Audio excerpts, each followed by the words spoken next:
He wakes up in an unfamiliar room and can't believe his eyes. When he looks in the mirror, he sees a prince, straight out of a novel he once read. At first he's shocked, and slaps himself just to make sure it's not a dream.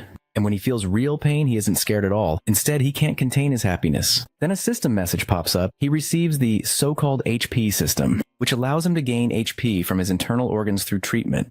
By investing the HP he acquires, he can unlock various skills or summon creatures. There's only one problem. His current HP is stuck at level 0. Still, he doesn't understand what it all means for him now. Back in the real world, he had opened his own clinic.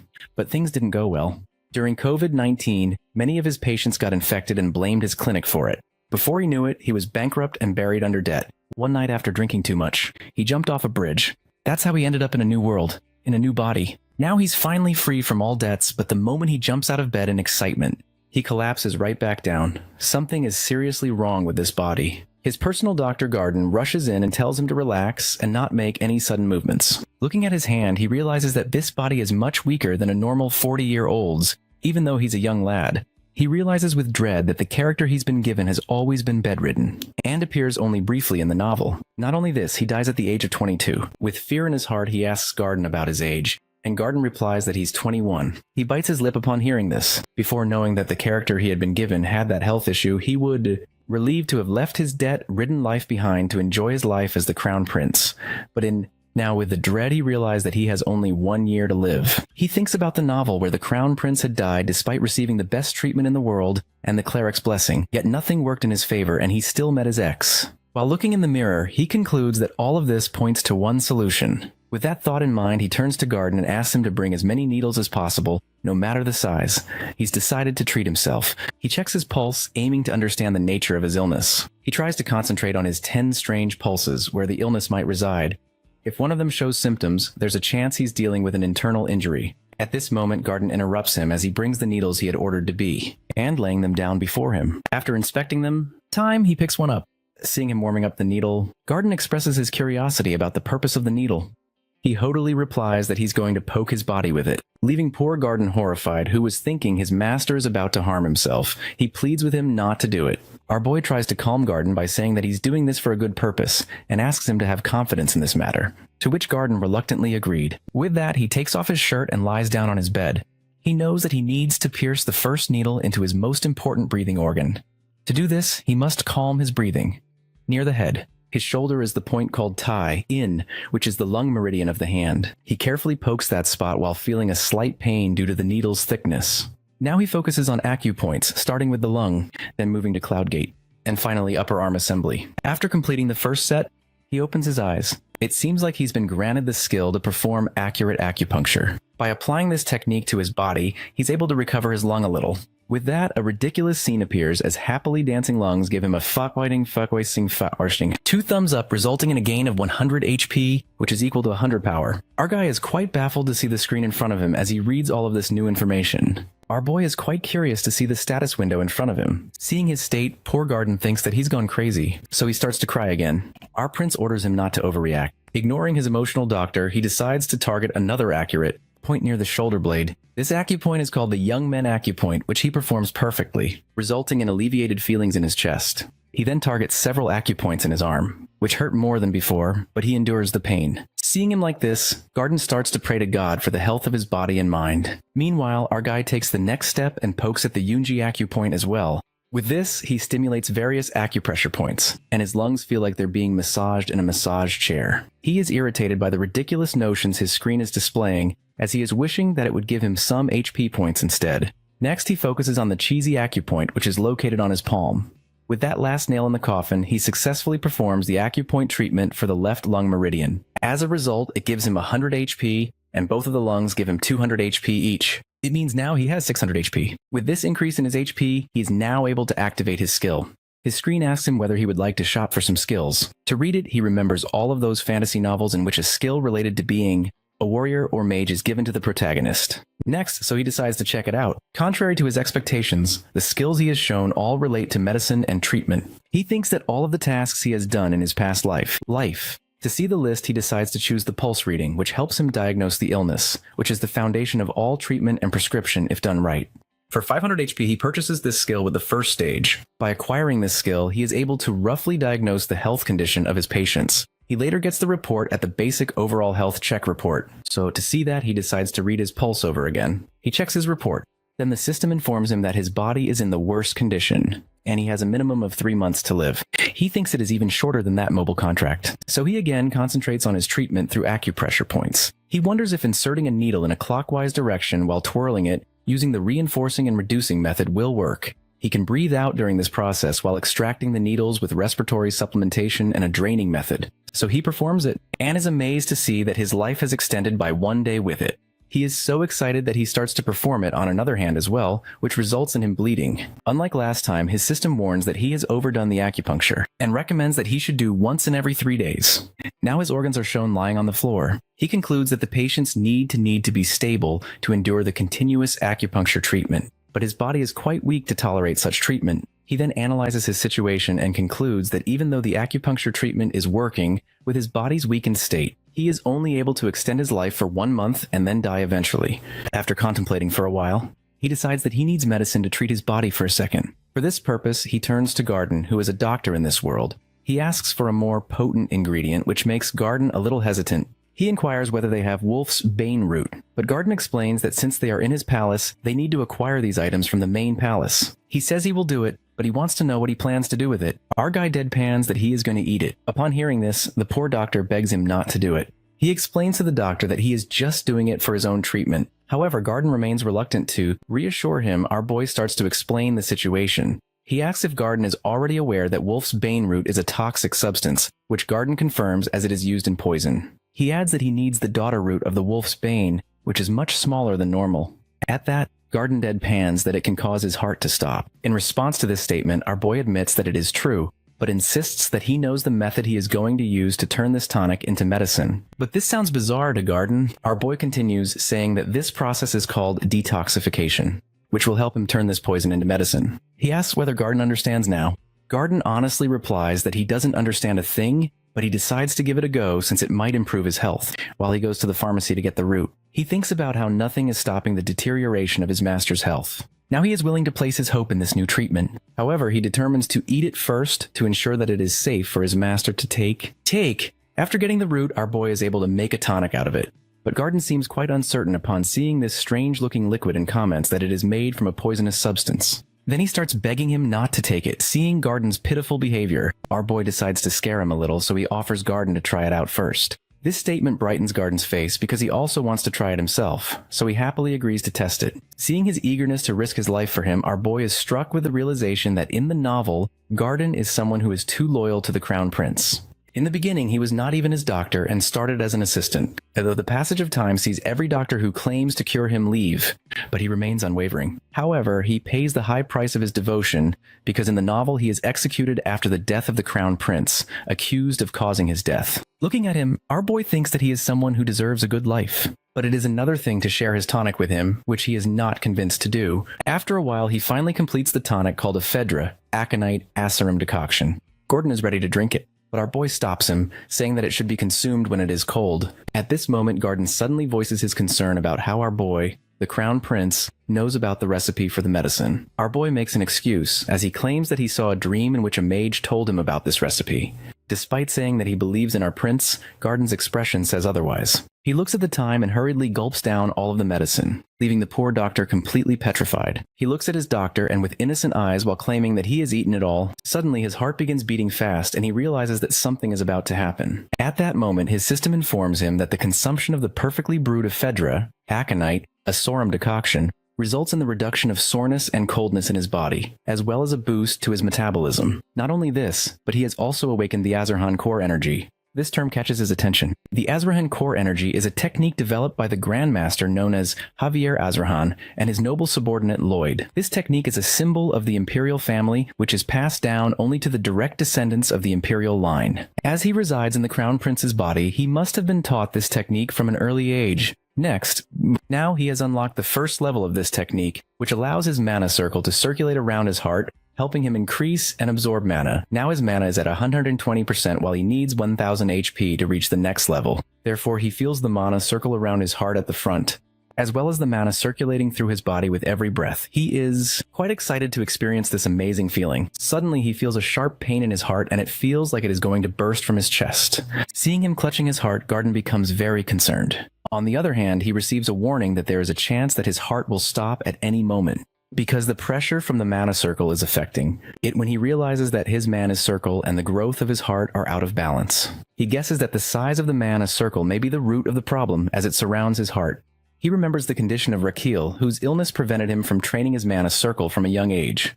Consequently, the mana circle around his heart is constricting it, which could lead to drastic consequences, so he decides to take another measure as he needs to increase the size of his mana circle. With that thought in mind, he goes to the realm of his heart, and stands in front of the heart and the mana circle that is strangling it. He rushes toward his heart and takes the brains of the circle in his hands, while deciding to increase the speed of its rotation. The pain and pressure of doing this are too much for him to bear. But he remembers the failures of his last life. His clinic was shut down. He not only lost his patients, but also started to lose his hair because of the stress from being in debt. Every kind of loan piles up in a way that he is on the verge of selling his beautiful house. With that thought in his mind, he finally does it. With this, he opens his eyes and looks at his doctor, who is quite concerned about it. His system informs him that he has been able to awaken his heart due to the positive stimulation. Afterwards, as a king of the organs, our guy's heart has a very flashy and is welcomed by the large while the lungs call him shot. Abby seeing them makes our boy feel annoyed, but his irritation vanishes when his system informs him that he is the only person in history to obtain something called the monocircle slot. He doesn't understand the feature, but guesses that it must be something like the empty slot in a game. Meanwhile, Garden is still concerned about him and asks about his well-being, as he looked like someone who was suffering from immense pain. He raises the question of whether it is a side effect of the medicine. Our boy makes an excuse that he just choked on phlegm, but Garden doesn't buy it. He insists that our boy was in great pain while complaining that he is the one who is supposed to drink it first. At that, our boy retorts that he will be given poison next time if Garden is that eager to have one. It prompts a protest from his doctor, who doesn't mean it that way. He nonchalantly orders him to clean up the mess on the floor if his doctor doesn't want it. But before going ahead, he turns to his doctor and thanks him, which leaves the doctor totally shocked. He thinks that our hero might go crazy from consuming that poison. Meanwhile, on his way, our guy is more than excited to have something as amazing as mana slots. These slots are basically a place where he can store any material mixed with mana up to 10 liters. He needs to consume that material in order to store it. After meditating, he contemplates experimenting with this technique, but doesn't understand what to store it. First, then he sees the jug of water and decides to experiment with it. Looking at the water, he recalled a term called as the median lethal dose, used to determine the toxicity of a substance. Assuming 50% of the median lethal dose could either kill a person or cause immense pain. He analyzes this and concludes that there is a chance of 5.4 liters of median lethal dose in the 60 kilos of water.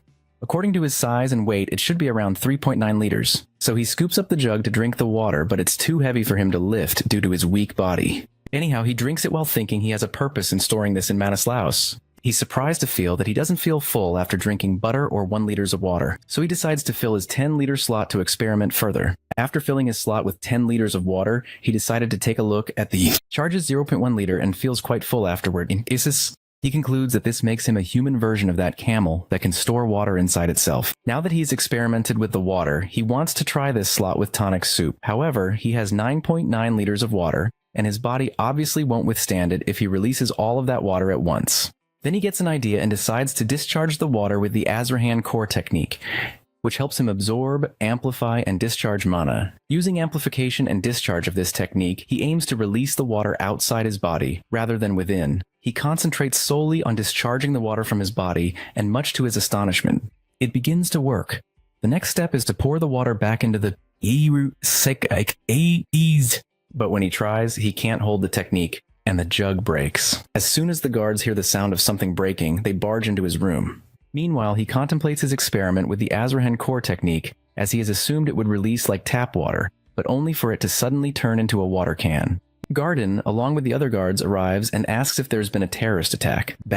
He nervously thinks up an excuse. Then he claims that he smashed the jug in anger. It seems the Guisards buy his excuse. And one guard even asks if he's hurt. He nervously answers that he just has a scratch on his foot. The girl guard turns to Garden and requests him to escort him to room 2, and he agrees to do so after tending to his wound. While having a piggyback ride on Garden's back, he thinks that no matter how bad his excuse was, they still accepted it. He concludes it must be because he's the Crown Pri. Appearance. Garden places him on the bed and excuses himself. He tells Garden to get some rest as well in return. When Garden is gone, he starts contemplating what happened when he was practicing the Asrahan technique. He was amplifying the mana and discharging it through his hand, but it resulted in an outburst like a water cannon. For now, he decides to sleep and tread carefully next time because he doesn't want anyone to be suspicious of him. Meanwhile, the Emperor gets wind of how he's hurting himself with needles and eagerly drinking poison, reason which infuriates him as he doesn't understand what his son is up to. The next morning, he successfully bruised 10 liters of his medicine, ready to consume it all. But Garden is standing beside him and he doesn't want to take it in front of him, knowing he'll probably faint at the sight. So he requests Garden to wait outside for a while. Gordon deadpans that he's just going to drink it, pointing out how much it hurt last time he consumed it. He even reminds Garden of the excuse he made, claiming he choked on phlegm. Garden expresses his concern over the fact that he's made so much tonic this time. Our boy makes an excuse, saying that he's experimenting with something, although he only intends to take a small dose since it's impossible for him to drink it all.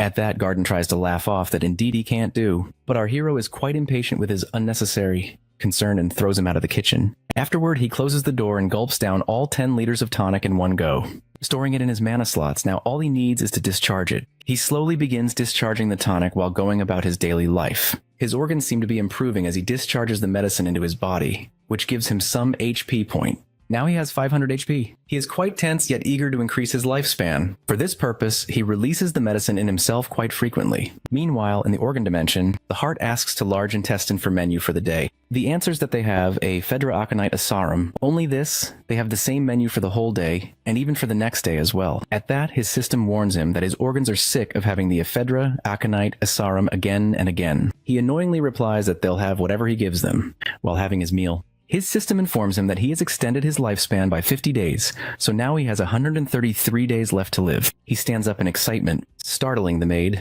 She begins apologizing furiously, confused, wondering why she's asking for forgiveness like that when she's only broken a cup. He gets his answer when she begs him not to whip her like last time. At this, he grows tense as he realizes that this crown prince has been whipping the girl. He asks if he really did it, hoping she'll say no. She answers negatively, which brings him relief, but she adds that he didn't do it himself. He asks what she did to deserve such punishment. She replies that she dared to spill a drop of water on his sleeve. This makes him think that this crown prince must be a truly cruel person. He doesn't like the scenario as he sits down on his bed while he tells her to leave after cleaning everything, which was a bit of a pain. Brightens her face. When she leaves, he turns to Garden and asks about his behavior toward him and the other servants, as he doesn't remember much about himself. Garden tries to sugarcoat things, but he warns him that if he does, he'll eat all of the poison right in front of him. But that Garden tells him about his cruel and rude behavior toward the servants. He is quite frustrated after listening to all of this. He even understands why the guards had bought his ridiculous excuse about breaking that bottle. At that, one more question arises that why someone like Garden is so loyal to him. He asks Gordon about it as he doesn't seem scared of him. At that, he softly answers that it's because he truly knows what kind of person he could be and trusts him in this regard. In a flashback, it's shown that when Rocky L was a child, he saw him protecting a small chick from the rain while he himself was drenched. Remembering this, he adds that he trusts Rockiel to return to his kinder self as his health improves. Thinking about Rockiel thanking him, Garden feels as though it's already happening. He offers Garden a pastry, which he accepts with some reluctance. In this moment, he vows to never let Garden be accused of his death. For this purpose, he will have to survive. Just then, someone rushes in and opens the door with a bang. Calling for him, this servant hurriedly tells him that the Emperor has summoned him. The scene shifts to the main royal palace, where Rockiel is shown approaching the court of his father. As soon as he greets his father, the Emperor immediately notices his awakened Azrahan technique. He also senses the nervousness of our guy. Meanwhile, our boy is quite tired from bowing before him and waits for him to get over it so he can stand up. The Emperor asks about his life in his side palace and whether it's up to his satisfaction, to which he answers affirmatively. Meanwhile, he is quite irritated at the fact that he has to stay bowed while talking to him. The Emperor then asks him what he heard about him as he is piercing himself with the needle and consuming poison at home. He tries to deny it. The Emperor starts to babble about how he is losing his dignity as a crown prince, and that if he thinks he can't bear the burden of being the successor, he can pass it to his second brother. Our guy, who doesn't expect this, politely refuses the proposal. The Emperor is quite angry at his refusal. However, our guy, on the other hand, pauses for a moment, while realizing that the Emperor has every right to strip him of his status as the successor. Yet he chooses not to do it. Now he understands that why the Emperor asks him instead, because he wants to show the world that his son has done this to acknowledge his younger brother. Therefore, he understands this devious political maneuver, but he doesn't plan to go down without a fight, no matter how weak he may be. The Emperor, on the other hand, is so furious that he stands from his throne and accuses him of bringing shame to their imperial family because he wants to keep the title of Crown Prince. Our guy scoffs at this because he doesn't care about the title. In reality, he has read the novel, and according to it, the second prince is not capable enough to handle the age of Chao that is coming soon. Consequently, he will cause the downfall of the imperial family and the empire. So he turns to the emperor and expresses his thoughts that he doesn't care about his title, but the prosperity of his family. So he proposes to give him a chance to prove that he is better than the second prince. Then the scene shifts to the side palace, in which Garden is eager to know the reason behind the emperor's summoning to him. He explains everything to him while dropping the bomb that he is going to have a sword duel with the second prince, which makes Hugged Dr. pack his stuff so that he will leave after his master defeats him. Meanwhile, the emperor thinks about Rakil's words and curiosity about this new side of his son. That's why he accepts his proposal. The next day, everyone in the Empire gathers to witness the sword duel between the brothers. The girls aim for the second prince, Theodore. On the stage, our guy is found exercising for the duel when Theodore approaches him. He tells him that he doesn't need to do it. He worriedly says that he doesn't want him to risk his health because he wants to give legitimacy to the throne to his brother. Because everyone knows the result of the duel, he adds that he doesn't want his brother to sacrifice himself for this purpose. At that, our guy is ready to start a fight and informs him hodily that both father and son misunderstand his intentions because he doesn't have any intention of losing. Before starting the duel, there are murmurs of people about how weird it is for the crown prince to challenge the second prince, because second prince has the upper hand because of Azrahan Core in a single circle. They don't think that he stands any chance against the second prince. In a flashback, it is shown that our guy, who is exercising, has Gardens standing beside him, who is thinking that this duel is just a joke. Our boy replies that no one expects him to win, so it is good for him as it puts less pressure on him. However, Garden says with uncertainty that he can win. Guy notices his expression and knows he is lying. Then he tells him that he just needs to block 3 attacks from his brother in order to win the match. In the present time, Garden prays for the safety of his master. After the match starts and the Emperor describes the rules, if our guy is able to defeat or withstand the attacks of his brother for 5 minutes, he will be the winner. Otherwise, the second prince will win the match. Now both brothers stand in front of each other, but Theodore intends to get through this match as soon as possible. As soon as the match starts, everyone is stunned to see the Crown Prince throw his sword away. They wonder whether he is giving up already. Seeing him do this, Theodore first feels relieved that he doesn't have to fight against his sick brother. But then he remembers that this will bring disgrace to him and his family. So he contemplates whether he should encourage his better to fight a little. But when our guy places the shield in front of him, he understands that the Crown Prince's aim is to withstand his weaker attacks for 5 minutes instead of attacking him. He smirks at that while thinking that he will end this fight quickly. With this thought in his mind, he gathers the mana in his body and rushes toward his brother. The Emperor analyzes his second son's attack and concludes that his first son won't be able to withstand it. This second prince even tries to attack from above so that his brother won't fall to the ground disgracefully, but to everyone's surprise, our dude dodges the attack. Someone comments that the second prince is kind enough to strike weakly so that his brain can easily dodge. The second prince attacks him again with full force, which throws him away, but he is still able to stand. Our guy's condition is getting worse as his body weakens, but he is still determined to win the duel as he has practiced dodging throughout his life as a cop. He now kind of hides behind the shield as the second prince rushes toward him, while absorbing the mana better than our guy expected. However, our guy grins at this, as something might be going on in his mind. On the other side, the second prince is also fired up. He builds up his attack, and after leaping into the air, he crashes down right at our boy.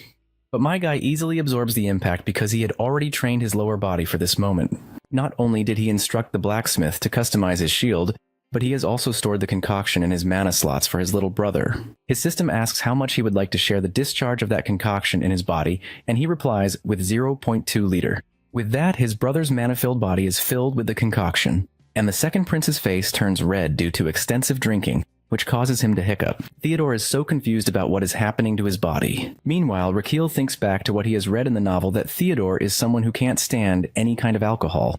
So he has added many types of alcohol to his slot and released it into his brother's body. The Kedor is trying to pull himself up to win against his brother, but he doesn't understand what has gotten inside him. He wants to handle the situation and aim for the recognition of his father, the cheers of the citizen, and the title of Crown Prince.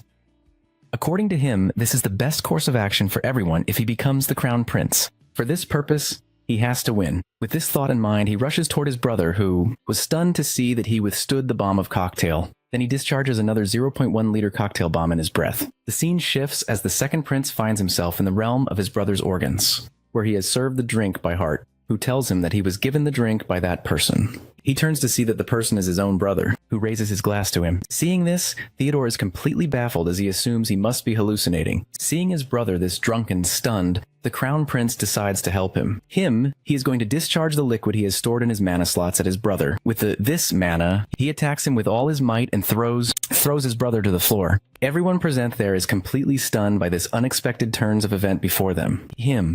Witnessing the fight between his sons, the Emperor immediately recognizes that Rockhill has used the Azarhan core, which he had thought he had mistaken before. He can clearly sense that Azarhan core energy radiating from him, even with hundreds of people around. On the other hand, when Theodore opens his eyes, he finds his brother at his feet. His brother claims he has purified his impure mana. The door immediately recognizes it as the Azarhan core and questions how it's possible for his sickly brother to use it. The supposedly sick brother nonchalantly replies that he simply learned it a little late. Glancing at his fallen sword, Theodore mutters that he's lost, prompting his brother to remark that Theodore might still not believe it. Then he notices the blood on his brother's forehead. Our boy explains that he got the injury while shielding himself from his brother's attack. Hearing this, Theodore realizes his own attitude throughout the fight as how overconfident he had been, while assuming victory without acknowledging his brother's efforts. Then our boy gets up and asks about his brother's well-being. His brother misunderstands his words and expresses his feeling of being ashamed. However, Rakiel clarifies that he was actually asking about his condition. At that, Theodore takes a bow before his brother as the acknowledgement to his skill as the Crown Prince in front of everyone. In that moment, a screen appears in front of our hero, making him cheer that he's finally done it. Misunderstanding his gesture as a victory over his brother, Garden becomes emotional upon seeing him. Our guy's system congratulates him for treating someone other than himself, revealing that he's acquired a skill called Requested Medical Treatment Fees. This skill allows him to gain a small amount of life expectancy each time he heals others.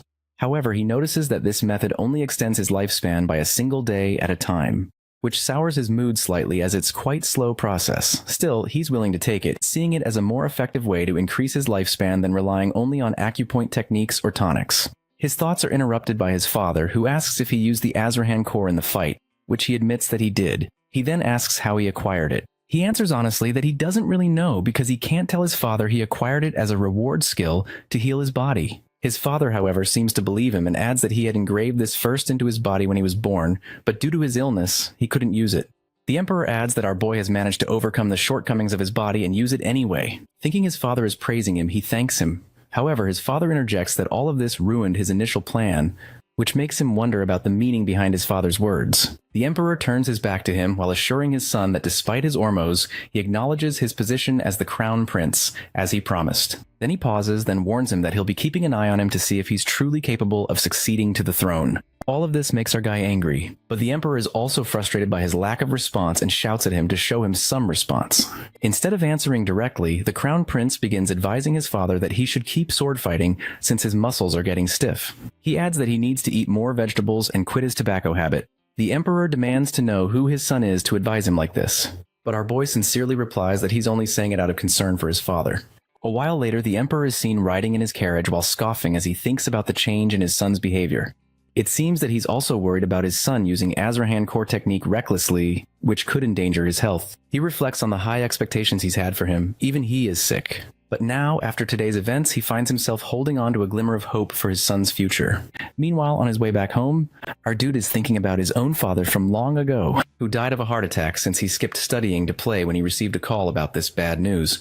He regrets it now, but it's far too late. Thinking about the Emperor, who could still have a chance, he decides to protect his father as well, while using his skill, which will also help to extend his own life. At that moment, Garden appears again, his face emotional, while requesting his master to ask him why he's crying. Feeling awkward, he asks him anyway. Garden expresses about his pride in his master for winning the fight, no matter how tough it was. He brushes off Gordon's concern while adding that he'll now rest as he has many things to do tomorrow. To sense his confusion, he explains that he has to meet someone the next day. Later, Garden is seen with a guy at one of the top 10 restaurants in the capital, called Sorrentino. The guy asks if he knows about this restaurant.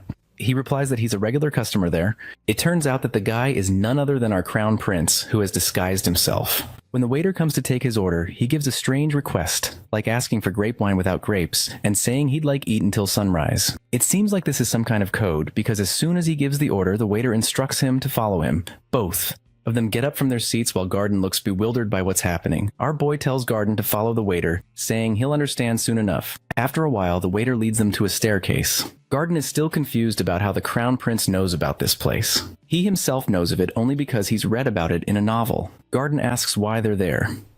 He ambiguously replies that he's there to collect some treatment fees, leaving Garden puzzled by his words. Changing the topic, he asks Garden if he knows someone named Damien, to which Garden responds negatively, instead of explaining further to his loyal doctor. He opens the door at the end of the stairs. There they find a battle arena where two fighters are battling each other. As the crowd cheers them on, Garden asks again about this play. He happily replies that it's a secret location. Then looking around, he spots a tough-looking guy in the ring. Garden asks if this is the Damien person he mentioned before, to which he responds negatively. Just then, the door on the far side opens, revealing the true protagonist of the novel he's been reading in his world.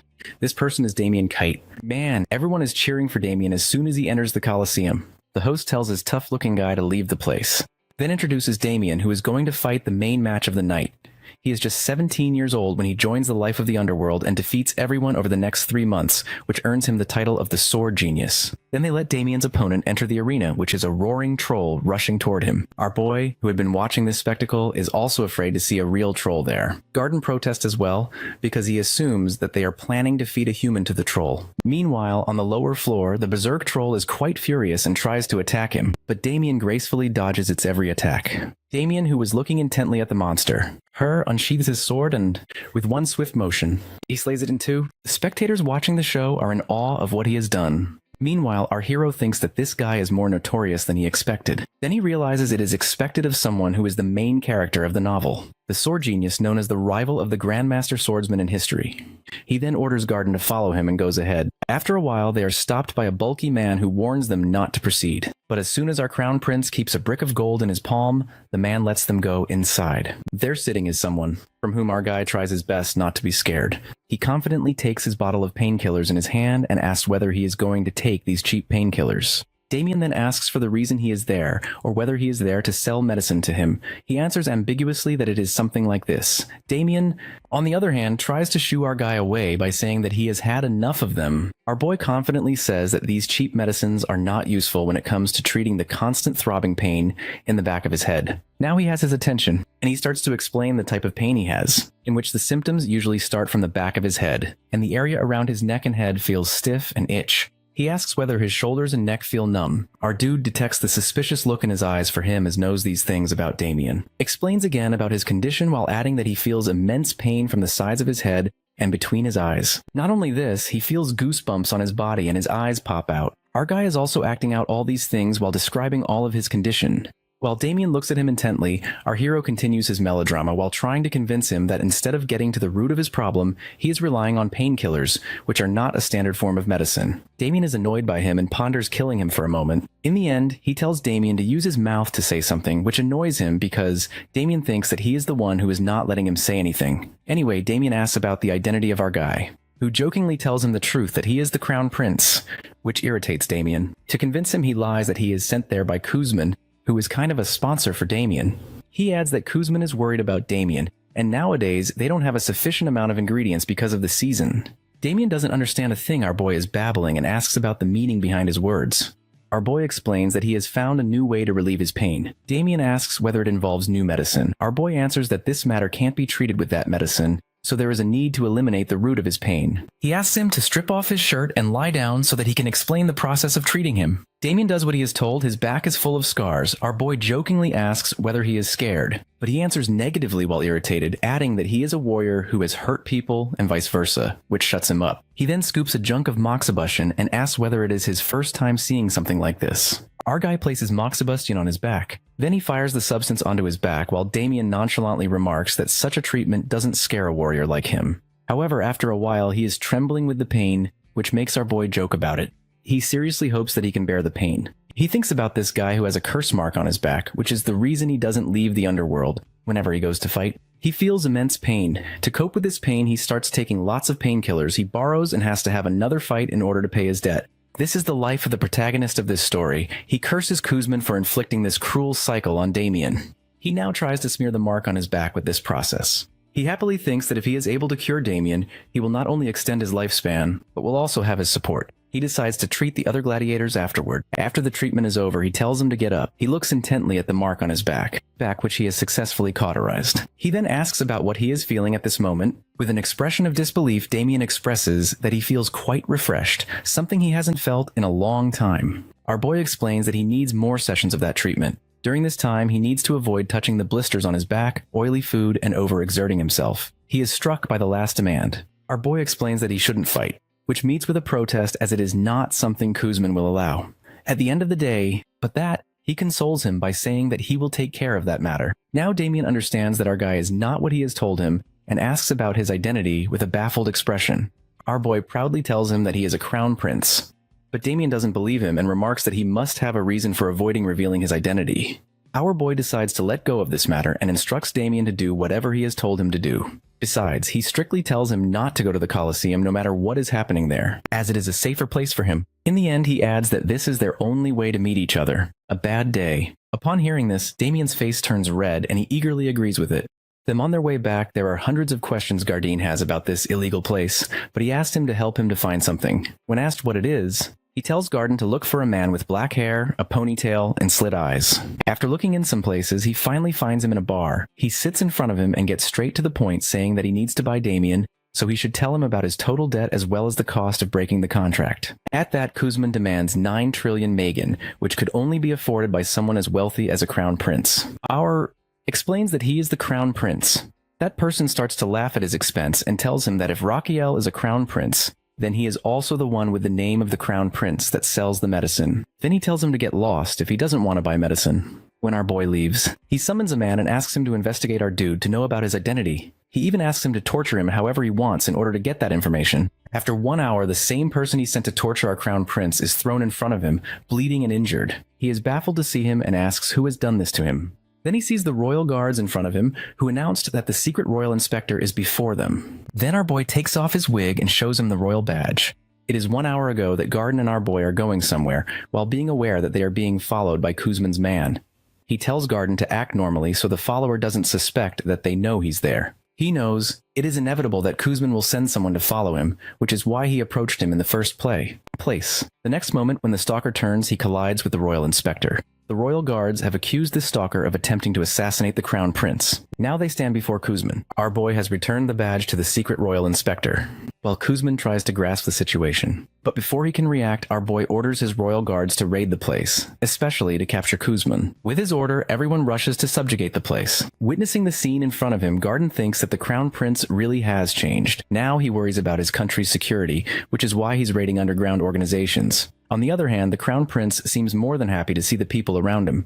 If they get injured, then he has a chance to heal them. He'll have an opportunity to extend his lifespan. Meanwhile, Kuzman hides in the corner while contemplating the situation. He wonders about the crown prince's interest in buying Damien while he's trying to escape. When he rushes toward the gate, he decides to stay hidden until things cool down. But as soon as he opens the door, he finds himself at the edge of several swords. Meanwhile, our guy makes a bet with his doctor that he will come out from this gate, and now he demands 500 Megan from the poor doctor. He then comes forward and starts to babble about how important it is to pay for one medicine. When Kuzman yells at him while asking what that crazy shit he is talking about, he clarifies that he comes with good intentions to clear out the medicine expenses of Damien and offers him a good deal, but he is the one who throws it away.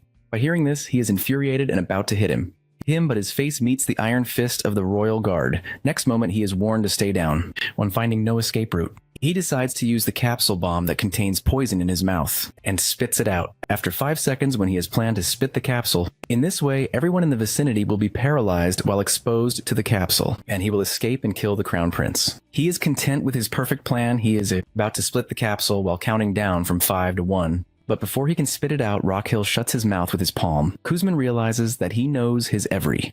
At that moment, the time for the bomb to explode has reached, and it explodes in his mouth. The paralysis process begins, and he needs to take the antidote as soon as possible. With trembling hands, he tries to take it out from his pocket. Our hero, who reads the novel and knows everything about him, takes the antidote from his hand and asks whether he wants to know his source of knowledge. To the horror of this goon, our dude drinks the antidote in front of him while poking him, as he emphasizes that he isn't going to tell him about it. To taunt him more, he remarks about the antidote's bitter taste.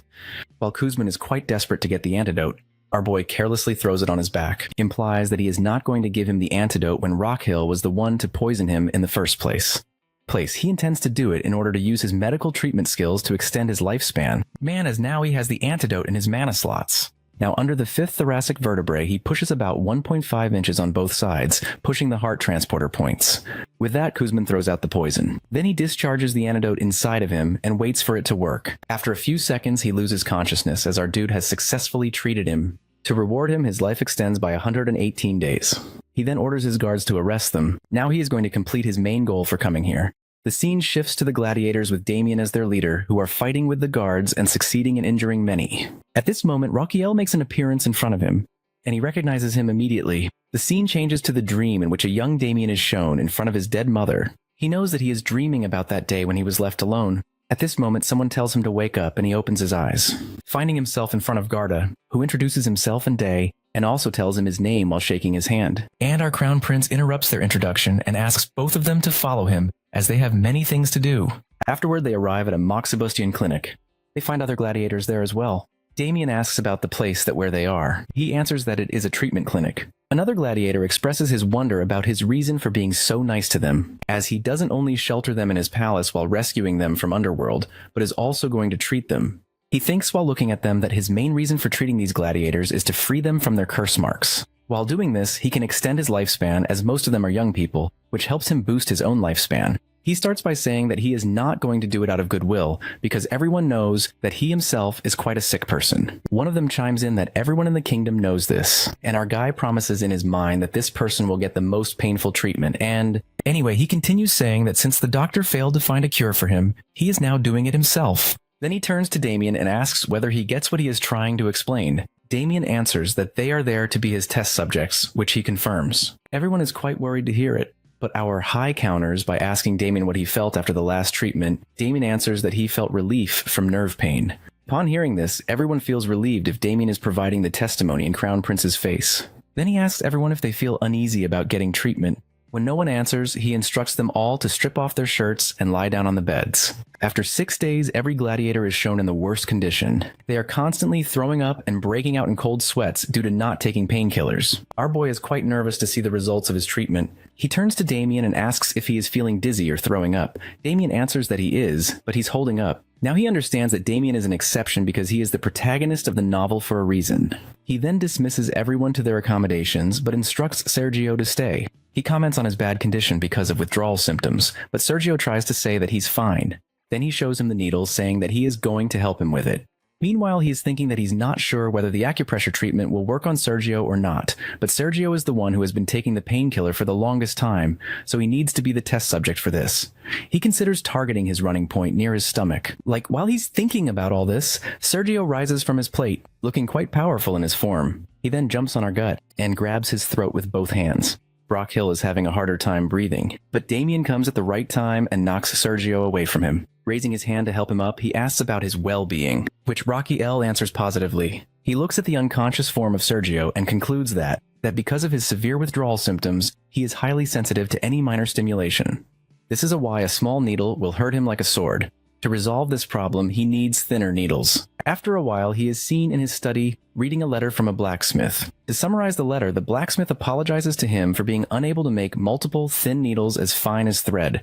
The letter adds that only a dwarf artisan could achieve such a feat. At the moment, he gets a notification from his system, warning that he is stressing too much, which could lead to nervous illness. His organs are trying to cool down the heart while trying to give him a hint. Seeing him lost, his system reminds him that he can summon a monster or unlock a skill by using his HP points. He then selects the Summon Gotch option for the cost of 300 HP. While confirming the purchase, he hopes to get a good summon. His system instructs him to verbalize the qualities he wants his summon to have. He doesn't have any money to do. Demands a creature that can provide him with many needles of uniform thickness. After recording his request, his system provides him with 3 options with bizarre names, like a happy summon that oinks, iron that discharges, and a cactus that discharged. Then his system informs him that one of these summons has a 100% ability to meet his demand, one has 50%, and one has 0%.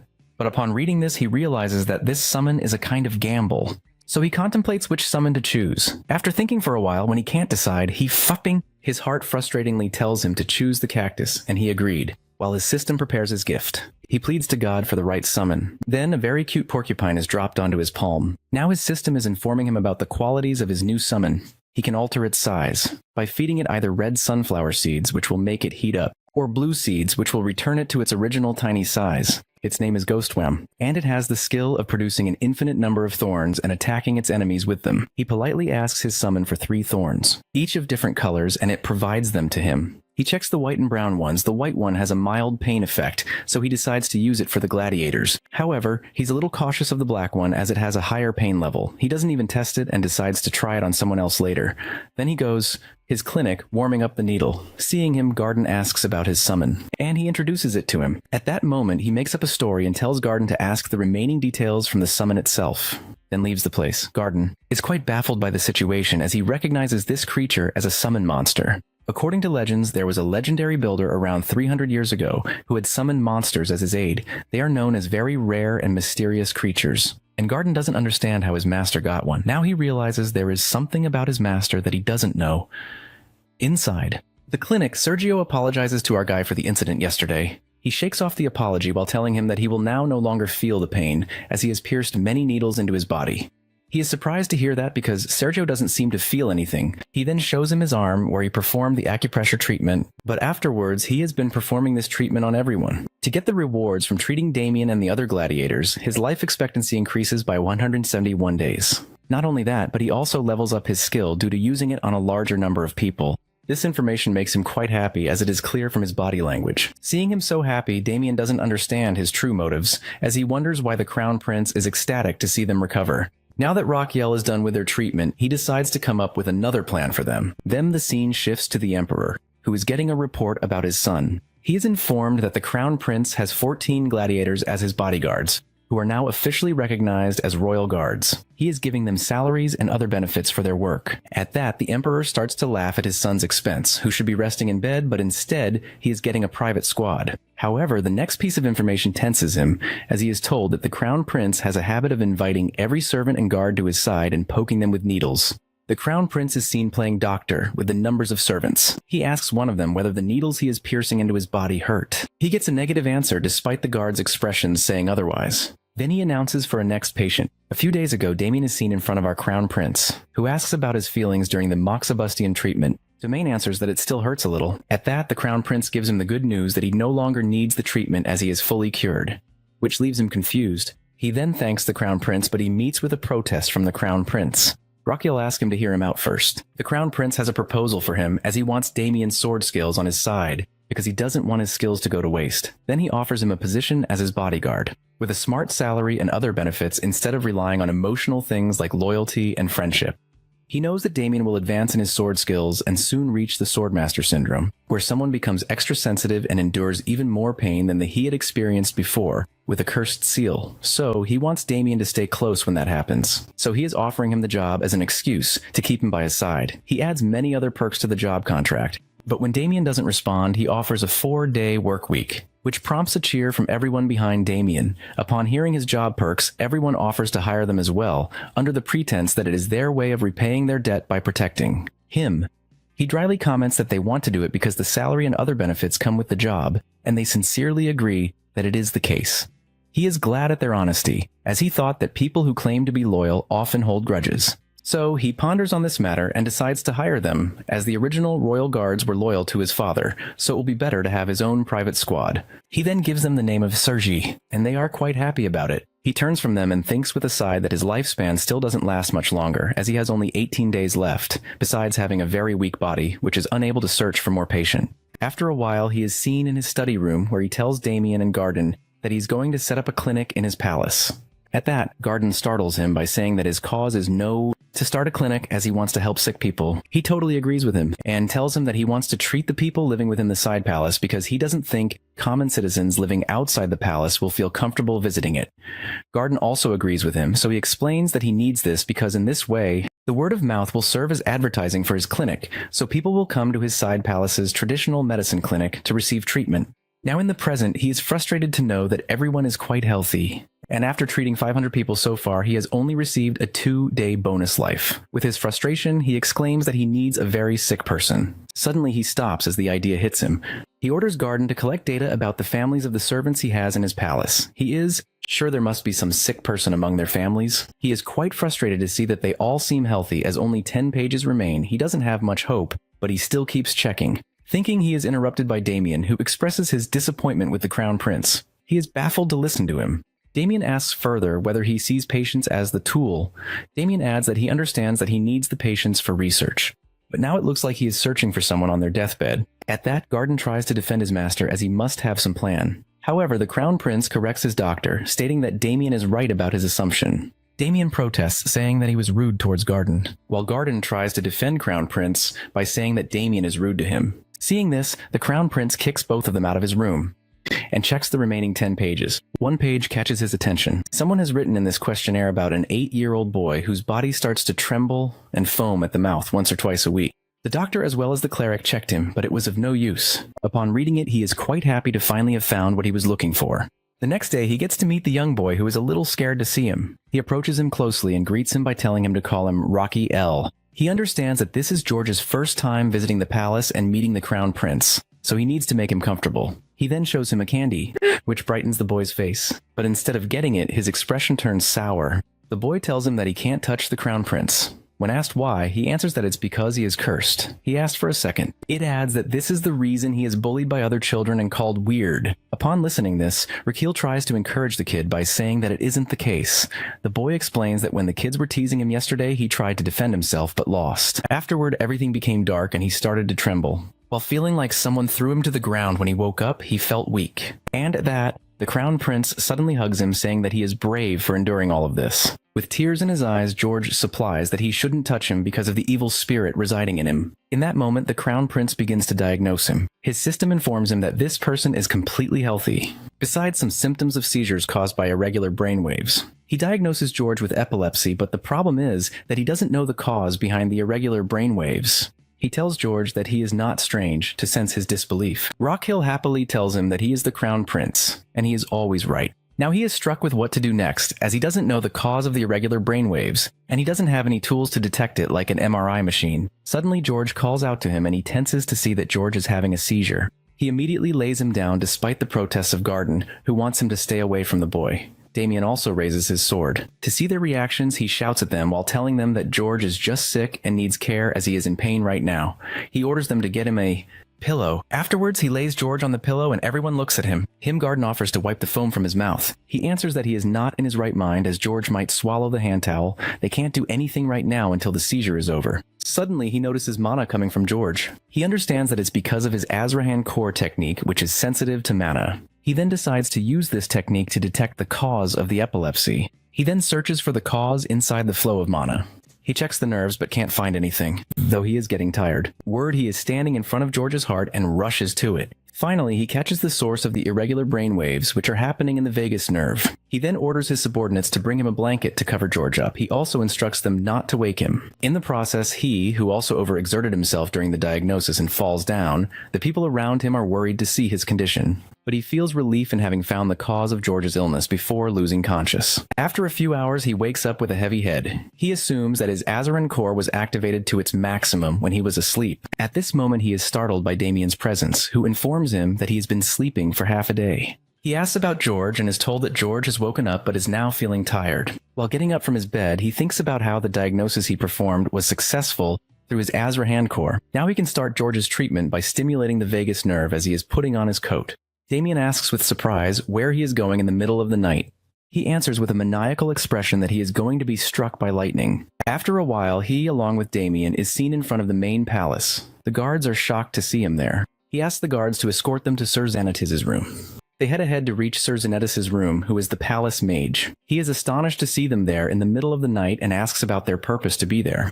The Crown Prince then playfully asks the mage to strike his back with lightning mat, which leaves the poor mage totally baffled. The mage remembers yesterday when he had visited the Emperor, who was telling him how the Crown Prince has been acting differently and strangely in recent days. He says while smiling that he is worried about what his son might do next. Seeing his expression, the mage thinks with annoyance that the Emperor has also become a fool when it comes to his son. In the present time, the boy is shaking the annoying mage furiously while asking him to hit him with lightning. The mage thinks about how crazy the Crown Prince has become. He protests to the prince that he can't do it as it might kill him, which would make him accountable for his death. The Crown Prince explains that he doesn't need to go that far. He just needs a bit of electric stimulation for 3 hours. The mage is equally annoyed by this new demand, and lightning magic has destructive capabilities. but the prince wants him to minimize it and maintain control for 3 hours, which requires precise control. He asks the prince if he has any idea that his request is quite difficult. The crown-brown prince answers that he totally understands, which is why he came to him, because no one else could achieve such a feat besides him. Hearing this compliment, the mage is half ready to fulfill his demand, but he's still hesitant, wondering what if he hurts him. The crown prince consoles him by saying that he guarantees if something happens to him, Mage won't be accountable for his death, while pointing to the guards who will witness it. He further explains that he is doing this to save someone. The mage then agrees to his demand and asks when they can start. The crown prince replies that they need to do it now. Then he sits in front of the mage, who asks if he's ready. He nods while secretly thinking that he can't just experiment with such a dangerous treatment on a child, so it's better to experiment on himself. When the mage starts to hit him with a precise amount of electricity, the crown prince is going to convert the electric currents into electrodes. Then he will transform them into electrical signals and intends to use them to correct the irregular signals in George's vagus nerve. In the end, he will control those signals while analyzing his plan. He is in awe of Azrihan core technique, which makes it possible for him to be successful in one try. He asks the mage to stop, who teasingly tells him that he could do it all day. The next day, many people who are known as gossip mongers are seen in front of his room. One of them opens the door, and now everyone is standing in front of George and his doctor, the crown prince. Rachel shows George a needle and honestly tells him that it's going to hurt a little, as it is a medical procedure. He then reassures him that it won't hurt much, since he already pierced one needle into his neck, and George didn't even realize it. He adds that what is coming, however, will definitely hurt. Then the mage hits Rachel with electric magic, and he gathers the electricity in his heart. Garden feels like he's about to faint from seeing his master's condition, but our dude's focus remains on the gossip mongers in the room, as he is hoping that they will spread the word about his method of treatment every week. After receiving the electric current, it's now time to transfer it into George. However, he tenses up when he detects that George's flow of mana is becoming erratic. With dread, he realizes that George is about to have a seizure, so he must correct his nerve before it happens. George asks how much longer he has to stay like this. He answers that he has only 3 minutes, or if things go south, just 1 minute. But overall, the procedure will take 30 minutes. For a moment, he thinks about pausing the treatment, but he decides against it for several reasons. Because the gossip mongers present there, who could fuel strange rumors, and the uncertainty of how much longer the mage will continue to help him. He finally resolves to proceed and turns to the mage, asking him to increase the power level of the magic 3 times. The mage warns him that it will hurt more, but he brushes off his concern. However, the attack is not going to be a good attack. However, this time he is struck by lightning, yet he focuses on his task at hand. He needs to absorb the mana in order to complete the procedure as quickly as possible. He searches for the carotid to place the electrode, while knowing that only 5 seconds remain before the seizure will stop. Finally, when it seems like George is about to have a seizure, he instead turns normal and looks at the crown prince. Everyone, especially George's sister, is amazed to see that the seizure doesn't happen. Meanwhile, the crown prince is quietly tired from the constant electric stimulation. However, his system congratulates him for successfully performing the vagus nerve operation. He receives a 3-day life bonus as a reward. Not only that, his Azarhan core technique levels up by surpassing his body's limit, now reaching level 2 in a single circle, which also increases his mana circle. He further gets a notification that his lungs and large intestine have absorbed metal energy and gained immunity over wood magic. To use this wood energy, his new organ, the liver, awakens. At that moment, a very angry and arrogant liver enters the organ realm, making the large intestine happy that he's no longer a newbie. But instead of being happy, the liver delivers a slap to the large intestine, and a deadpans that he can't make him a newbie if he doesn't have a death way. Next moment, he grants our boy 300 H. Our boy's other organs also grants 500 HP after welcoming their new counterpart. Not only this, it seems like his organs are quite happy, as he has additionally received 300 HP because the organs are having a birthday party for the liver. He is quite pleased to get all of these achievements and extra HP in one day. He wonders if there is something more, but his system answers negatively. At this moment, George addresses him while asking whether he's a weirdo. That little kid explains that normally when he feels strange, he will lose control, but it doesn't happen this time. At that, Rockhill explains that it won't happen from now on, as he will not suffer from any kind of fit. He even promises that claim over his crown prince title. Listening to all of this, George's sister standing in the crowd becomes quite emotional. Paul, George turns to her and hugs her lovingly. Rockhill tells everyone that it was a successful operation, which makes them emotional too. He hopes that these people will spread the news of George's treatment everywhere, so soon he will face a swarm of patients, which will result in bonus life. Suddenly his vision blurs and he loses consciousness because of the stress his body has gone through. At night, he regains consciousness and sees Garden, Palace Mage, and Damien standing in front of him. He jokingly asks whether they don't have any work to do besides watching him sleep. Garn Certain states with a sad expression that this is the case with him because Raquiel has been sleeping for 2 days, which leaves him baffled. The mage also interrupts while accusing him of intending to execute him. He further asks with a horrified expression that how he's going to explain to the Emperor about the Crown Prince's condition, which happened because of the lightning magic he used on him. Our dude nervously apologizes to all of them. Then he asks about George, and at that moment George appears in his room. He explains that he nags Garden to allow him here. Then he gives him a hand-made wooden lock. Seeing his effort, our guy feels a little ashamed because he didn't help George out of goodwill, but to extend his own life. He tries to say something, but George interrupts, claiming that he wants to help others just like Raquiel. This statement leaves him totally stuck. He then compliments his necklace and states that seeing George healthy is the greatest reward for him. Then he dismisses everyone, saying that he wants to rest a little more. So everyone leaves the room while George bids him goodbye. When everyone leaves, he looks at the necklace with annoyance, while wondering who would want to wear something so plain. However, as he sleeps, as if mocking his own statement, he finds himself wearing it. The scene shifts to the house of a commoner. A mother asks her son about his reason for being there as he should be at work. The boy enters while greeting his parents and tells them that he is on special leave from the Crown Prince. It seems like he is part of a group of gossip mongers, and the Crown Prince has given him leave to spread news about his strange method of treatment. Afterwards, the boy informs his parents about how he and others are given a special 5-day lead. He also mentions that the Crown Prince doing strange things like wanting to treat people. Then he shows them the paper. It is a kind of pamphlet in which the Crown Prince announces the opening of his medicine clinic in his side palace and offers all kinds of treatment for free. Meanwhile, in his palace, our boy is excited to see the result of the rumor. Garden interrupts him, saying that it's time to go. On their way, Garden comments that he wakes up early today. He replies that it's because it's his first day at the clinic. Garden informs him that he has stocked all the medicine, including licorice, which is difficult to procure. At that, our guy praises him while adding that he needs licorice for many things, so he instructs him to stock as much as possible. Garden nods while expressing his wonder about where the Crown Prince learned things like making potions and acupressure treatment. He adds that he wants to know because he is also a doctor. In the end, he expresses that he has sacrificed many sleepless nights researching the basis of the methods the Crown Prince is using, but he hasn't found any clues, which upsets him. As a doctor, Raquel also understands Garden's frustration over not knowing these new things. He then reveals that he is from another world, where he ran a traditional medicine clinic, which is why he knows everything. But Garden doesn't believe him and insists him to tell the truth. Raquel insists he's telling the truth, and asks why Garden is so persistent in knowing the truth. Garden answers with determination that he wants the satisfaction of becoming a better doctor, like Raquiel. In response, our boy tells him that he is already doing it and orders him to go ahead, as Garden walks away. Raquiel reflects that Garden is the reason he has come this far. Then his thoughts shift to his medical clinic, and he prays there will be lots of patients. He worries that the stress will cause him PTSD. He opens the door, ready to welcome the patients with a cheer. At first he pales seeing no patient in the hall, but then Garden points out for him to look below, and he is shocked to see tons of people standing outside trying to make their way in.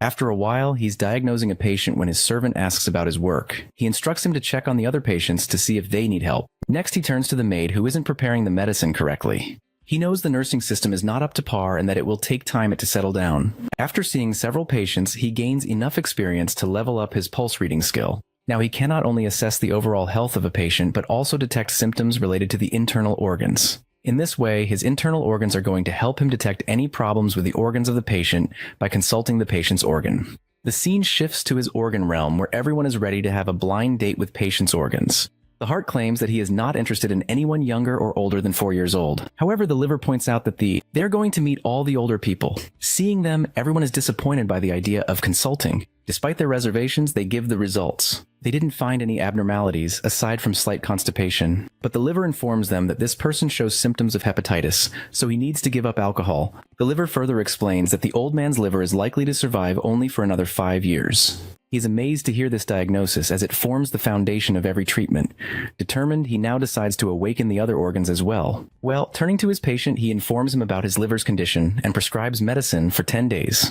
At the end, he deadpans that the man should stop drinking, as he's likely to die in 5 years if he doesn't. Then he orders the patient to quit alcohol as the Crown Prince, or he'll be thrown into jail. The man is completely petrified upon hearing this. Afterwards, he dismisses all the non-critical patients, sending them home. Then the servants turn to him, while showering him with praise and apologizing for the mistakes they've made. He nervously encourages them while acknowledging their hard work. Meanwhile, he is thinking about establishing a proper nursing system, as it will be necessary if they admit more patients. He wishes his nurses from the modern world were here to help, At this moment, Garden bursts through the door urgently and tells him that there is a patient who needs immediate care. The son of the family pleads with him to save his mother. After laying her down on the bed, he asks the son about her condition. The son replies that she's had a fever since the afternoon and her condition has worsened since then, after checking her veins. He is horrified as he realizes that she might be suffering from the illness that killed 40,000 soldiers of Napoleon's army In dread, he recognizes her condition as epidemic typhus fever, which is an acute febrile illness caused by Rickettsia bacteria infection. He hesitates for a moment to accept it. The liver informs him that it has indeed seen Rickettsia bacteria in her blood. He gulps upon hearing this and asks the patient's son about the last time she took a bath. The son replies that she took a bath yesterday. He then asks about her bedding condition. The son answers that she is a tidy and clean person. After finding no clues there, he asks whether she had been anywhere where she might have encountered lice or fleas. The son then answers that she had slept on a farmer couple's bed when her carriage broke down on her way back home 15 days ago. To analyze her situation, he concludes that she must have epidemic typhus fever. He then informs her son about her condition while explaining that she is infected by lice. Seeing her age and temperature, he concludes that she might have pneumonia, or could suffer from central nervous system damage, or might develop necrotic body part. He then instructs the maids to clean the patient with warm water and change her into patient clothes. He orders them to burn her clothes and bedding, take a bath themselves, and burn their own clothes as well afterwards. He even threatens to fire and punish anyone who disobeys his orders. He then orders her son to inform about her condition to their family. Later, he stands in the kitchen where he has made a kudzu root tonic soup, which is a type of fever painkiller for his patient. He then gives her the first dose of the soup. 3 days pass, and they care for her continuously. But unfortunately, her condition does not improve due to the persistent high fever. He now understands that the soup dose is not enough for her condition. She needs a balance of yin and yang as her yin energy has been drained. He realizes that he must find medicine with strong yin energy to restore her balance. He thinks for a while about where he can find such a medicine. Realizing that it may be in his father's secret treasure vault, he orders Garden to prepare a carriage for him. He isn't sure he will find it there or not, but he intends to use his privilege as crown prince, as he hopes his father might help him. After a while, he's seen greeting his father, who asks why he has come at this late hour. He requests permission to enter the secret palace vault. Densing his father's confusion, he reveals the condition of his current patient, who is severely ill. His father questions how this is related to his request to visit the vault. He explains that he is searching for a medicine to cure her and might find something there. In response, his father expresses disbelief because he suspects that he's making an excuse to access the vault for his own gain. Meanwhile, his father seems amused by his son's predicament. Our crown prince notices and finds it quite annoying given his father's antics. He tries to reason with his father while insisting that he doesn't have time to prolong this matter. However, his father remains unconvinced by his outburst, believing that since he didn't receive a proper education, he shouldn't suddenly be treating people. His father asks him to prove that his diagnosis is correct. At this, our boy asks whether he wants to test him, which the Emperor affirms. He then orders our boy to diagnose the condition of Royal Knight Captain Roberto, who is recently ill. If his diagnosis will be correct, he will grant him access to the vault. He checked the captain's pulse, while his father, who is quite arrogant, assumes that he won't be able to determine his condition, as only he, the captain, and the captain's wife know about it. After a few seconds, our boy announces that the captain has partial baldness, which shocks both the captain and the Emperor. The Emperor points out the captain's full and shiny hair. This prompts our hero to remove the captain's wig in response. This leaves the captain in a state as if he is about to break down. Then our hero turns to Damien and orders him to proceed. On their way to the vault, Damien remarks on his harsh move to remove the captain's wig. He carelessly replies that he'll treat him next time. During their discussion, they finally reach the vault. The guards hand him the secret pass to enter the vault. He asks what happens to someone who doesn't have this. The guard explains that it activates the attack magic within the vault and will also track his time inside. If he exceeds the allowed time, he will be killed. Finally, he tells him he is allowed inside the vault only until daylight. Shocked to hear this, he realizes that they have only a few hours. So he rushes toward the vault, only a few more, to stop as the guard who informs him that he's headed toward the intermediate area. Annoyed that his plan didn't work at all, he remembers that his father has only granted him access to the basic area, where he can take only one item. Frustrated, he complains that his father tricked him, while not mentioning the level restrictions when he tested him. He is still annoyed with his tricky father and resolves to avoid taking his help in the future. Once inside the vault, they are surprised by its vast size. He sets an alarm for the entire night, and turns to Damien for help. Damien asks how they can locate what they need. He replies that they're looking for anything with ice properties. Once Damien finds anything related, he should write down the location so he can check it out later. They then split up to search both sides. However, our guy is unable to find anything useful. Hopes that Damien will find something. When his bodyguard stands in front of him, he asks about the list. Then Damien hands him the list, which he realizes he can't read. So Damien leads him to the location of the shield which he found. This is the only thing in the vault with ice properties. He looks at the description of the shield, which is a basic item. When infused with mana, it can manifest an ice shield. It looks more like a buzzer to order coffee. But his eyes stay glued to the description, which details how it manifests an ice shield when infused with mana. With that, he begins to infuse his mana into it to test it. It starts buzzing with his mana, and he's careful not to infuse too much, knowing that it has a limit for manifesting mana to deploy the shield. Then he infuses his mana into it again, this time more carefully, like he perfectly set the shower temperature in his previous life. He starts to feel a chill, and finally a nice shield forms in front of him. He happily turns to his bodyguard and tells him that he'll need his help later. Now they need to go to his bonus HP, in other words, his patient. The next moment, the guards see him coming out of the vault with his bodyguard, and notice the sword at Damien's belt. One guard asks if they chose that sword. But they are interrupted by the Crown Prince, draped in numerous jewels and a velvet cape worthy of an emperor. When the guard looks at him, he annoyingly informs our dude that he's supposed to be free of all these embellishments. Later, inside the side palace, Garden wakes up from his sleep due to some noise, and sees that Damien and the Crown Prince have returned. Seeing them together, he feels pleased while believing that Damien is capable enough to protect Raquiel, and that Raquiel has also found a friend in him. With this thought, he makes him tea and brings it downstairs for them. However, he spills the tea as soon as he sees Raquiel activating his shield while Damien attacks him with his sword. He exclaims that it's an act of treasonous. Let's go back a few minutes. When the Crown Prince told Damien he needed his help with something, Damien, who was truly impressed by the Crown Prince's passion to treat people, was ready to obey any of his orders. But as soon as the Crown Prince asked him to hit Raquiel with his sword until the ice shield breaks, his expression shifts to annoyance. It was the same argument Garden had seen from his room, but didn't fully listen to.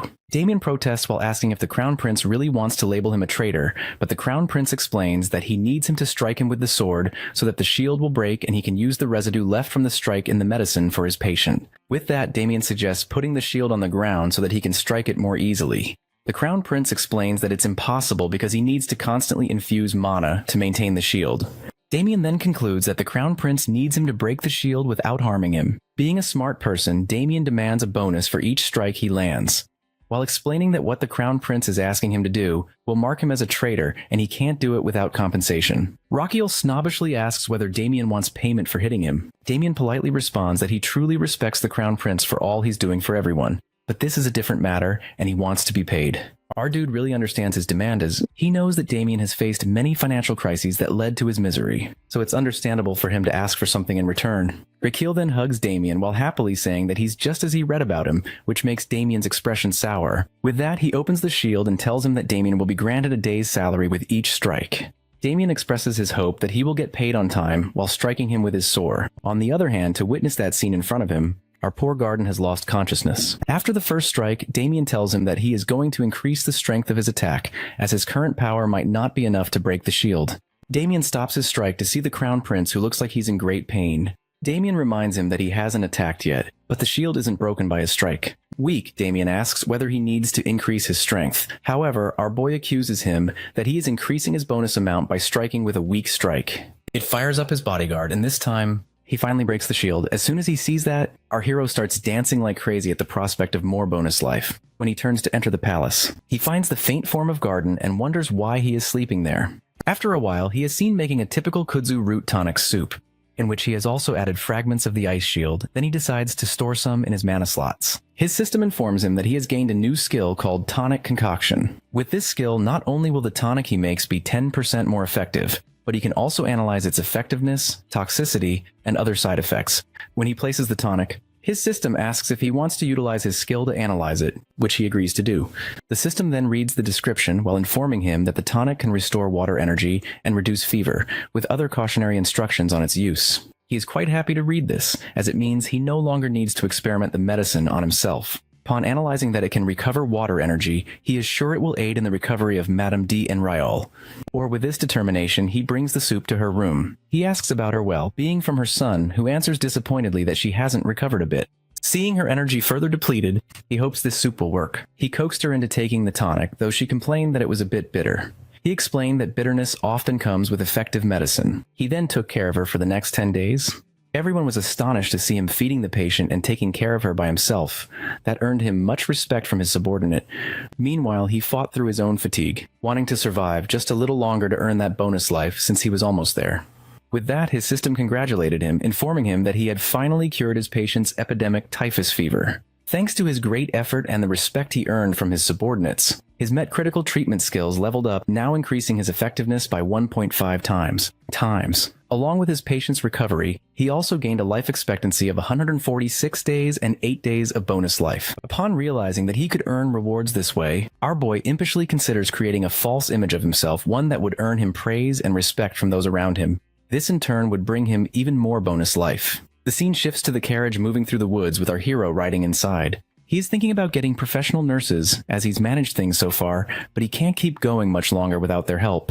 After a while, Madame de Nerrior and her son get down from the carriage. Madame thanks him for the ride, as he has also cured her. She expresses uncertainty about how to repay him. He smiles while thinking about the bonus life he's gained, and answers politely that seeing her healthy is more than enough reward for him. This statement makes her quite emotional, moved by his kindness. They say their goodbyes and are about to leave. It seems, though, that our guy has another plan, as he stops her son and invites him into the carriage, saying he needs to talk to him. The son of Madame de Nerrior is a little uncertain about whether they can talk like this, as he is sitting with his backs to the crown prince, but the prince shakes it off. The son waited for him to describe his purpose, but Rukiel didn't say anything for a while. Suddenly, our dude starts to complain about how sore his body is, and how much sleep he has sacrificed while taking care of his mother. Hearing all this, Denrare wants to compensate him for treating his mother. Our sly hero, however, tells him that he can't accept anything from a patient as it would ruin his reputation, but the son insists while saying that he truly wants to do something in return. Hearing this, our hero is more than happy to accept his help, as the son technically isn't his patient, so he can take help from him. He then asks him to assist with something, revealing that Denrare is an artist. A few days later in Frontera Plaza, a landlord tells a boy that he should get employed by the Crown Prince, who is looking for staff. However, the boy isn't convinced at all and taunts the landlord while pointing out that he's not late on rent despite his jobless status. The landlord quickly counters by saying that he's actually 2 months late for the rent. The boy rushes off to get money for the landlord upon hearing that. Meanwhile, a mysterious girl in a hood listens to the exchange, contemplating something. The scene shifts to the inside of an art gallery where many people have gathered around one particular. Our boy, along with Denrare, is also there. Rockhill congratulates him on becoming a professional artist. However, Denrare doesn't seem happy. When you see the paintings he has created, it's clear why this poor artist isn't thrilled to display his art. Several of the pictures depict the Crown Prince, with the first one of him showing a crazy pose alongside a captain, with the words, "I want you to..." Other paintings show some cool poses, including one of him with his companions. One of his very detailed paintings depicts him like a crying girl, which Damien wants to cut off. Denrare is a little uncertain about whether his paintings will help him in his search for a nurse. The Crown Prince, however, reassures him, saying that his work will definitely make an impact. He shows Denrare his own painting, in which Rockhill is portrayed surrounded by many strong-looking nurses, with a captain in the corner, labeled with the words, "Show me Ganho." The painting also includes a description encouraging people to become nurses, with the promise of a generous salary offered by the Crown Prince.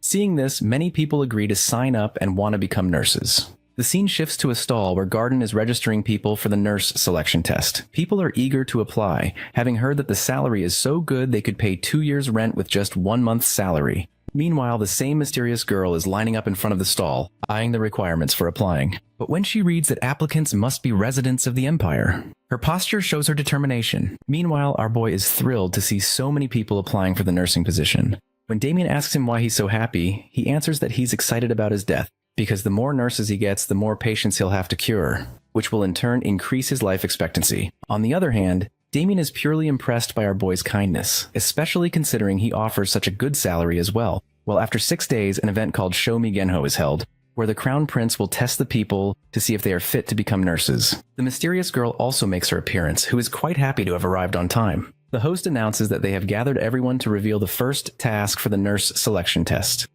However, he then reveals that this task will actually be announced next week. After a week, the host announces the first task for the nurse selection test and urges them to rush forward to the interview area.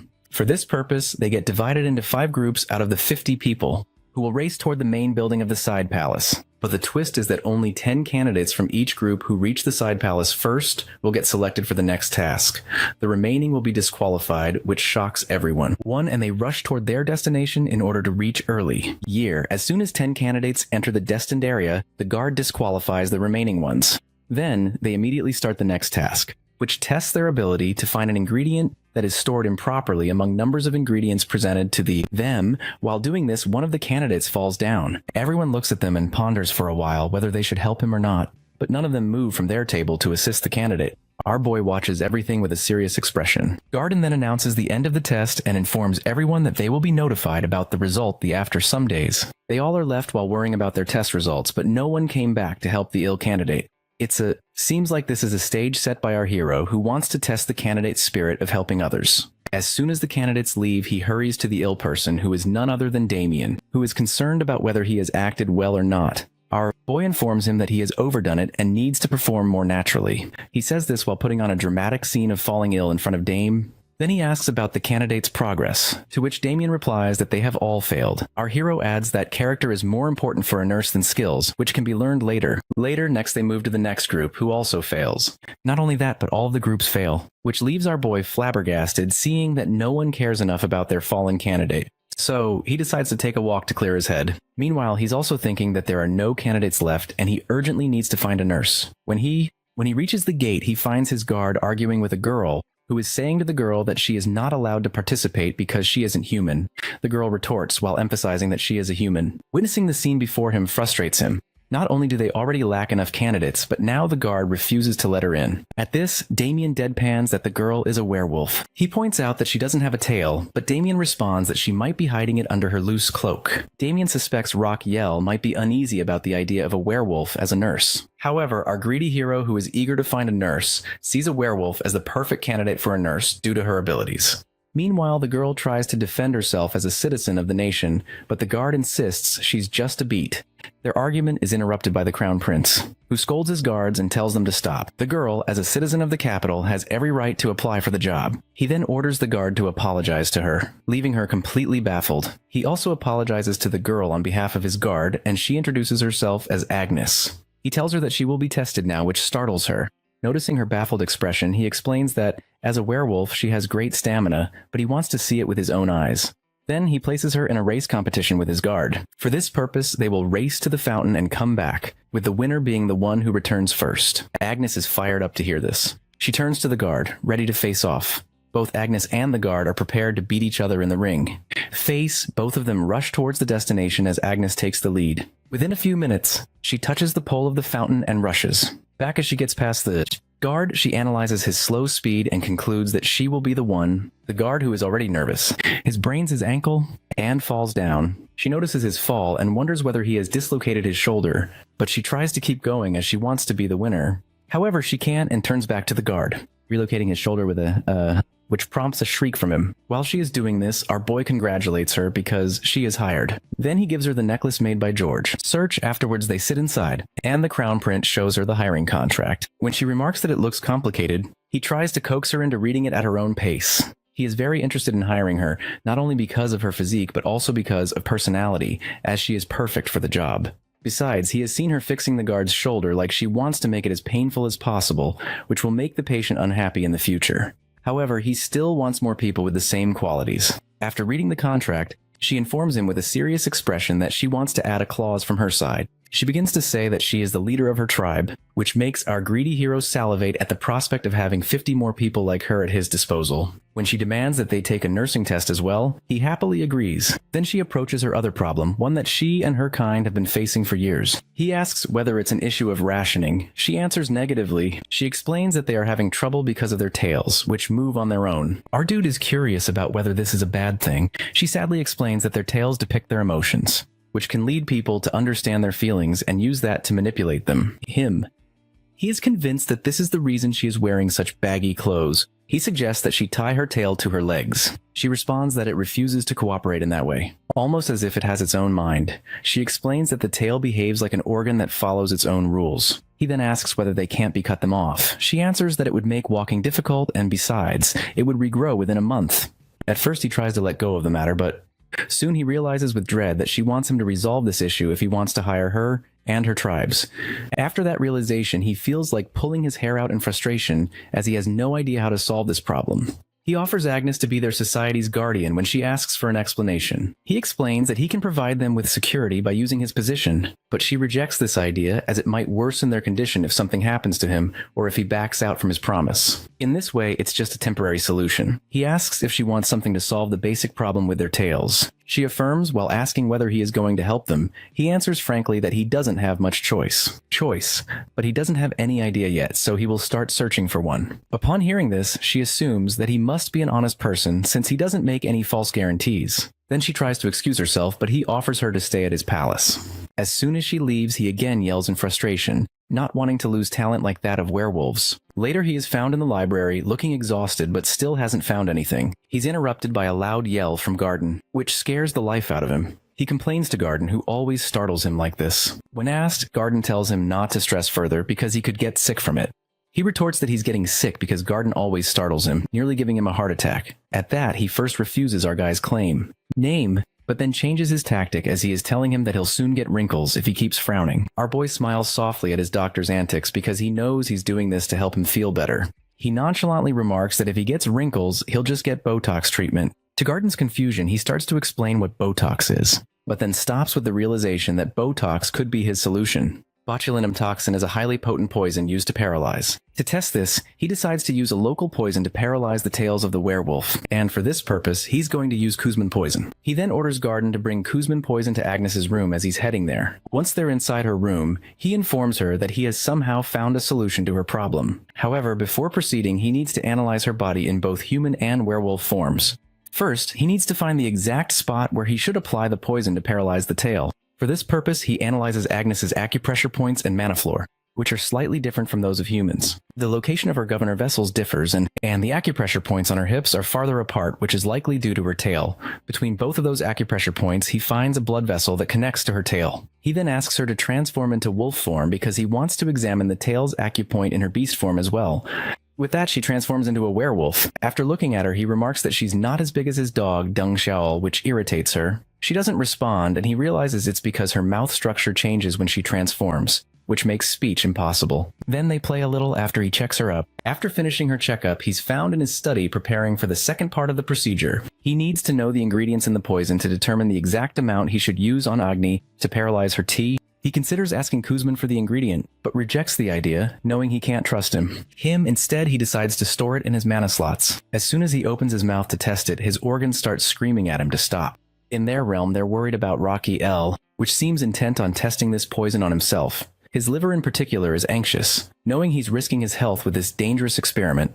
His liver adds that he will be the one who has to detoxify the poison Raquel plans to take. His liver shouts at him to test it on a summoned creature instead. In response, he exclaims that they're cruel to think he would test poison on such a cute little thing. His organs protest again, insisting that he can't use his body as a test subject. Then his liver informs him that there are some summoned beings specialized in analyzing ingredients, including the poisons. Liver's statement makes him pause and consider the suggestion. The liver adds that he met this particular summoned creature once while waiting in the waiting room. This piques our boy's curiosity, who asks about this waiting room. The liver explains that it's a place where unawakened organs and unsummoned creatures rest in a dormant state. This piques his interest, but both his lover and his system inform him that access to this information is restricted, so he can explore it further. He then tries to coax the liver into revealing the traits of that summoned creature, as he is hoping to get an advantage when it's time to summon his next creature. The liver nonchalantly refuses, and the other organs begin to laugh at his expense, which irritates him. Subsequently, he decides to show his organs who's boss by holding his breath. As soon as he does so, his lungs and heart start to panic from the lack of oxygen, and are on the verge of losing consciousness. Seeing them like this, his liver finally tells him the trait of the summon he wants. After a while, he successfully summons a sunfish named Bobok. He watches Bebobok playing with Gosium, then lures Bebobok to taste the capsule containing the poison by telling him it has a great taste. Next, this earns him the title of Heartless from his organs. He then focuses on his summon, who has eaten the poison. Bebobok has the ability of immortality, so even if it eats poison, it revives and writes down everything in a journal it has eaten. Therefore, Bebobok revives, and writes down every trait of the venom on a card with teary eyes. By interpreting the traits and ingredients of the venom, our dude concludes that this kind of venom has the ability to weaken Botox because of its potential. Now he's ready to accurately prepare the venom which he needs to paralyze Agnes's tail. He calls for Garden, who appears in front of him out of nowhere. Garden is shocked to see another summon besides his master. Our guy makes a terrible lie while saying the summon came here looking for him because he's quite famous. That Garden comments that Raquiel reminds him of a great person named Lloyd Frontera. This man was the builder who transformed this kingdom into an empire, RG agrees, as he has read about him that this legendary builder had 5 summoned creatures. Cautiously, our boy asks whether Lloyd was truly a great person. Garden explains that Lloyd laid the foundation of the empire, but was known as someone who was popular on Fridays. Our boy doesn't understand the meaning behind Garden's words and orders him to bring Agnes to the end. There, while Garden escorts Agnes to the Crown Prince's room. She doubts whether Raquiel has really found a solution to her problem. Seeing Garden, she comments that he looks nervous. He retorts that the same could be said about her. She accuses him, while saying that it's because he saw her tail. Realizing his mistake, he apologizes, which lightens her mood, and they formally introduce themselves to each other. After this, they move forward. When they're near the room, he nervously tells her that she might be shocked after learning about the treatment procedure the Crown Prince has prepared for her.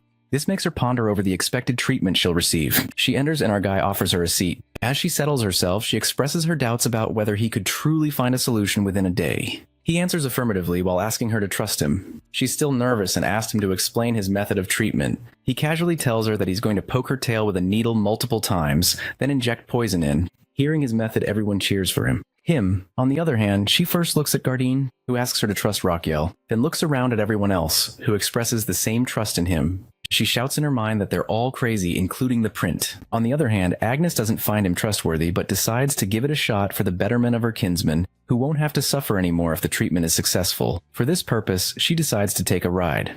When she agrees to have a treatment, maids cover her body and take out her tail from the hole they made in a sheet.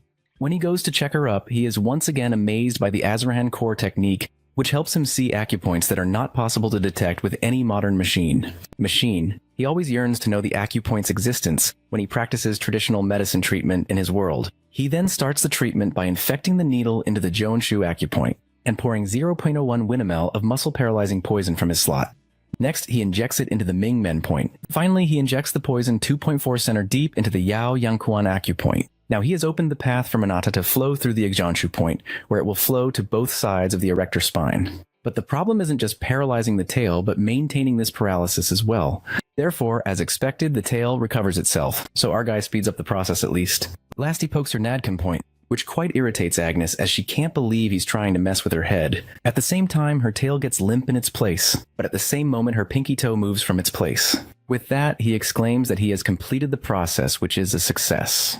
Gets up from her bed with an uncertain expression on her face regarding the treatment. Our boy asks whether she feels something different with her tail. Her eyes widen as she sees her limp tail, which should be moving to show her unease. Rocky explains that he has paralyzed the nerve of her tail and directed it to her pinky toe because now it will work as her tail. Then she starts to cry because of all the built-up emotions she and her kind have to carry because of their so-called tails.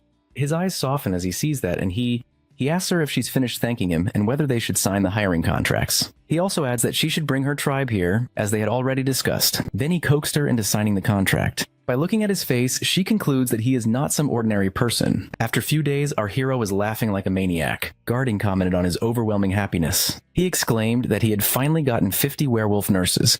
The said nurses are receiving professional nursing training where they are taught basic nursing techniques and emergency treatment.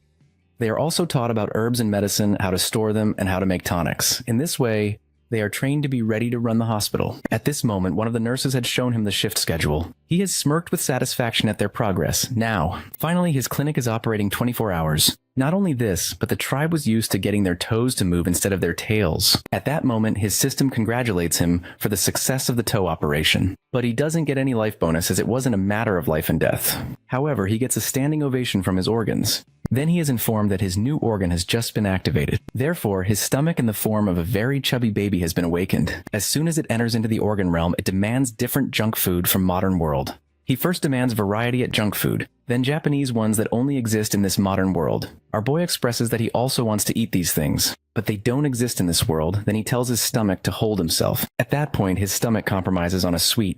He eats the candy while thinking that his stomach has the taste of an elementary schooler. However, to have this, his stomach gives him 300 HP.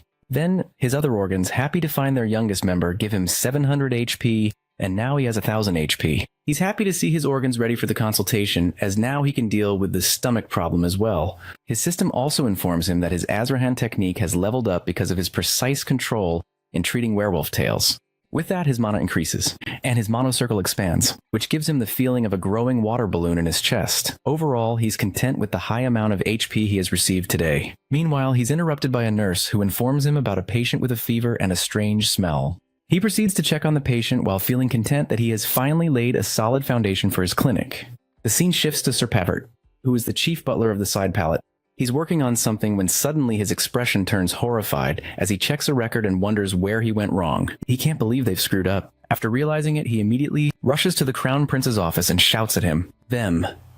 Our prince immediately looks for his doctor, who's usually the one to startle him. But this time it's the butler who apologizes for his rude visit. He whispers that they're out of budget to operate the side palace, which makes the prince scream, asking how that's possible since he is the crown prince. He's quite tense upon hearing this, as he can't operate the traditional clinic that extends his lifespan in this way. He asks about the reasons behind it. The butler informs him that it's because he cut a large chunk of the side palace budget last autumn. Upon hearing this, the prince curses Rukiel. After a while, the butler informs him about the reason behind his budget-cutting decision.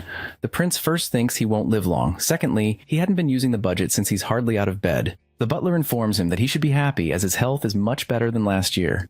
He comments freely that he's not happy at all. He lies down on the floor while thinking about how broke he is now and how life is all about money. Then he thinks about Rocky L, who should be blamed for this fiasco. He decides to find a solution to the problem, as he can understand why Rocky L did it, but grumbling about it isn't going to get him any. He then turns to his butler and asks whether they can request more money for operating budget. But the butler replies that it's not possible, which makes his expression grim. At this moment, he confesses that without operating the side palace traditional medicine clinic, he'll be dead. The butler asks how his death is related to the operation of the clinic. Instead of answering, he sighs and asks whether they really can't request more budget. The butler answers that it's against the law, as they can only make a request at the end of the year. However, the only person who's an exception to the law is his father. He enthusiastically decides to ask his father for help. However, he returns empty-handed as his father isn't interested in helping him. He feels like history is repeating itself when he had to close his clinic because of a lack of money, but this time he's determined not to be stopped by financial issues. He then asks for the assets of the side palace. The butler asks why he needs them. He exclaims that he's going to sell everything, including painting, silver and gold cutlery. The butler is quite sad to see these things which he's cared for so long about to be sold. He once again asks the crown prince to reconsider his decision, but the ever-cruel prince answers negatively, which prompts a hateful remark from the butler. A few days later, he turns to his trusted man about the issue of a budget. You sold the luxury items, but it's not a permanent solution to their problem. He adds that they've gained some temporary relief from the funds they got from selling luxury items, but if they don't do anything to extend their funds, they'll eventually be eaten up as well as... Well, the butler points out that there's nothing left to sell anymore. He deadpans that they're going to sell medicine from now on, which leaves both of his men speechless.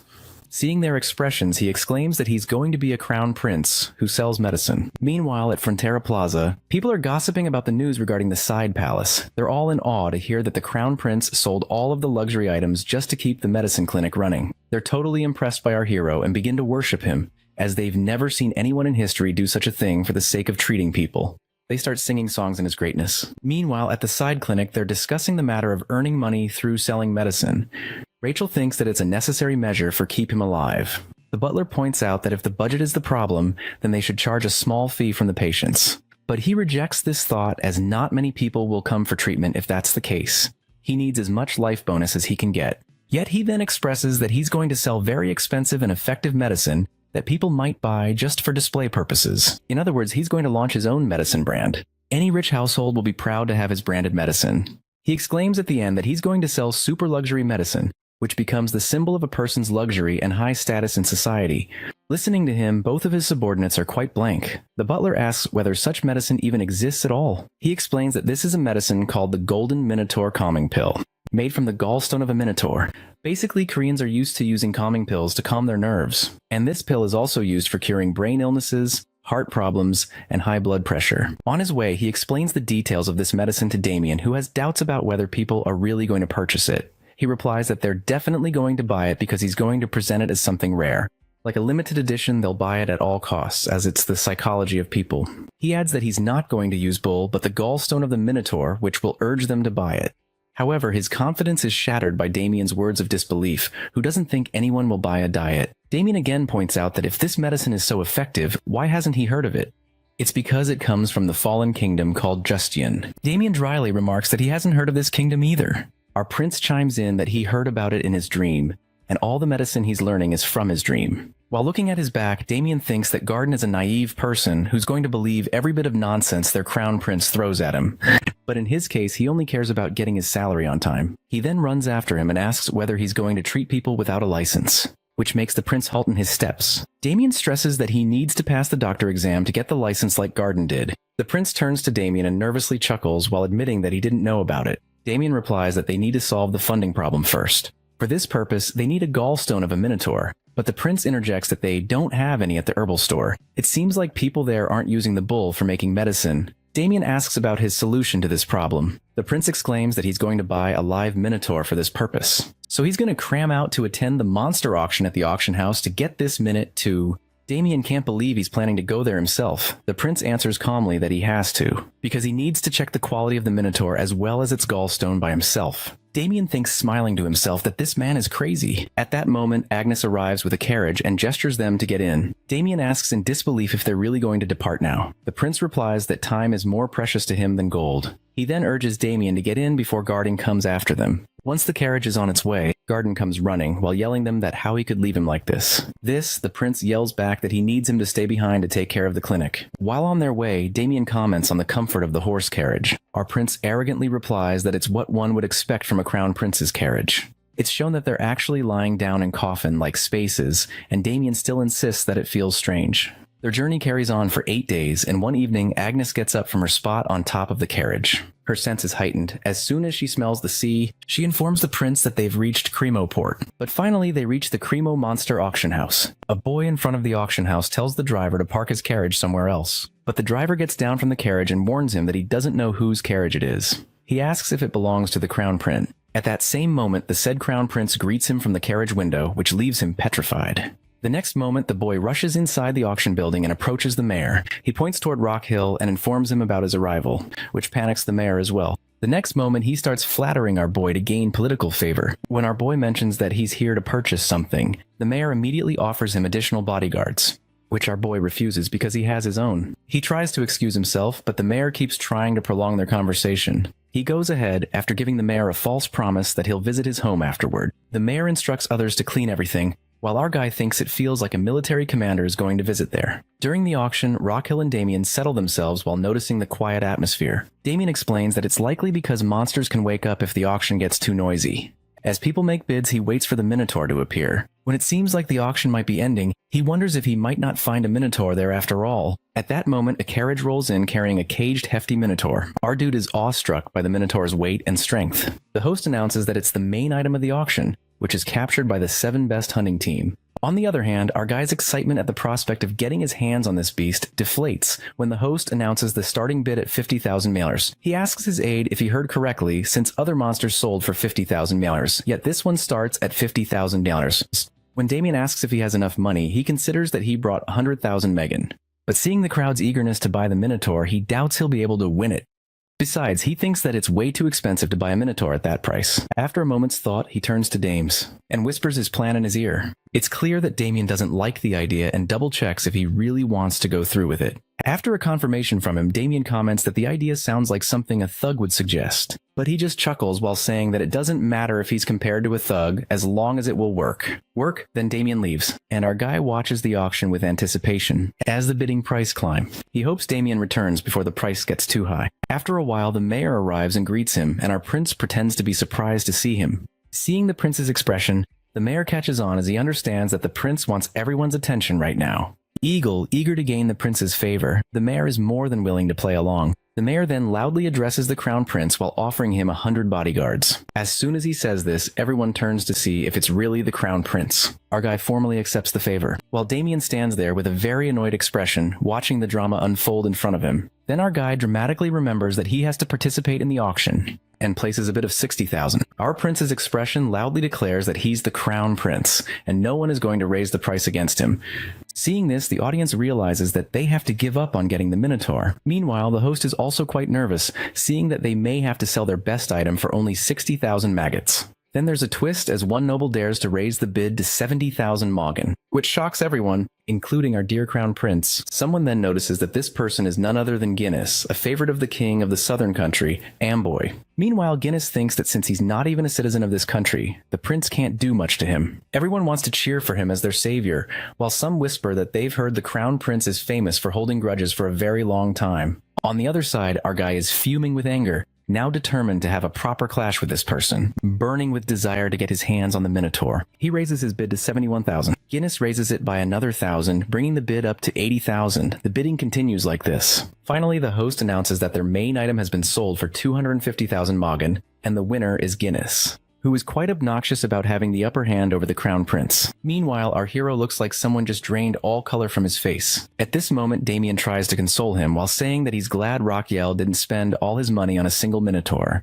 Or hearing this, our guy's expression shifts to confidence about his finances. But in reality, Damien is secretly worried about getting his salary on time. He's completely flabbergasted when Damien remarks that he's only sticking around as long as he can count on a stable paycheck. He reminds Damien that he was the one who rescued him from the underground life.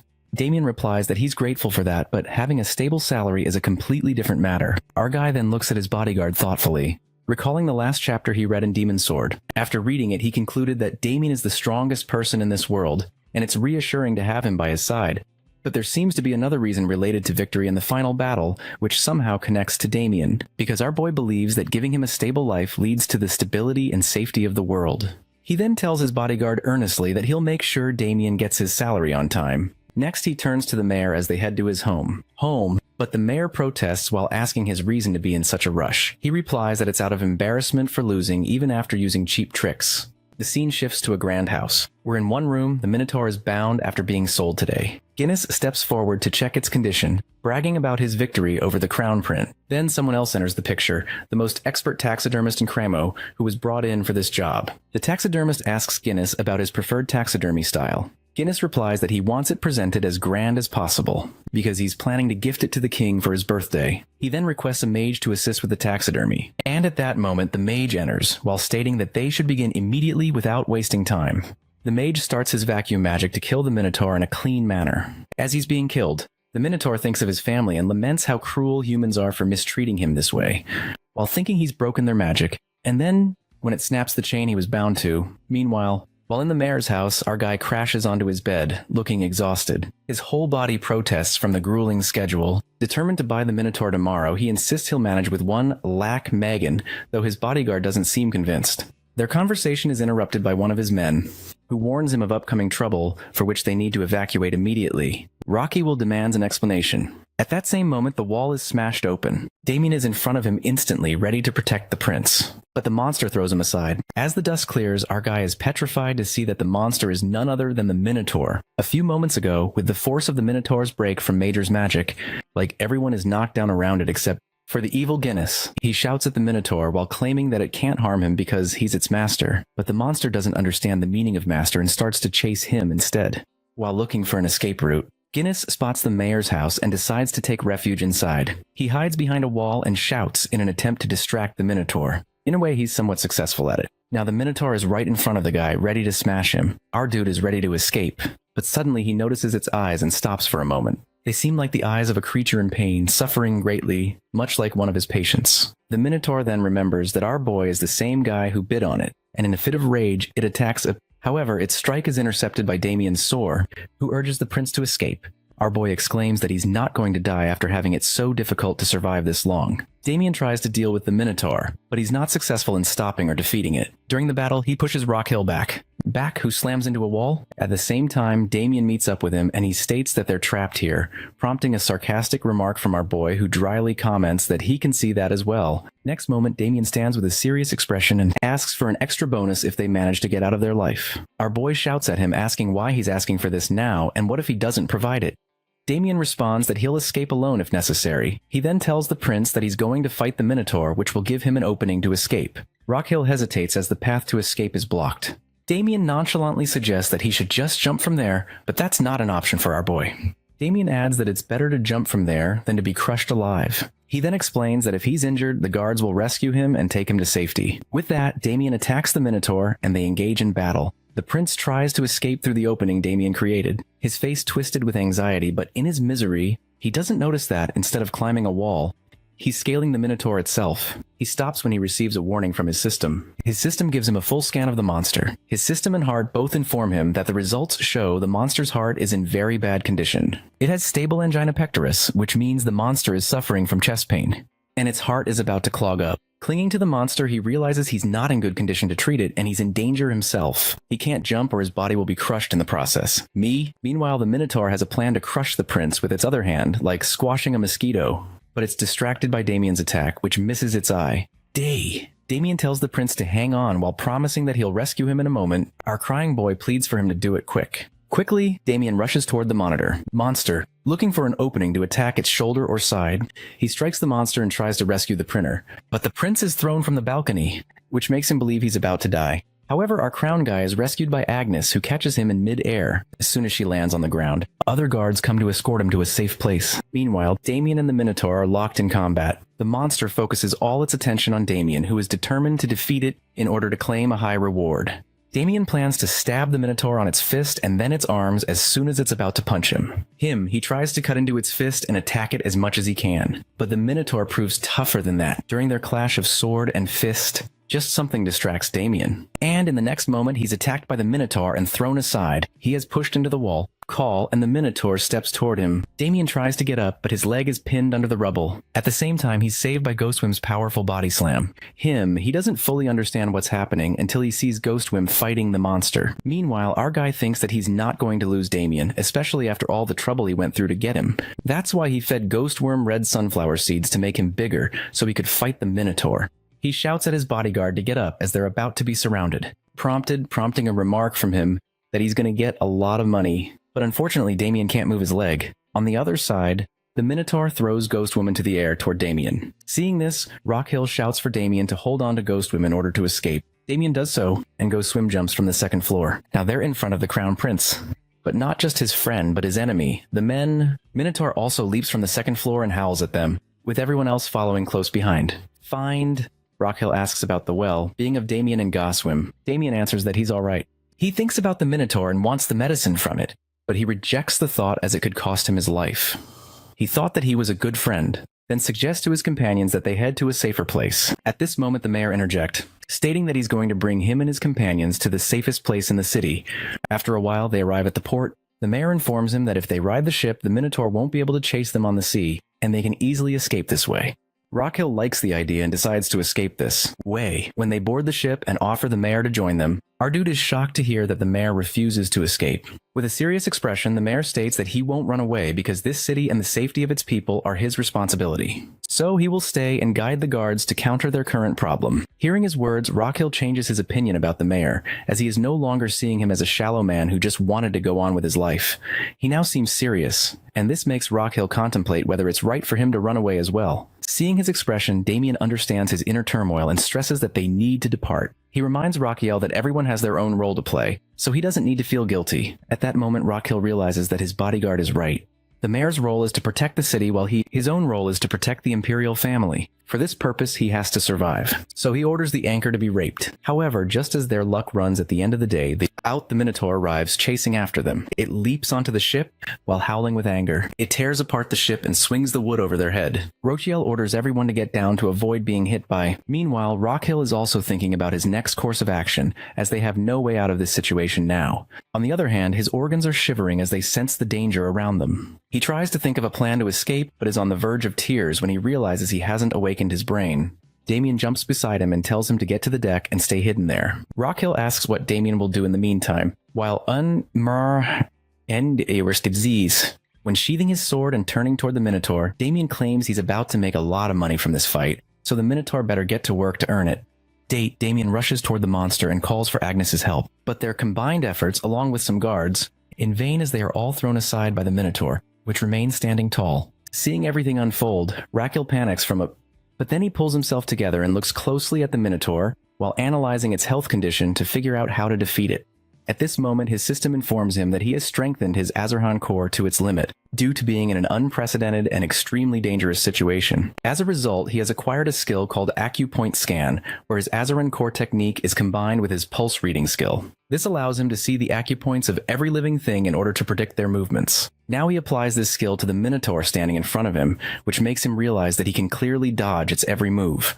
However, the problem is his stamina, as he can't keep up with this for long. With a tense expression, Rockhill ponders a way out for himself and everyone else. Meanwhile, he notices Gosawam and gets an idea, though he's a little uncertain about whether it will work. But he decides to go for it anyway because he believes it's his role to protect everyone as the Crown Prince. So when the Minotaur is about to attack a sailor, right? Hill rushes in from the front to block its strength. Strike, his system warns him that he has eaten the red sunflower seeds meant for his summoning. Our boy really becomes a giant with the red flower seed and now has a one-on-one with this monster. However, his system informs him that he is not a summon. So he must have side effects from eating the red flower seed. He needs to consult the doctor immediately. He dryly reminds his system that he is a traditional medicine doctor. His system then informs him that his giant form will last only 3 minutes, and he will fall into a coma once it ends as a side effect. Now he understands the severity of the situation as he has to end this. Fight within 2.5 minutes, which he is sure he can't do, and he might meet his end. As expected, the Minotaur gives him a hard punch in his face. He complains about how much it hurts, but normally he would be killed by this attack, so there is still hope.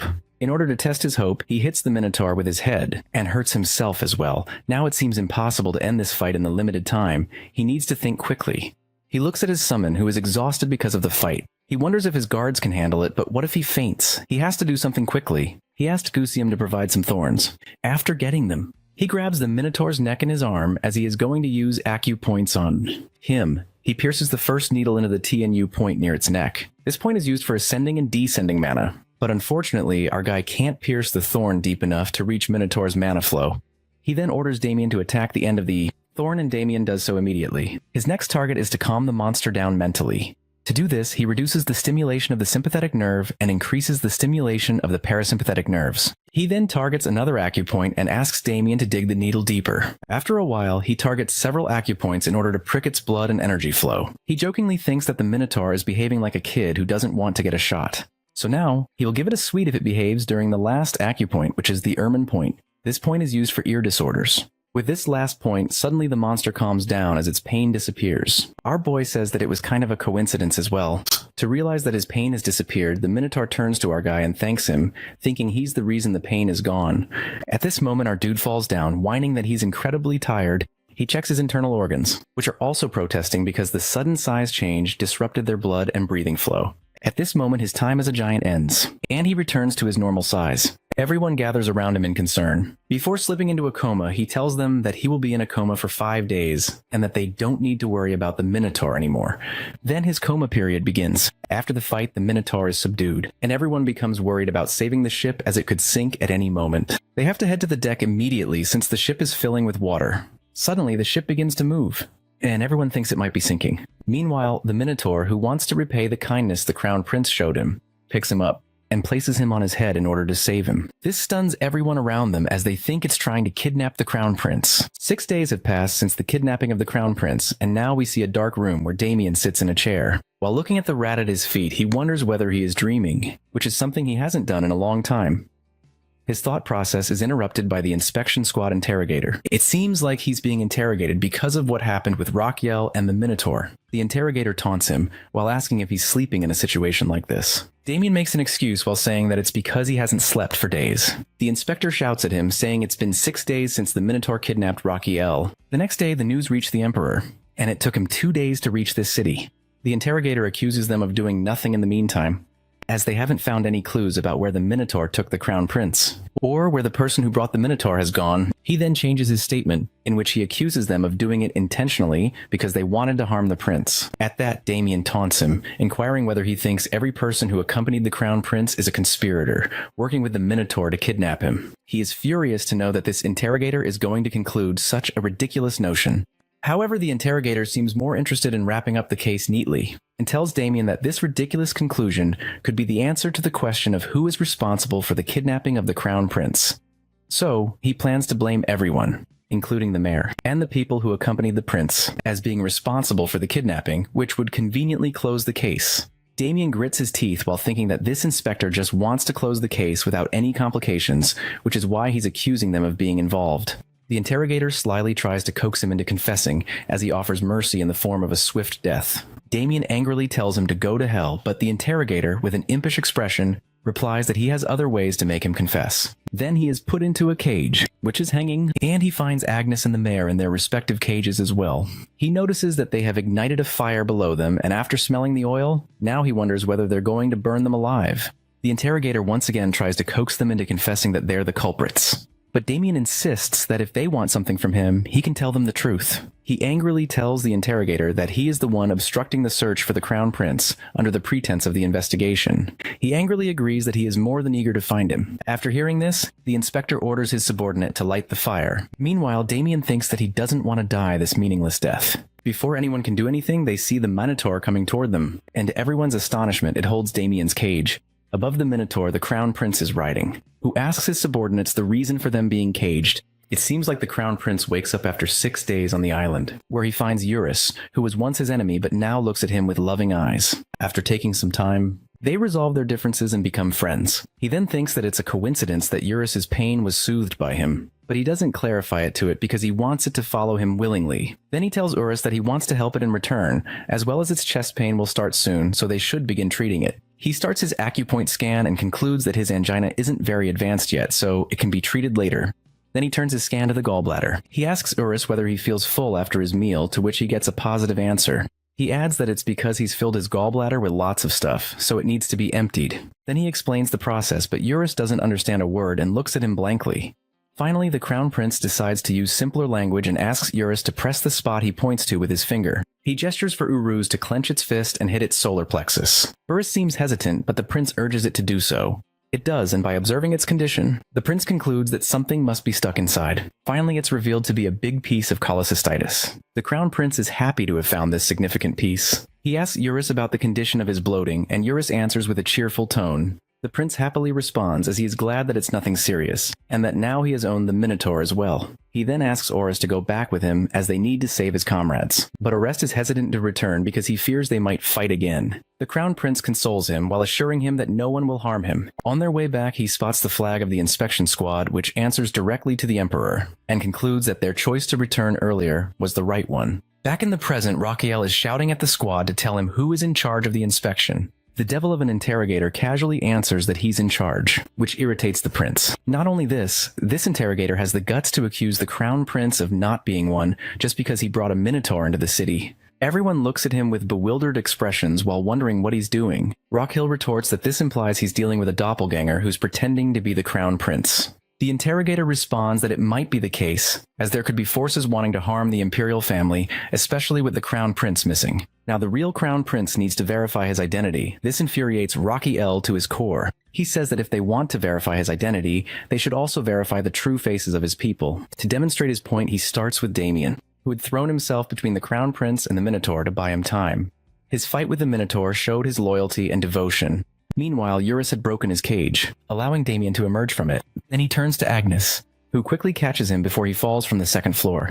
If she hadn't been there, he might be a dead person. Next moment, she is freed from the cage as well. As she steps in front of him, he says that she shows great courage and sacrifice. Then he turns to Sergio, who is his knight captain, and the first one rushing to get him to safety. He then looks at the other guards and describes their sacrifices and the effort they showed during the fight. Listening to this, the royal guards discuss that he might be the real Crown Prince, but are confused about how he managed to survive. On the other hand, dread is clearly visible on the face of the interrogator, because he was sure the Crown Prince isn't coming. That's why he blames everyone in his party in order to close the case. This is how he's always done things. Because when an important person dies, someone must be blamed for it. At this, he bows before the prince and starts begging for forgiveness, while realizing that he's dared to question his identity verification. However, the Crown Prince remains unfazed by his drama and turns to the mayor, who chose to stay with his city to protect them rather than run away. He then approaches the cage and states that the mayor is the best example of how nobility should fulfill their duties.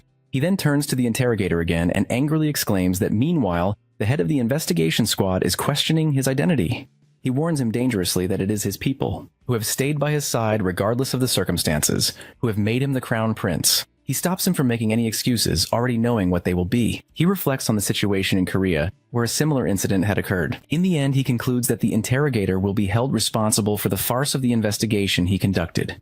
The next day, everyone gathers on the shore. Gossiping about the latest news, their hot topics include the investigator who's been accused of hindering the search for the crown prince. He is likely going to be either hanged or sentenced to life in prison. They also discuss the crown prince's skill to tame the fierce minotaur, who has become obedient to him. A young boy claims that he saw the crown prince grow as big as the minotaur and fight with it. Not only that, he also adds that the prince poked thorns into the minotaur's body. This story, however, isn't believed by anyone.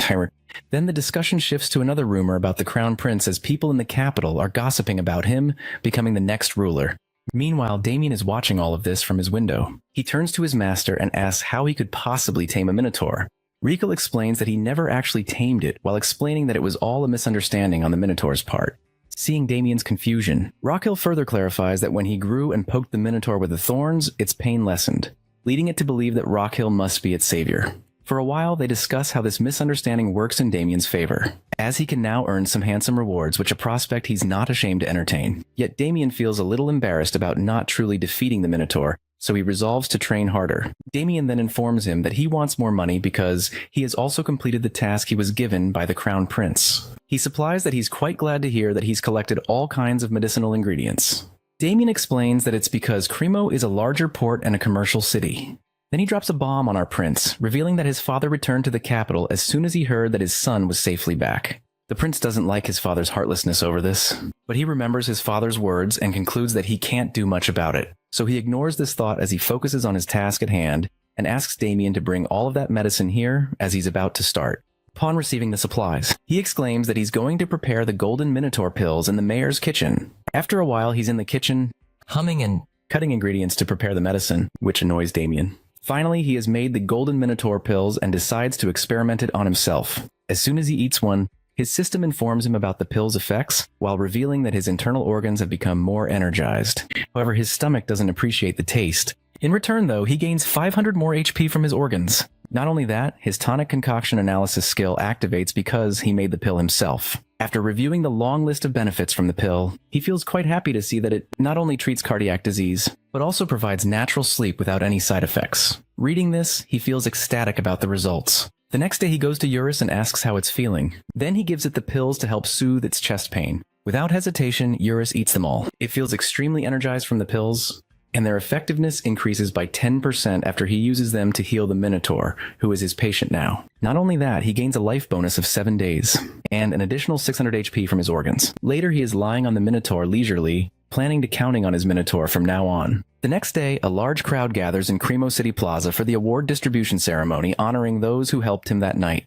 That morning, Rockhill makes a grand entrance, riding in on Eurus. Seeing him, the crowd confirms that he's likely to become their next king. Unbeknownst to their discussion, Rockhill begins the ceremony, while recalling that the last time he received this much attention was during his fight with his brother, so he doesn't want him to feel afraid. He starts the ceremony by addressing his bodyguards and complimenting the bravery they displayed that night when they fought against a Minotaur. To acknowledge their efforts, he's going to give them his golden medicine. With a smirk, he praises the mayor in his mind, who solved his problem. The scene flashes back to 2 days ago, when he's resting with Eurus and the mayor approaches him. Rocky explains to him that he's going to hold an award ceremony to honor those who worked hard that night, not only to acknowledge their efforts, but also as a way to advertise his medicine. He then shows him the medicine he plans to give to his subordinates. The mayor immediately understands that Raquiel has ulterior motives and realizes what he wants to do.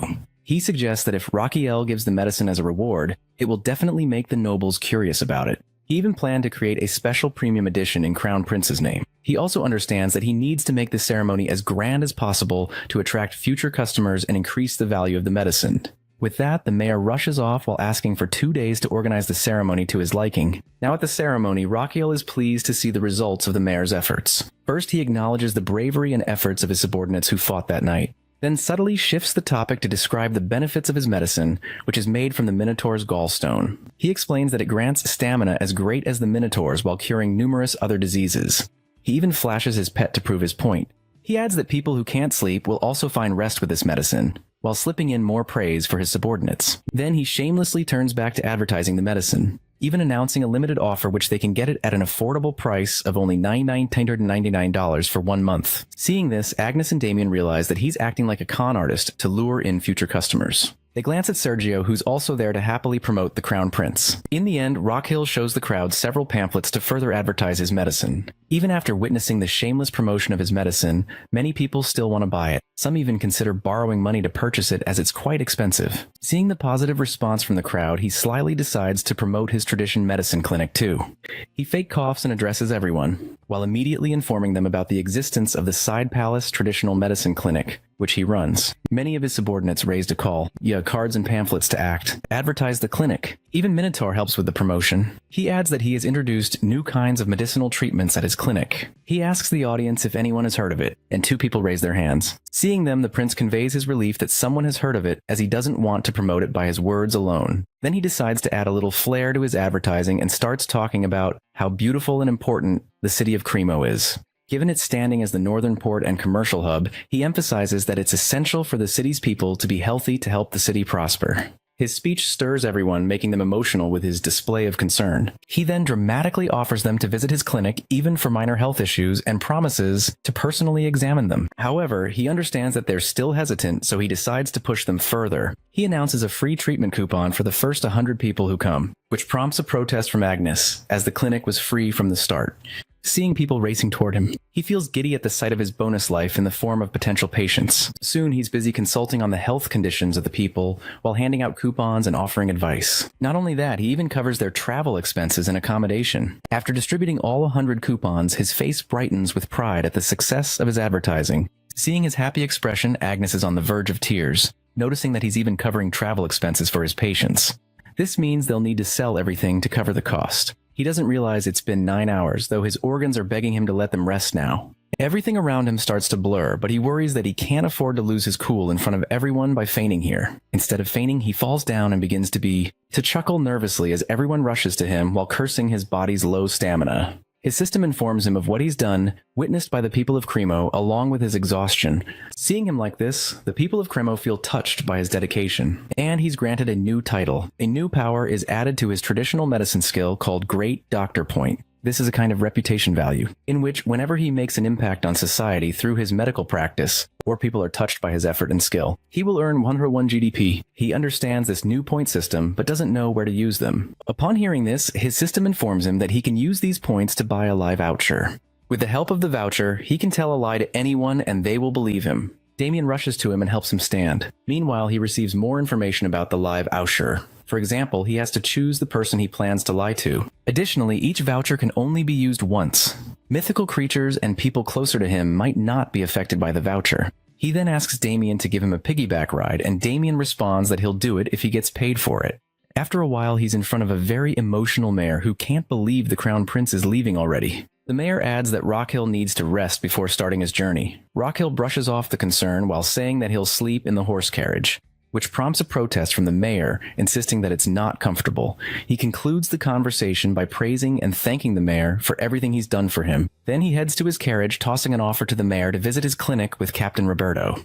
The mayor doesn't understand, but Raquiel is referring to the fact that both he and Captain Roberto suffer from partial baldness, which he can treat. As soon as Raquel enters the capital in his hometown, everyone is startled to see Minotaur accompanying him. A knight rushes toward his carriage, and as soon as he spots the Minotaur beside the prince, he's a little startled at first, but he quickly shakes his head and moves forward. He wakes the crown prince and hangs back. He stands him an envelope sent by the emperor after greeting him in a very formal manner. Raquel takes the envelope from his hand, feeling a bad sense of foreboding about the content of the letter. He opens the envelope, his eyes shining with worried curiosity. This letter is a summon for him in the court of his father. He doesn't feel good after reading it. However, with a grin, he brushes off his worry by thinking that he's going to use the live Ausher in case things go south. Later, he's shown in front of his father, greeting him. He stays bowed while waiting impatiently for his father to say something. Finally, his father deems him worthy of wasting some words on him and expresses how irresponsible and incompetent his son is to endanger the people who are traveling with him. He doesn't like his father's words as he almost meets his end during that fiasco.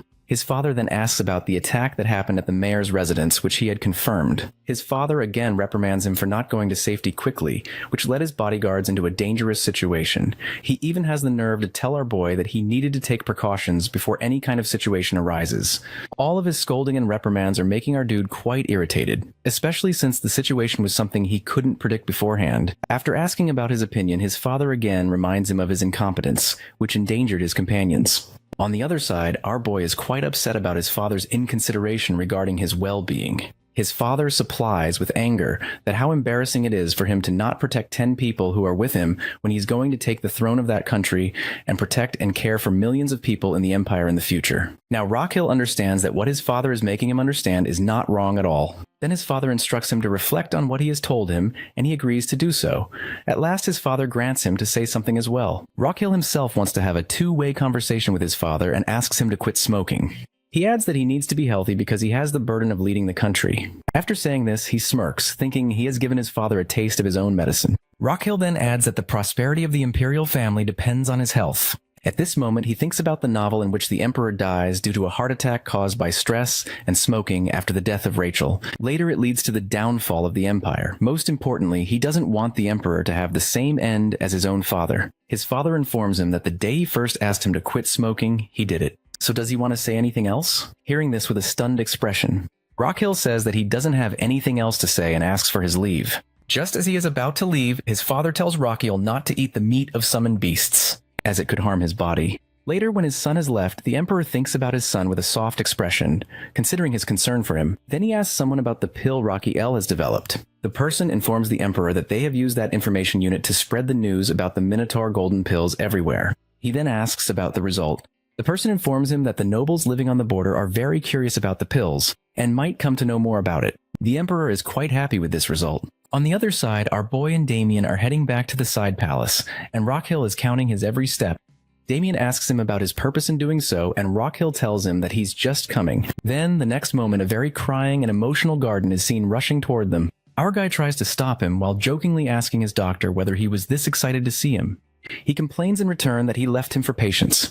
Rockhill decides to prepare a tonic for him as a reward, and thanks him for his hard work in taking care of the patients in his absence. Then they discuss the incident at Cremo, and Garden is quite shocked as the Minotaur behind him. Rockhill compliments his acting skills because he might already know about him bringing a Minotaur with him. On the other hand, Damien is thinking awkwardly that no one is normal there. On the way to the entrance, he asks Garden if there's anything he doesn't know. Garden tells him about some strange inquiries where people are asking something about a medicine that doesn't exist yet. Garden has shown him the piles of those requests in which people want to buy the Minotaur pills, and the nobles are the most excited buyers. He then looks out the window to the people who are traveling there, eager to buy the medicine. His eyes shine to see them, and he asks Gordon to make them line up according to their list. He is selling his special edition medicine. After 10 days, they have sold out all of the pills. When he's happy about it, Garden ruins his happiness by telling him that he's been summoned by the Emperor. He anxiously thinks about what his father wants from him now. When the guards let him into another room of main palace, he is shocked to see that it's not an audience chamber, but might be the Emperor's room. When he enters the room and sees the Emperor, something falls in the pit of his stomach as he realizes that the Emperor is in the same condition his father was. Rushiel's past self is seen in the internet cafe, where he is found playing a game which he is losing constantly. This is making him quite irritated. His friend tells him that his phone is ringing constantly, but he says that he doesn't care about it. When the game is over, he finally decides to pick up the call. As soon as he does so, his expression changes to dread. He rushes, his tone frantic, and can't hold himself together when he sees his father on his deathbed. In the present time, he tries to move past his trauma and see his father in this state, but there's no time to indulge in such things as he needs to treat the Emperor. He diagnoses that the Emperor might have had a stroke because his muscles and nerve signals, which control the muscles of the body, are all over the place. Then he turns to the Emperor's doctor about his father's health condition. To his shock, the doctor informs him that the Emperor has been fainting since the previous night. He asks about the cause of the problem. The doctor informs him that it was because the Emperor was drunk the previous night after having dinner, so he suggested he take a rest. When he checked on him the next morning, the Emperor was already in this state. This information makes Rockhill angry because the doctor lost the golden hour for treatment. during which he could have controlled the Emperor's condition, which seems like the symptoms of a stroke. One thing he doesn't understand is why it happened in the first place, because the Emperor claimed to him that he had quit smoking and was taking care of his health. He then thinks about the story development after the Emperor's death, in which the second prince becomes the king. But now it will be him who will become the Emperor, who only has 200 days left to live. However, as Emperor, he would have plenty of work to do, which doesn't allow him to treat patients, leading to his early death. He immediately tries to search for the cause of the stroke while hoping that it won't be because of cerebral hemorrhage. Basically, there are two types of strokes. One is caused by cerebral hemorrhage, which happens when a vein in the brain bursts. The other cause can be thrombosis and atherosclerosis, in which the aforementioned vein is blocked, which stops the oxygen from going to the brain.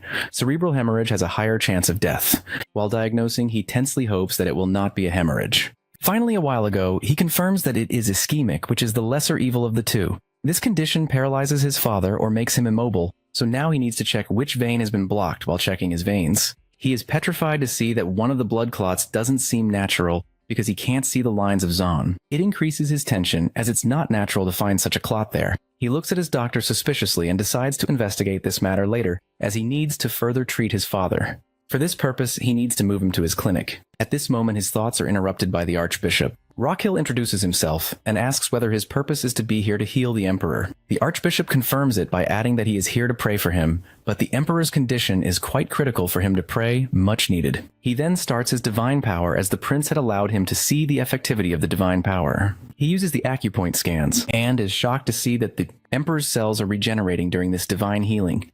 He is glad to see that the cells are regenerating, as it is generally impossible to do so due to the damage of the brain cells. After finding the hope that he might save him, he starts to pray alongside the Archbishop. A while later, the Archbishop claims that he is done. He then checks his condition, and states that even though the blood cells have regenerated, they will die down eventually because the blood clot has not been removed. Now his top priority is to remove that clot. He contemplates which treatment he should adopt to do so.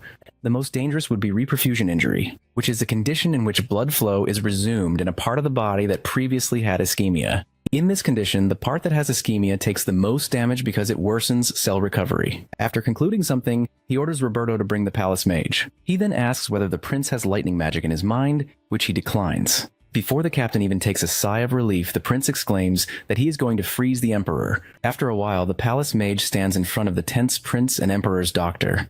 Upon knowing what their crazy prince wants him to do, he is quite shocked. The mage is hesitant and tense, knowing this could endanger him. But Raquel seriously tells him that it's the same as what happened with George, so he needs to do it in order to save the Emperor. Otherwise, his condition will worsen. To listen to him, he considers doing this but starts to suspect Rockhill, thinking he might be doing this in order to become Emperor. But he brushes off this negative thought, as Raquel doesn't seem like someone who would be after power.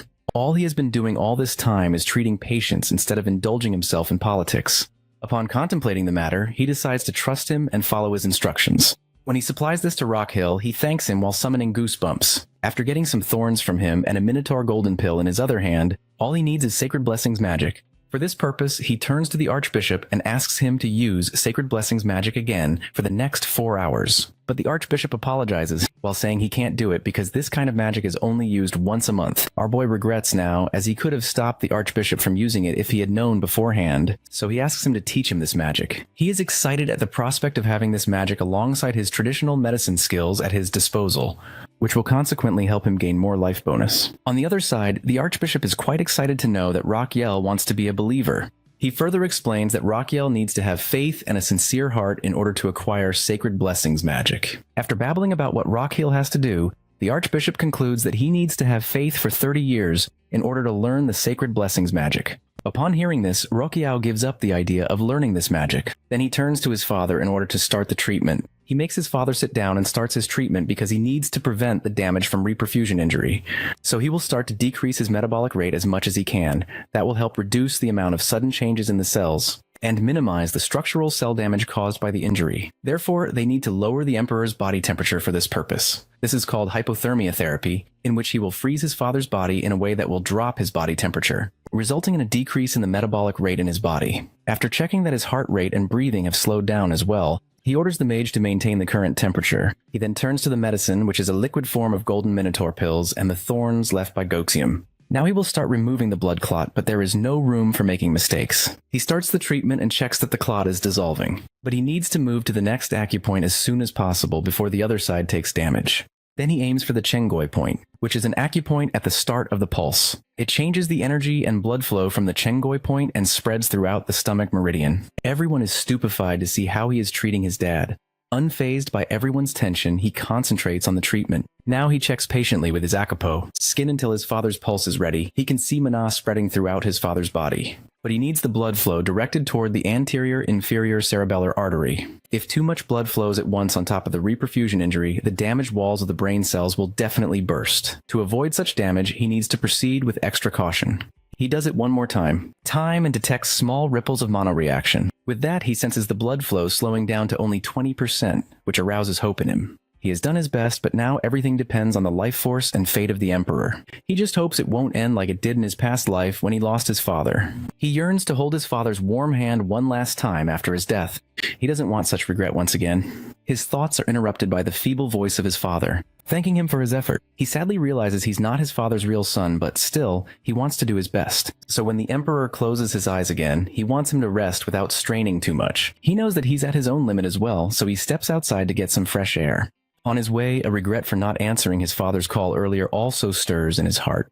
With a heavy heart, he feels content that, at least this time, he didn't repeat his past mistake. As it rains outside, he is crying for his father. After a good cry, he pulls himself together, knowing he's only passed one hurdle and needs to be prepared if there's another relapse. He decides to establish a rehabilitation plan if the Emperor faces more stress. Besides, he hopes his father will live at least 1 month longer, so he can use a sacred blessing magic to fully heal him. In this moment, his system informs him that, because of his unique treatment and dedication, he is now able to treat his father with the hope of further recovery. Not only this, but our guy also creates a record by introducing the concept of reperfusion injury to the Laurasia continent. After his discovery, this concept will be written for future generations of medical students. In this way, future medical students will resent him because they'll need to study for exams on this topic. Besides, he also obtains 121 GDP points. He feels glad to receive these unexpected rewards. His moment of contentment is interrupted by the royal doctor, who apologizes for his inability to treat the Emperor. Rikiel angrily orders the doctor's suspension because he fails to recognize the Emperor's condition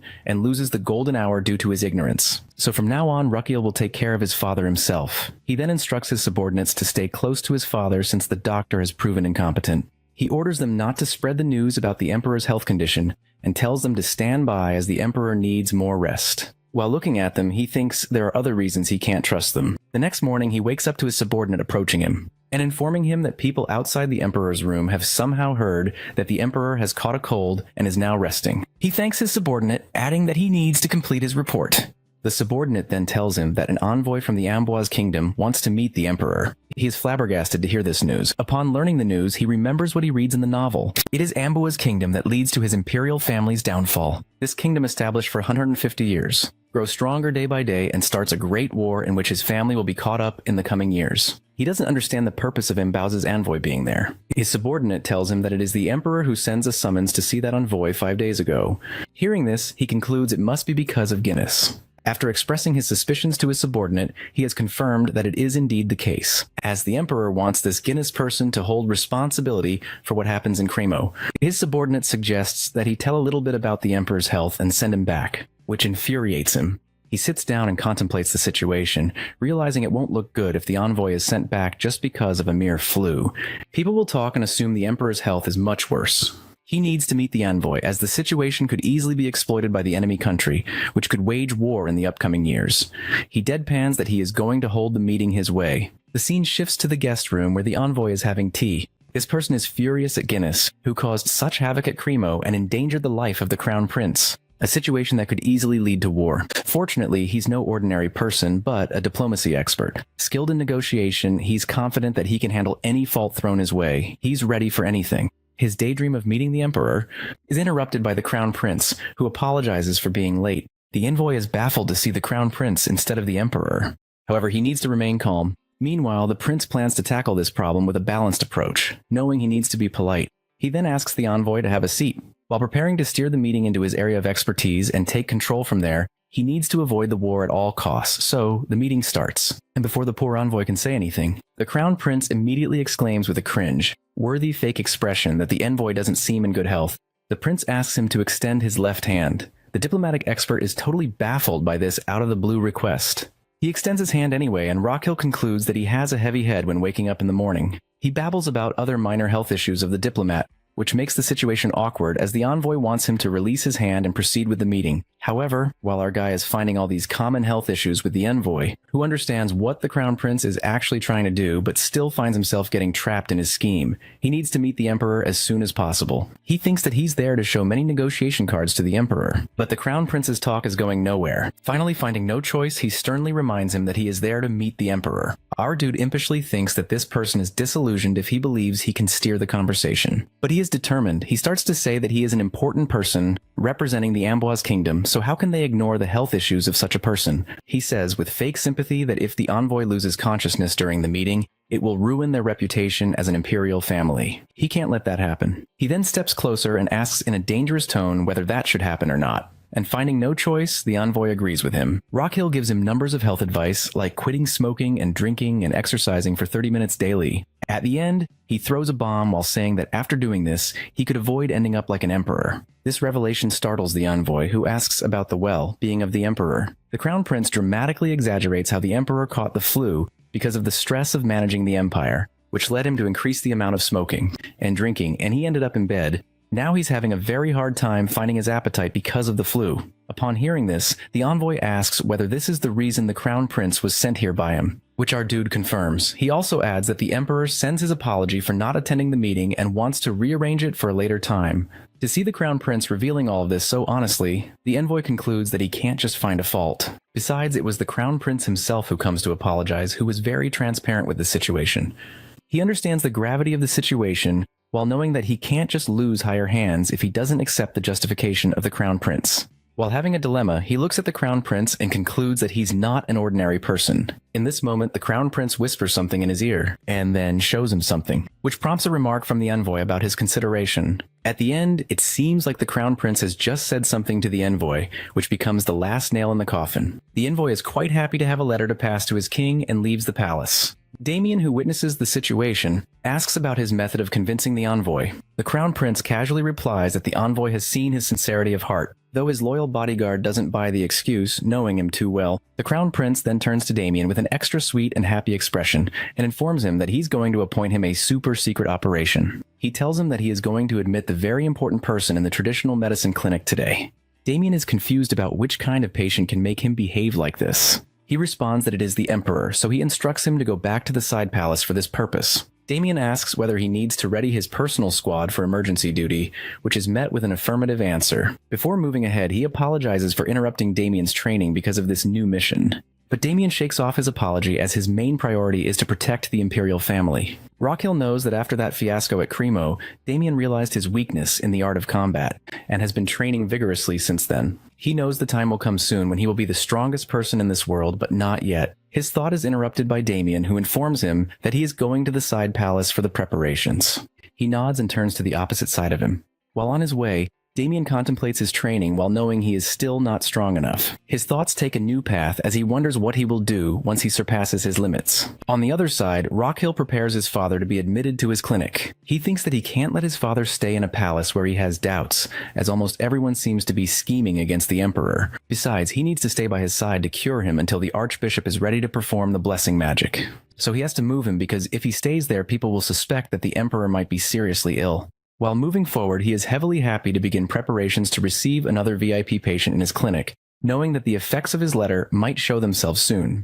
Meanwhile, in the Amboise kingdom, when someone informs the king about the arrival of Benjamin, he gets quite furious that he arrives that early, as it's not an easy feat to deal with the emperor. After greeting the king, Benjamin explains the situation in the Magentano as he couldn't meet with the emperor but with the crown prince. The scene flashes to the meeting of Benjamin with our guy, who tells him that the king should just be aware of the situation at Cremo. The envoy confirms that, so the crown prince throws a bomb as he wants Princess Adeline to stay in their county for 6 months. This request totally infuriates the envoy, who assumes that our boy wants the princess to be held hostage in their country. He knows they aren't going to do his bidding as they are a completely independent country rather than an empire's vassal state. Our boy grins, pleased to see his plan unfolding, as he has consumed a levoucher. Now he's lying about being interested in making a peaceful relationship with the Amboise kingdom. His system informs him that Benjamin will buy this lie. And now Benjamin believes the crown prince might be taking a liking to their princess. He first dreads the thought of the princess living beside him for 6 months and falling in love with him as well. Then he stops to contemplate the benefits of this situation, as it could lead to a powerful alliance through marriage. His greed accelerates to the extent that he wants to carve his name into history as someone who builds the foundation of a great empire, which will come as the result of the marriage between the Princess of Amboise and the Crown Prince of Magentano. He even daydreams of becoming the greatest diplomat in history. His daydream is broken by the angry voice of the King of Amboise, who shouts at him while asking how he dares to suggest something so infuriating, treating their country as one of their vassal states by agreeing to give the princess as their hostage. He even asks his envoy how he could stand silently after listening to their absurd request. But Benjamin, on the other hand, who totally believes in the lies of our hero, explains that it's a good suggestion for both countries to have a peaceful relationship with each other. However, the king shouts at him to stop his babbling, as negotiations with Magentano are thrown in the bin after his meeting with the Crown Prince. Benjamin then asks him to read the letter from the Crown Prince before concluding anything. Now, the king doesn't understand how on earth his diplomat, who always remains neutral, is siding with Rachel. As soon as he reads the letter, which might be enchanted by the live voucher, he also agrees to send his daughter to Rachiel. He believes in the grand ambitions of our dude and summons his daughter there. Everyone is quite curious and nervous to see him suddenly acting like this. The king sits down on his throne while thinking about Rachiel, who is famous for being sick. But when he looks at the letter, he is quite pleased to see that Rachiel wants the hand of his daughter. Obviously, it's a lie fabricated with the lie voucher. As soon as Adeline hears she has to stay at the Magentano Empire, she finds this request totally unjust. She protests, asking how he can agree to such a request. The king starts to say that she assumes he made this decision in haste without giving it much thought, which is why she doesn't want to accept his decision. Seeing the letter in her father's hand, she understands that the letter must contain some kind of blackmail against him, as they might have found his weakness, or it might be a threat. She really wants to know the content of that letter. The king again tries to console his daughter, saying that he is doing this for the good of their future and one day she will be grateful for his decision. But the princess is not convinced. However, the king doesn't hear any of her protests and asks her to move to Magentano from this moment for the next 6 months. The guards try to pull her toward the gate, but they can't because she is the smiling angel of Amboise. She earned this title not because of her kind and warm personality, but because of her great fighting skills. She starts to fight off the guards with a smiling face, which is a habit of hers. That is why she is called the smiling angel of her country. She crushes the guards into the wall and turns to her father, who is quite fearful of her now, along with his guards. But when she turns to her father, she finds herself trapped in a magical circle. The mages bind her with magical chains and cage her inside the carriage. This carriage is called the Dawn Horse Carriage, which will deliver the carriage to the destination by dawn. Yes, the princess's carriage is delivered at dawn, but after 10 days, her subordinate suggests she walk with her head held high as the Princess of Amboise. And she agrees with him, as she is not going to show any weakness. She looks ahead at our guy with an annoying expression as she remembers seeing him as quite a sickly person, but he seems different now. Rachiel tries to welcome her warmly, but she introduces herself coldly without shaking his hand. He is disappointed to see this, as it always happens with him in Korea as well, when women have no interest in him on blind dates. He shakes off that thought as he has an important matter for now. He leads her to the dining table, where they settle down for breakfast. He tells her that he is going to show her the side palace, where she is going to stay for the next 6 months. While thinking, he plans to use Adeline to prevent the war from happening. He recalls what he read in the novel about the war, where Adeline was a healthy and strong princess who was wise enough to lead her country peacefully. But no one knew how she died early, and someone from the distant relatives of the king took the throne. This person was greedy for more power and waged war with Magentano, which resulted in disaster. He needs to keep her alive and help her ascend the throne in order to prevent this war from happening at its root. As far as he had read the novel, she might have had the disease of biliary atresia because of her gallstones. He remembers that the author of the novel also had the same disease. Now he has a plan to treat her through medicine and surgery. He then apologizes to the princess for her as she has started eating, acknowledging that it must be difficult for her to digest the food after a long journey. So he presents her with the special tonic by Garden. However, she misunderstands the medicine as poison and is infuriated by this gesture. Afterwards, she bangs her fist on the table, fur, seriously, and shouts, asking how dare they try to mock her like this. As a result of her banging on the table, it cracks all around the places. She further adds that it's not enough for him to bring her here against her will, as he starts to mock her as well. Rachiel supplies that he doesn't understand. She explains that for her, coming here is a huge decision for both her and the kingdom, which shocks him. At the end, she exclaims that she will just stay there for 6 months as per his order, but she won't do any more of his bidding. He tries to make peace by saying that she misunderstands something, but she interjects that it's not the case. He pauses and challenges her, saying that she's afraid, which leaves her petrified. With an irritated expression, she tries to say something, but he cuts her off by saying that he hasn't done anything wrong, but besides offering her a meal and medicine for her fatigue. Then he doesn't understand her reason to be afraid to leave the table. She's getting angrier, but he continues, saying that if she's afraid of him poisoning her, he asks Garden to bring the tonic to him as well. While gulping down the tonic in one go, he dares her to think that he, as the Prince of the Empire, is fool enough to poison her during an official meeting. Then he starts his melodrama by saying that he understands she has been scared. He's playing a trick on her, knowing that she despises people who are scared and hates being called one. She takes the bait and sits down in the chair while ordering Garden to bring the medicine. But she has a condition, as she will consume his medicine only once. He comments that first she should have the medicine before making any decision. She looks at the tonic and thinks that however she sees it, she only sees poison when looking at it. But she gathers courage and gulps the tonic in one go. It tastes awful. Then Rockhill offers her the candy, as is the tradition to have this after consuming the bitter medicine. He adds that it has a plum flavor. The princess salivates at the sight of the candy, but her pride stops her from taking it. She finally takes it, and the guy offers her the great flavored one as well. She feels like this sweet taste like heaven, but she gathers her pride, stands up from her place, and adds that she's done with the medicine and dessert and would like to leave. He questions if she's going already. She retorts that there's any reason for her to stay there. He answers negatively while adding that she will be guided to her room by the Lord Chamberlain. On her way to her chamber, she wishes that she does not want to see him during these 6 months. Later, Adeline is seen exercising with her knights, and is very happy with the results of today's exercise. When she turns to her knights, they all seem quite tired. She asks them why they're tired because she doesn't feel any fatigue. Her knight answers that it's because they've traveled for 10 days, nothing else. His statement makes her think about why she's not feeling that fatigue at all, unlike her knights. Suddenly she realizes that it might be because of the tonic she had consumed, but she doesn't want to admit that it's the case. Suddenly, the children and old people going to a particular area of the side palace catch her eye. She assumes that they can't be the workers of the side palace. They look sick and are heading towards the direction of the crown prince. Curiosity gets the better of her, and she follows these patients to see what's the matter. Then she spots the crown prince, who is prescribing to the patient about his illness and telling them to avoid oily food and alcohol. He is giving the patients further instructions and heading in the same direction she is in. She immediately hides herself in sighs and relief as she is saved. But at this moment, Rockhill comes out of nowhere and asks her what her purpose is to be here. She doesn't understand what to say. He adds that this is the consultation room and she needs to fill out the papers to be here. Then he seriously asks her whether she is lined up in the queue properly, but she doesn't understand anything which he is saying. He then seriously reveals that this is the place where they tend to their patients without any bias, so she needs to follow protocols to get here, just like anyone else. Then he seriously orders her to start by filling out the consultation paper and wait in line. After 2 hours, she is in front of him, gathering as much indifference as she can while showing him the consultation paper. Our guy knows that she will do it. Meanwhile, she expresses that she is not some biased person who would abuse her authority. He expresses his delight that she is there, as he himself wanted her to be examined. She is confused to hear his statement. Then he finally turns to her and deadpans whether she has never been curious about the real reason he brought her here. This statement makes her think about his original reason for bringing her here, because she initially thought it was to humiliate her because of what happened in Cremo. On the other hand, he is quite smug to see that contemplative expression on her face before he wants her to realize her symptoms by herself. In his imagination, he sees Gordon telling Damien that he had a crazy money kind of illness, which he had declined because he didn't find himself ill. But the next morning, he fell down in a pool of blood, so it is necessary for her to realize the symptoms by herself. Because if he approached the topic of treating her out of nowhere, she wouldn't cooperate. Then he deadpans that she will die in 2 years, which leaves a terrified expression on her face.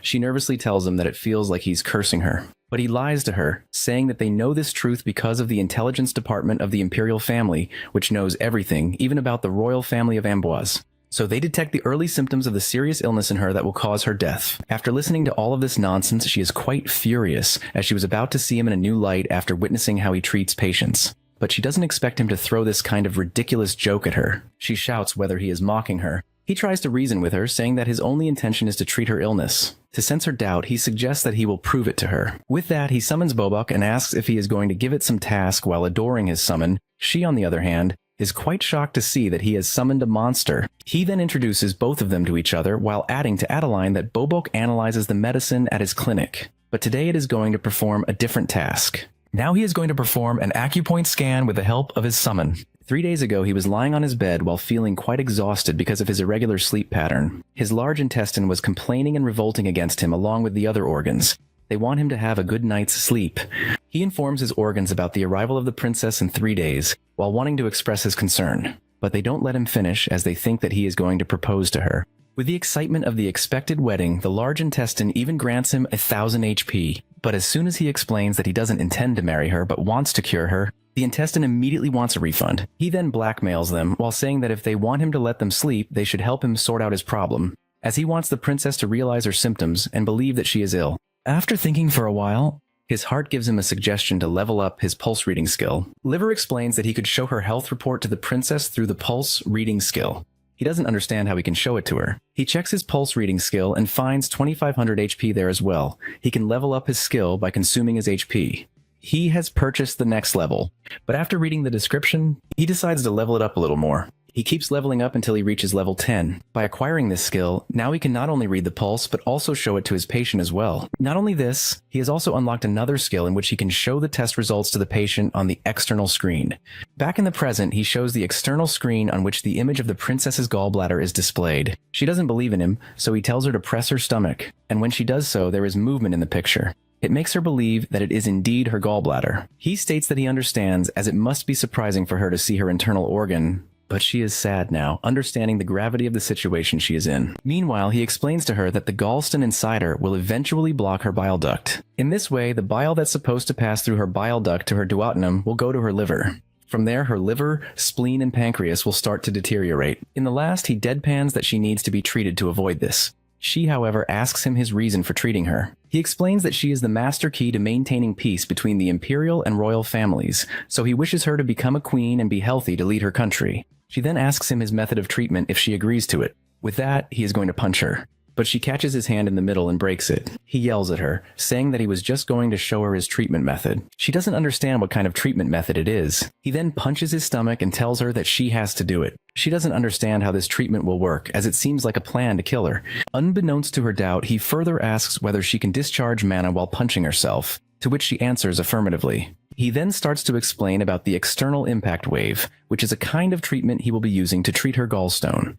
As she discharges mana from her fist, he will guide that mana with the help of Azarhan core technique. She doesn't understand what he is talking about. Rockhill, who has already practiced this technique with Damien, explains further that when she discharges mana toward her stomach, he will guide that mana directly to the gallstone inside her gallbladder. In this way, he can remove the gallstone from her gallbladder. She asked him to let her go after the treatment if he wants her to comply with the treatment, which he agrees to. She is shocked to see that he agrees to her demand so easily. He replies that once she is treated, he wouldn't have any reason to keep her there. On the other hand, she is stunned, as she had assumed she would be stuck there. Unbeknownst to her thoughts, he offers her to go to another consultation room as there is a crowd there. Inside the other room, he demands that the princess show her back to him, so that he can examine the location and size of the gallstone, and she complies. After checking her up, he asks her to clench her fist and place it on her stomach. After doing this, it is time for her to hit her stomach. He asks her to shape her mana into a sharp needle when she is discharging it into her fist to her stomach. He asks whether she can focus on one point, which he answers affirmatively. She finally hits her stomach, but is amazed to feel that it doesn't hurt at all, as it feels like the gallstone has gone from her stomach to somewhere else. Then he asks her to see the CT scan image of her gallbladder, where the gallstone is now cracked. He tells her that she is doing well, so she needs to do it again. After trying multiple times, he stops her as her gallstone has completely crumbled down. Rockhill, who is tired, still praises her for doing well, which brings a smile to her face. He then concludes the treatment, saying that the crumbled gallstone will be discharged from her body naturally. She is baffled to hear it, as she assumes that there is one more stone to break.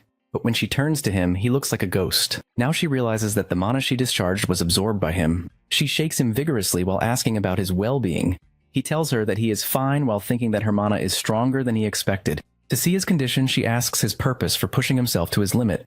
He weakly replies that it's because she is his patient. She doesn't understand. But he again emphasizes that as long as she is receiving the treatment, she will be his patient, which stuns her. Then he weakly adds that he needs to rest before he faints, while she tries to call for him. After a while, our guy is sleeping on his bed when Garden checks on him. He informs Adeline that he is all right, as he has neither a fever nor breathing problems. Adeline asks about the cause of him not waking up yet. He answers that it is because his body is naturally weak, and on top of that, he pushed it to its limit.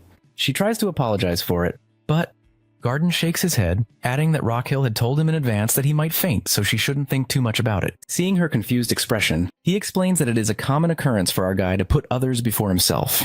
Garden also expresses his worry about his master in this regard. Listening to everything, her sharp edges soften as she realizes she was too shallow not to trust someone as good-hearted as Rockhill. Seeing her response, his system informs him that although his actions were purely selfish, His devotion deeply affects his patient's heart.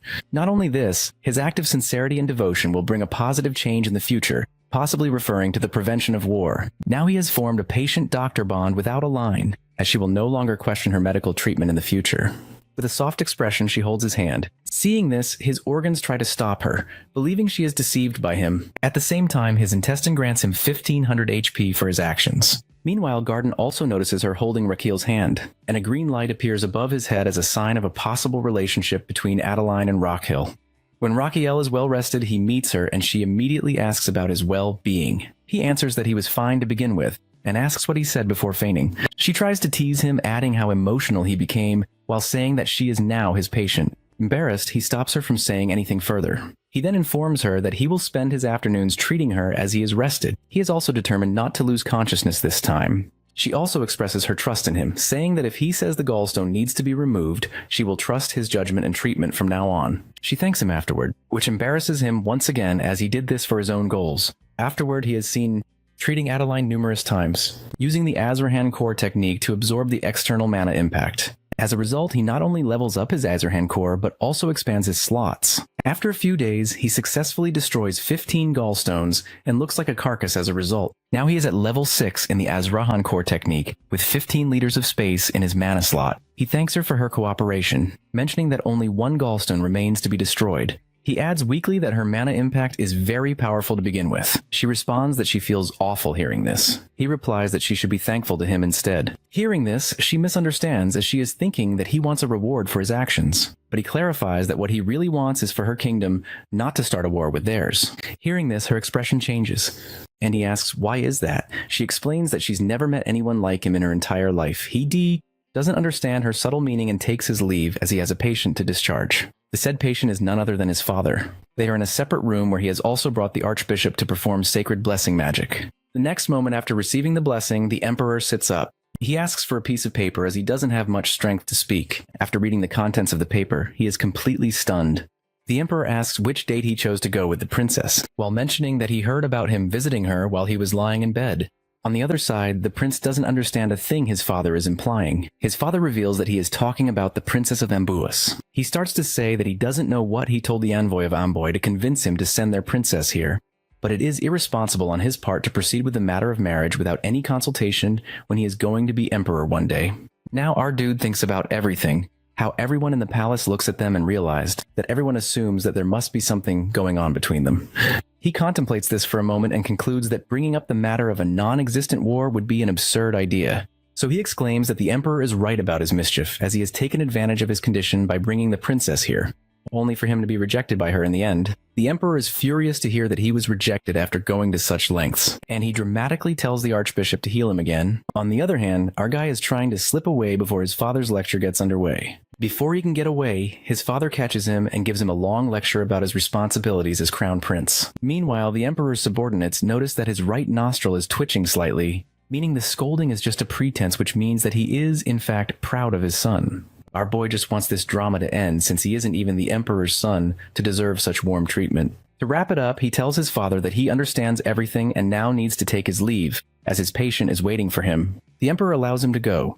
Before leaving, he reminds his father again to be careful, mentioning that someone tried to kill him, so he needs to stay extra cautious. And the emperor agrees. Meanwhile, a knight from Amboise is rushing toward the Magentano Empire to inform the princess about the current situation in her country. Inside the side palace, our boy is complaining to his patient that he was beaten 500 times, which means that he always fainted from the force of Princess Adeline's mana during her treatment. On the other hand, she insisted on one more hit so they could finally finish this off. He agrees with her, and at last, he has guided her mana to destroy her gallstone.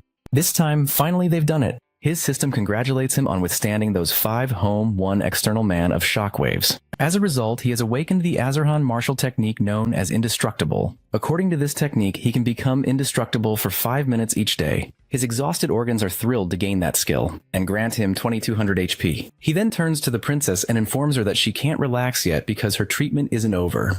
He realizes that if she developed a gallstone at such a young age, she could easily develop another one. He then asks Garden to bring in Jinho decoction. which she needs to take consistently for 2 weeks. He also needs to check if her body will tolerate it well. At this moment, he gains a life bonus for successfully saving the princess's life. Beyond that, he has done it for peace, so she could ascend the throne and prevent war. He is happy while thinking that he might finally enjoy a life of riches, but destiny seems determined to keep him on his toes. Just then, a messenger bursts through the door to inform him that Adeline received a message from her hometown.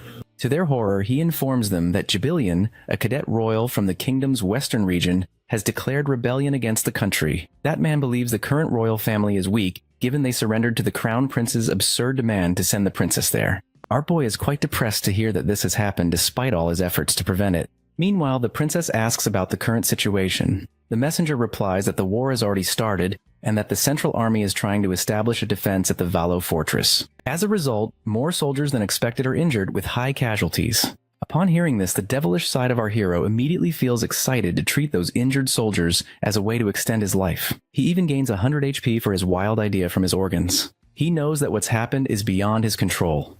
The main thing he can do now is take advantage of the situation. With this thought, he turns to the princess and dramatically expresses his sorrow over the events in her country. He grants her permission to return to her homeland, but insists on going with her so he can heal the injured soldiers as the army doctor. Hearing his words, she thanks him sincerely, which embarrasses him. To shake off the feeling, he tells her to prepare for their departure. The scene shifts to the army camp, where a carriage has just stopped, and a very fat man steps out while complaining about how shabby the place is. It is revealed that this chubby person is none other than our crown prince, Rakiel, who is missing the comfort of his luxurious carriage. Beside him stand his two trusted men, Damien and Garden. Garden still insists that he go back to his empire, but when he calls him Your Highness, Rakiel warns him to use his new identity by calling him Young Master Rion. The scene flashes back to a few days earlier, when they had completed their preparations for departure. The princess sees Rakiel enter the room in the disguise of Ryan Belkin. When he tells her to move, she questions his identity, not recognizing him in his disguise. When he replies that he is the crown prince, she doesn't believe him and asks the guard to arrest him. He finally convinces her by reminding her about their treatment sessions, a detail known only to the two of them, and she immediately recognizes that he is indeed the crown prince. Garden also comes up behind him, affirming to the princess that he is indeed the crown prince. Argot reveals that this new identity is granted to him by his father. It is revealed that he goes to his father to ask for permission to go to Amblaz. He informs him about the ongoing civil war in Amboise and expresses his intention to infiltrate their military operation under the guise of a military doctor. The emperor asks him what he hopes to gain by helping Amboise soldiers. He answers that he can observe their military tactics, command structure, and administration while staying in the safe zone as a doctor. Now, the emperor's nostril is twitching, which is a clear sign of his pride for his son. He knows his father will allow him to go, as he truly enjoys putting his son to the test. He tells everything to the princess, while adding that he transformed his appearance with the help of the palace mage, which is only an illusion. She also checks his documents, which identify him as a fallen noble with medical training with top score. On their way to Amboy, Damien asks about the clinic that both Garden and Rakiel are leaving behind. Garden informs him that Agnes is well trained to run the clinic for a few months, as they have spread the rumor that Rakiel is sick and needs rest. Noticing Damien's expression, Garden asks what's on his mind. He expresses concern about whether Agnes is receiving bonus pay for the extra duty hours, which makes Garden break into a sweat. Meanwhile, he's thinking that being a doctor isn't an easy feat. Finally, after a few days, they reach Amboy, and with Adeline's help, he is assigned to the rear camp for the wounded. Before heading to his duties, he hands Adeline the recipe for engine hotang and instructs her to take it regularly. When they enter the camp for the wounded, he's surprised to find no other medics besides himself. Afterwards, he's horrified by the condition of the soldiers. A man responsible for caring for the injured soldiers asks about their identity, as he assumes that they are superior officers. Rakiel introduces himself as the military physician, but the caretaker shows ignorance regarding his arrival. He then asks the caretaker about the current situation of the camp, and the caretaker indifferently replies that everyone inside is dead. He even glances inside to see if anyone is alive. Hearing this, Rakiel demands an explanation. The caretaker, as heartless as he seems, explains that they need to make space for the next batch of injured soldiers, and the only way to do so is when the injured who occupy the camp die. He even complains about how bothersome it is to clear the bodies. Rakiel doesn't like this one bit, as there's no way he's getting any life bonus from this situation. So he asks the caretaker to bring him to the commander of the camp. Meanwhile, the said commander is enjoying wine in his luxury tent. When someone suddenly tries to strike him, he luckily dodges the attack and turns to face his assailant. It turns out to be Damien and Rakiel. Damien asks if he should beat the man up. Rakiel responds to make it worth 2 months' salary without killing him. With that, Damien starts beating the commander constantly, while the commander tries to reason with them and claiming that he is the head officer in charge of the camp. However, Rakiel reveals his documents, which states that he is an undercover royal inspector sent here to take the commander down. The battalion commander is taken aback by the revelation that Ryan is none other than the undercover inspector. Our guy again emphasizes his role as the righteous royal inspector and doctor assigned to deal with corrupt officers. The sudden display of righteousness doesn't sit well with Damien, who taunts calmly that, if that's the case, then why is he the one really dealing with it? Rachel snaps back that it's what he's paid for, which shuts Damien up immediately. He then reveals official documents that grant him complete authority over the military's wounded camp. Personally authorized by Princess Adeline, Province, however, desperately asks about his supposed crime, pretending to be innocent. His act of obliviousness clearly infuriates our boy, who grabs his collar and accuses him of managing the wounded camp in such a poor way. Angrily, he throws him to the ground and immediately orders Damien to take him away, which Damien complies with. After a while, when Damien returns, Ryan asks whether Provence protested while being taken away. Damien replies that he remained unexpectedly calm, though worried about his ruined career. Damien then expresses concern about him beating the commander so harshly. Rakel answers that he has no choice but to beat some sense into Province. People like him only think about themselves and let the world rot if it suits their needs. Under Province's command, all the wounded are likely to die.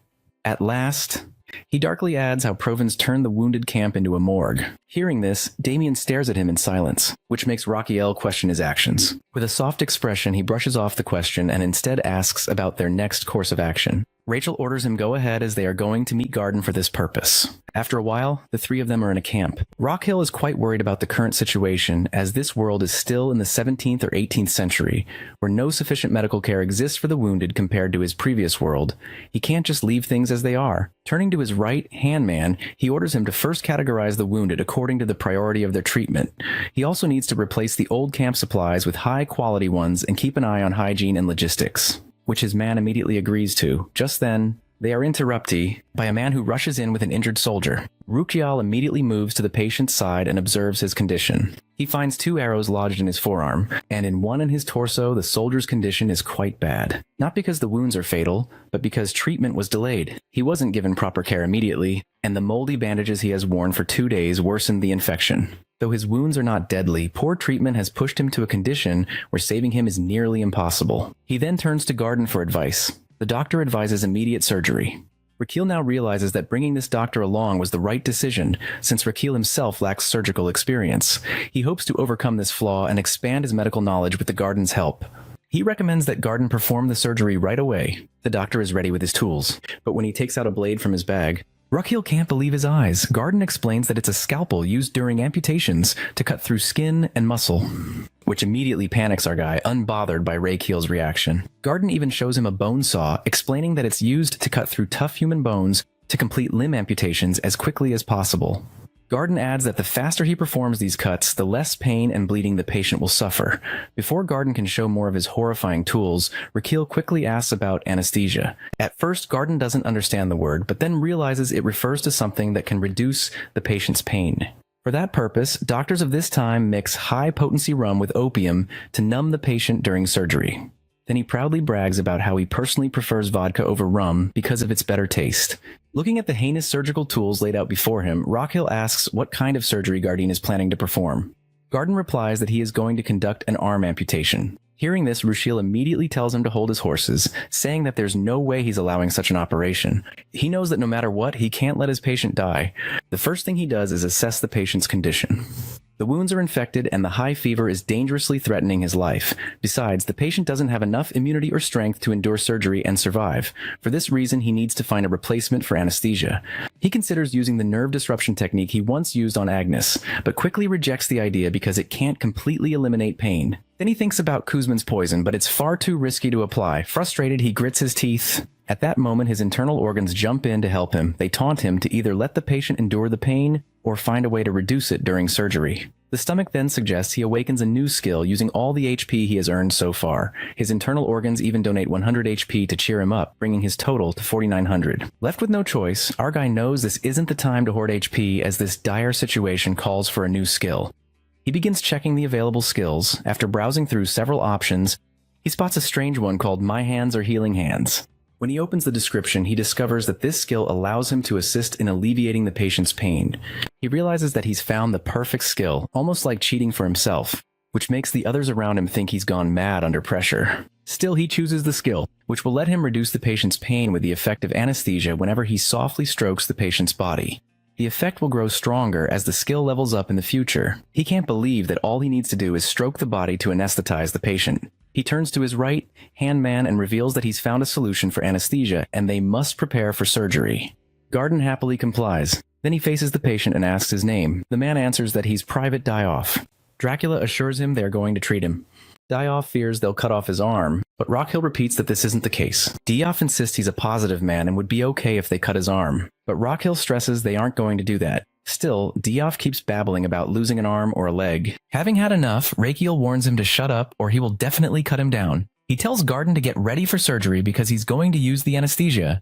Then, awkwardly coughing, Rakiel starts singing "My Hands Are Healing Hands," which leaves the people around him visibly traumatized. He chants and the skill begins to process. But because of his insincerity, it fails to activate. His eyes narrow in anger at the freaking system. He grits his teeth, determined to sing it right this time. With that, he starts his singing once again. And finally, the skill activates. The patient's pain begins to subside. Even the patient is in awe that he no longer feels pain in his side. Rockhill continues singing, and the patient tells him that although it aches a little, it doesn't hurt the way it did before. Hearing this, Rockhill grows more enthusiastic and keeps singing. Now it's time to check whether the anesthesia is working. To test it, he pinches the patient's injured area, and when the patient doesn't react, it means the pain has successfully subsided. He gives Garden the green signal that it's time to start the surgery. Their first step is to clean the wounds and re-stitch the poorly closed injury on the patient's side, which Garden immediately does. After a while, they successfully treat the wounds on the patient's torso and remove the arrows. Now it's time to treat his arm, so Rockhill begins chanting again to anesthetize it.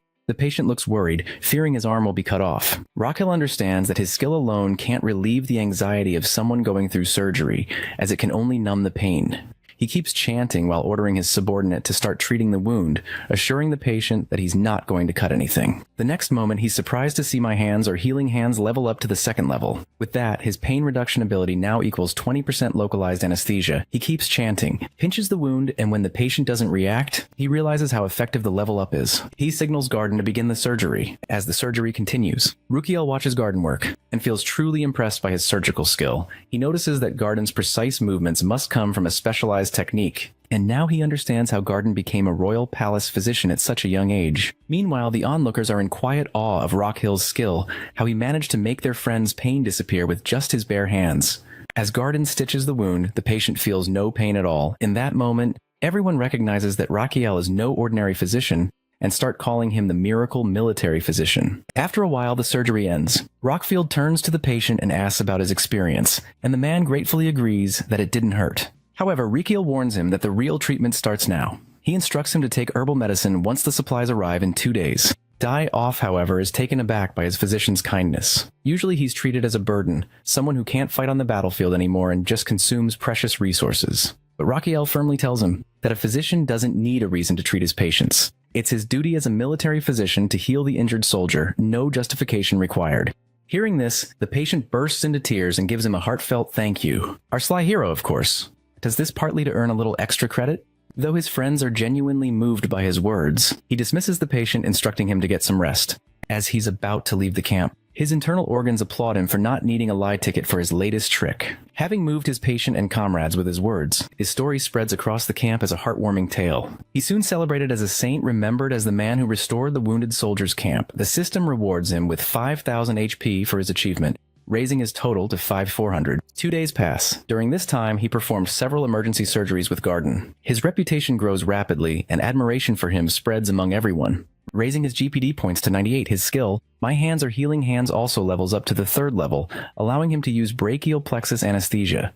Excited, he looks forward to finally being able to anesthetize an entire arm. He knows this world isn't modern, where a simple ointment could treat wounds easily, but here, infections can quickly lead to amputation. During one surgery, he hears Gordon desperately call for a leg amputation. But Rakiel refuses. He knows that to stop soldiers from losing their limbs, they must create conditions to fight infection and develop proper treatment methods. While chanting his skill's name, he tells Garden to start cleaning and closing the wound, as he already has something in mind. During this moment, he recalls a chapter from the Sword Emperor novel, where elves possessed unique medicine and treatment methods for antibiotics. The surgery continues without any amputation, as Rockhill hopes to get his hands on that elven antibiotic medicine soon. After finishing, he asks both his subordinates to step outside for a discussion. He first turns to Garden and instructs him to maintain proper hygiene in the camps. For this purpose, he must replace everything from bedding to the clothes used by the injured soldiers with new ones. Garden, confused, asks if he's going somewhere. Rakeel confirms that he's leaving with Damien, which makes poor Garden cry in frustration at being left alone again. With soldiers from the 6 kingdoms assigned by Adeline and a local guide leading the way, the group heads deep into the forest. Their guide, a boy named Timap, lives nearby and knows the terrain well. Damien, however, remains skeptical. He quietly questions whether our boy actually knows where he's going. Rockhill calmly assures him that he has read about this place in a book. Damien is still skeptical. Our boy asks if he really remembers the title of every book he reads. Damien, though unconvinced, decides to drop the subject. As they move deeper into the forest, Damien points out that they are venturing dangerously close to monster territory, and worse, possibly nearing the Apollos' nest, when he notices a strange blue creature nearby. Raquel answers him ambiguously, which only heightens everyone's unease. Finally, Raquel explains that they do, in fact, need to cross through the Apollos' nesting area. Before anyone can panic, he adds nonchalantly that the Apollos are gentle creatures and that as long as no one provokes them, they'll be fine. He even teases Damien, asking if he doesn't know such basic common knowledge. Everyone breathes a little easier after that, assuming Raquel must be logical and not reckless enough to mess with Apollos. Their relief, however, doesn't last long because moments later, Rockhill casually announces his next move, that he plans to kidnap the Apollos Queen. Everyone freezes in horror, realizing that their logical leader has just declared open provocation against the most dangerous beings in the forest. Inside the internal organs realm, the heart mocks our boy for bragging about kidnapping the queen, and the other organs burst into laughter, sensing the complete lack of morals in their vessel. They collectively throw 100 HP at him in disapproval. Hearing this, he doesn't even flinch or admit defeat. He knows that if he had revealed his plan to his companions earlier, they would have either refused to join him or forced him to return to camp. Looking at his companions' expressions, he knows their reaction is justified. Still, he also knows that he desperately needs antibiotics, which can only be extracted from the secretion kept by the Queen of the Apollos, substances rich in antibiotic properties. With this, he can save countless soldiers from amputations. Hoping for the best but reading the dismay on his companions' faces, he decides to discuss the issue with them. Damien immediately voices his concern, asking whether he even realizes how dangerous this is. Even the harmless Apollos are powerful monsters who turn vicious if their nest is threatened, let alone when someone tries to kidnap their queen. Rockhill admits that he knows the risks. Gesturing to his sword, Damien demands how he can still insist on going through with this, knowing how perilous it is. Having served under him long enough, Damien knows Raquel's reckless tendencies, but this time he's certain the man has crossed the line. Hearing that, Rocky L nervously plays innocent. Damien presses again, demanding to know who exactly is going to kidnap the Queen Bee, because whoever does it will be constantly assaulted by the Apollos. Everyone around hopes silently that Raquel won't assign the suicidal task to them. Pointing toward his sword, Damien asks if Raquel plans to do it himself. Rocky L casually replies that he's planning for Damien to do it, which makes Damien shout in disbelief. Our hero calmly assures him that he won't let him get hurt, as he already has a plan to safely extract him. Damien clearly doesn't buy it. Then Raquel summons Gossam and begins explaining his plan. First, they'll approach the Apollos' nest. Damien will attack the nest to provoke the Apollos, making them swarm outside. Meanwhile, Gossam will eat the red sunflower to transform into a giant, while Damien will counter-attack. To protect himself from the Apollos' strikes, Damien can hide within the spikes of a gigantic creature during battle, spikes tough enough to withstand their assaults. While chaos unfolds, Rocky L will silently slip in and kidnap the queen. Damien points out that even if everything goes smoothly, the Apollos will not stop chasing him and go see him afterward. Raquel admits that's true, but adds that he has a plan to stop them by setting fire to their nest. Damien freezes at the revelation, staring at him in disbelief. Raquel, completely unfazed, tells him to get moving since the plan is clear, thinking about Raquel's ruthlessness. Damien mutters that he knows what his commander really intends by fire, not to mention they're in an already dangerous place. To finally shut his bodyguard up, Rockhill promises to give him a special reward, which successfully silences him. Meanwhile, the other soldiers pray that Raquel won't do anything too reckless that might endanger their lives, or at least that even if danger comes, their miracle physician will somehow save them. That hope, perhaps, is the only reason they still follow him into the Apollos' nest. After a while, they finally reach the Apollos' nest. Staring at the enormous structure, Damien grimly thinks that no special bonus can ever compensate for this kind of danger. Meanwhile, our boy comes prepared with a precaution, as they've already masked their scent with wildflowers to avoid being detected by the Apollos. Even so, the soldiers accompanying him are visibly tense at the sight of the massive nest. To win against them, Rockhill knows he must first study their movement patterns and then strike with precision. For now, he waits for Damien and Gossam to make their move. They prepare to start the plan, but before they can do anything, the Apollos suddenly begin to swarm toward them, which is completely unexpected. Everyone immediately ducks low into the tall grass. Raquel whispers sharply to Damien, asking if he got them caught because of his clumsiness. Damien insists he was hiding perfectly and argues that there's no point wasting time now as they need to come up with a new strategy fast. To counter the situation, our boy quickly formulates a new plan, hit them hard, then run. Damien is far from pleased with this reckless idea, but realizing they have no other option. He begins channeling his mana. The air around him crackles as mana bursts violently from his body. As his doctor, Raquel instantly senses the instability in Damien's mana flow. It's dangerously erratic. If it reverses, it could destroy him from within. He whispers shouts at his bodyguard to stop immediately. But Damien ignores him, eyes locked on the sky. Then, to Raquel's shock, Damien raises his weapon and channels his mana upward, straight at the massive swarm of Apollos overhead. The next moment, Raquel spots something even more terrifying. A much larger version of the Apollos emerging from above. He has no idea what this new creature is, only that it's killing the smaller Apollos in a frenzy. Before he can even make sense of it, the monstrous species turn their fury downward, descending straight toward them. For a moment, Raquel thinks the creature is going to attack him, but the next moment it strikes the Apollos instead. Terrified for his life, he clings to Damien, who shields him. Watching the huge beasts slaughter the Apollos, he realizes that it's a straight massacre. He asks their guide about them, and the boy tells him in a serious tone that these creatures are Vesparos, monstrous wasps that feed on Apollos and can kill thousands in one strike. Before the guide finishes, Raquel orders everyone up. They've been spotted. For a heartbeat, the men are too stunned to move. Then panic seizes them as the giant insects lock onto their position, and they all start to run for their lives. While running, Raquel desperately asks Damien if they have any chance to escape. Damien, furious, snaps that Raquel is the reason they're in this mess. He reminds him they need the Queen Lava to save the patients, and insists this isn't for Rachel's benefit, words Rachel smooths over with his silver tongue. Damien, assessing the surroundings, draws his sword. Spotting a large rock, Raquel orders everyone to hide behind it. Once sheltered, their guide explains what he hinted at earlier. Asperos have a habit of cleaning up after a hunt. They gather all the corpses in one place and then slaughter every Apollos they find. After that, they search the entire area and kill anything left, meaning the Vesparos now have them in their sights. Raquel understands at once that they must leave the place as fast as possible. But he also fears for the Queen El Arva. If the massacre continues, the nest may be gone. Going back to retrieve it is out of the question. Holding their breath as the creatures close in, Raquel watches one of them slice at the rock and falls. Damien throws him away to save him while the men fight. The monsters, clinging to life, right? Truckle is furious at Damien's rough handling and vows to dock his pay. Then he notices T-Map moving even faster than him. The guide explains that living in the forest made him fleet-footed. Raquel looks back where soldiers and Damien are still battling. Raquel guesses the Vesparos found them because of the wildflower scent masking their bodies. His tactic against the Apollos has backfired. T-Map asks what they should do next. Raquel analyzes the situation. Fighting them outright is impossible. Even with Damien and the soldiers, they might kill 10 at most. He thinks a moment, then brightens with an idea. He asks T-Map for his backpack and pulls out the bottle of liquor he brought to use as disinfectant. From his knowledge, bees hate alcohol, but wasps are drawn to it.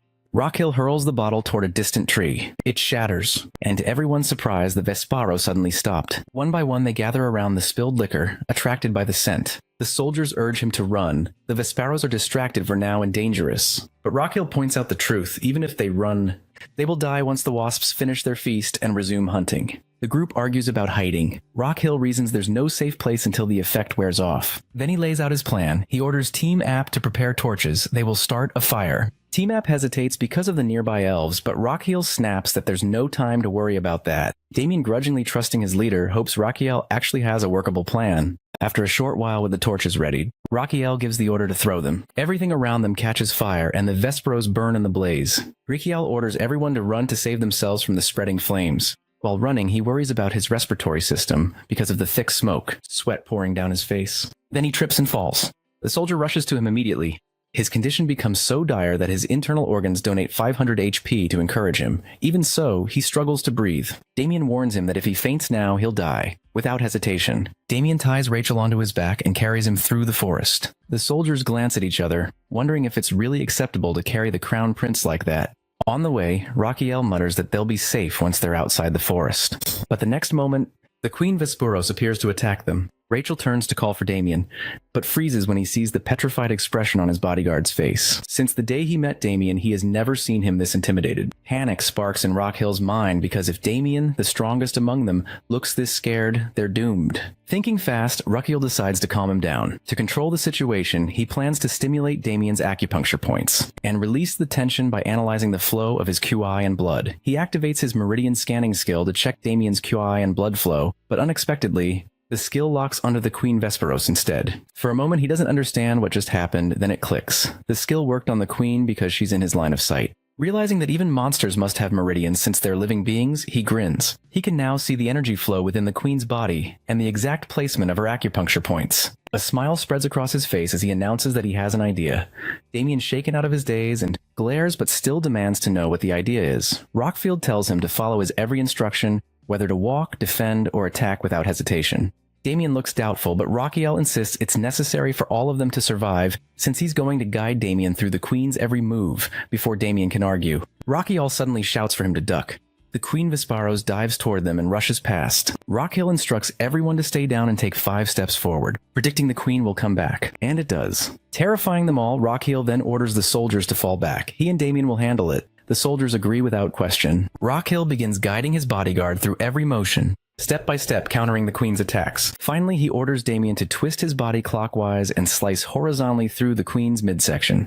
The soldiers, trembling in fear, try to comfort each other, whispering that Damien and Rakiel are managing fine, so they don't need to interfere. Meanwhile, Damien follows Rakiel's instructions closely, growling and making wasp-like sounds in concentration. Rakiel has reprimanded him, while reminding Damien not to mimic the enemy's sounds. He continues his rapid-fire instructions: dodge the antenna, take 2 steps to the right, knock the stinger upward, and deflect using the back of the blade. Following the commands, Damien leaps onto the Queen's back and slashes at the base of her left hind wing before spinning vertically to strike again. Rakiel warns him about an incoming attack from the right wing. Damien dodges, arched through the air, and lands neatly on a nearby tree just as Rachelin's trucks. Damien points out that even though he can see the enemy's movements, they can't win like this. Rakiel, however, is confident that their next attack will work. He asks Damien to get ready on the count of 3. On 3, Damien jumps and swings with the tree branch. Rakiel informs him that he needs to hold it for 3 seconds. Then Rakiel jumps toward the Queen and attacks its vital point.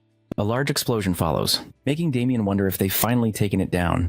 But Rakiel tells him to hold his horses because they still need to dodge and strike again after finding another opening. Damien wonders if he misheard, but Rakiel instructs him to stay still and wait. The Queen is coming toward them, and they hold their breath in anticipation. Damien asks how much longer they need to wait, but Rakiel tells him to wait a little more. The next moment, Rakiel predicts that the Queen is going to attack with its twin blades, and instructs Damien to lift his match left under the compound eye, half a handspan. Damien attacks exactly as his master instructs him, and in the next moment, the monstrous Queen collapses. Much to Damien's astonishment, they finally win.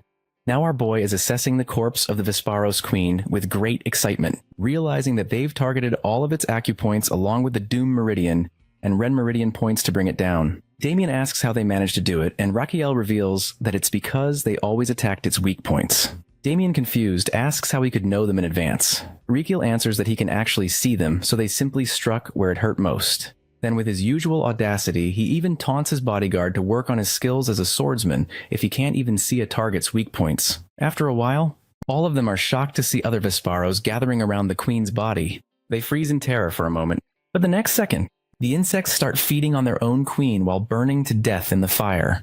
Then, as if nature itself pities them, rain begins to pour, brightening their faces with relief. Looking around, Rakiel thinks bitterly how useless their effort was because they still can't retrieve the Apollo's Queen larva.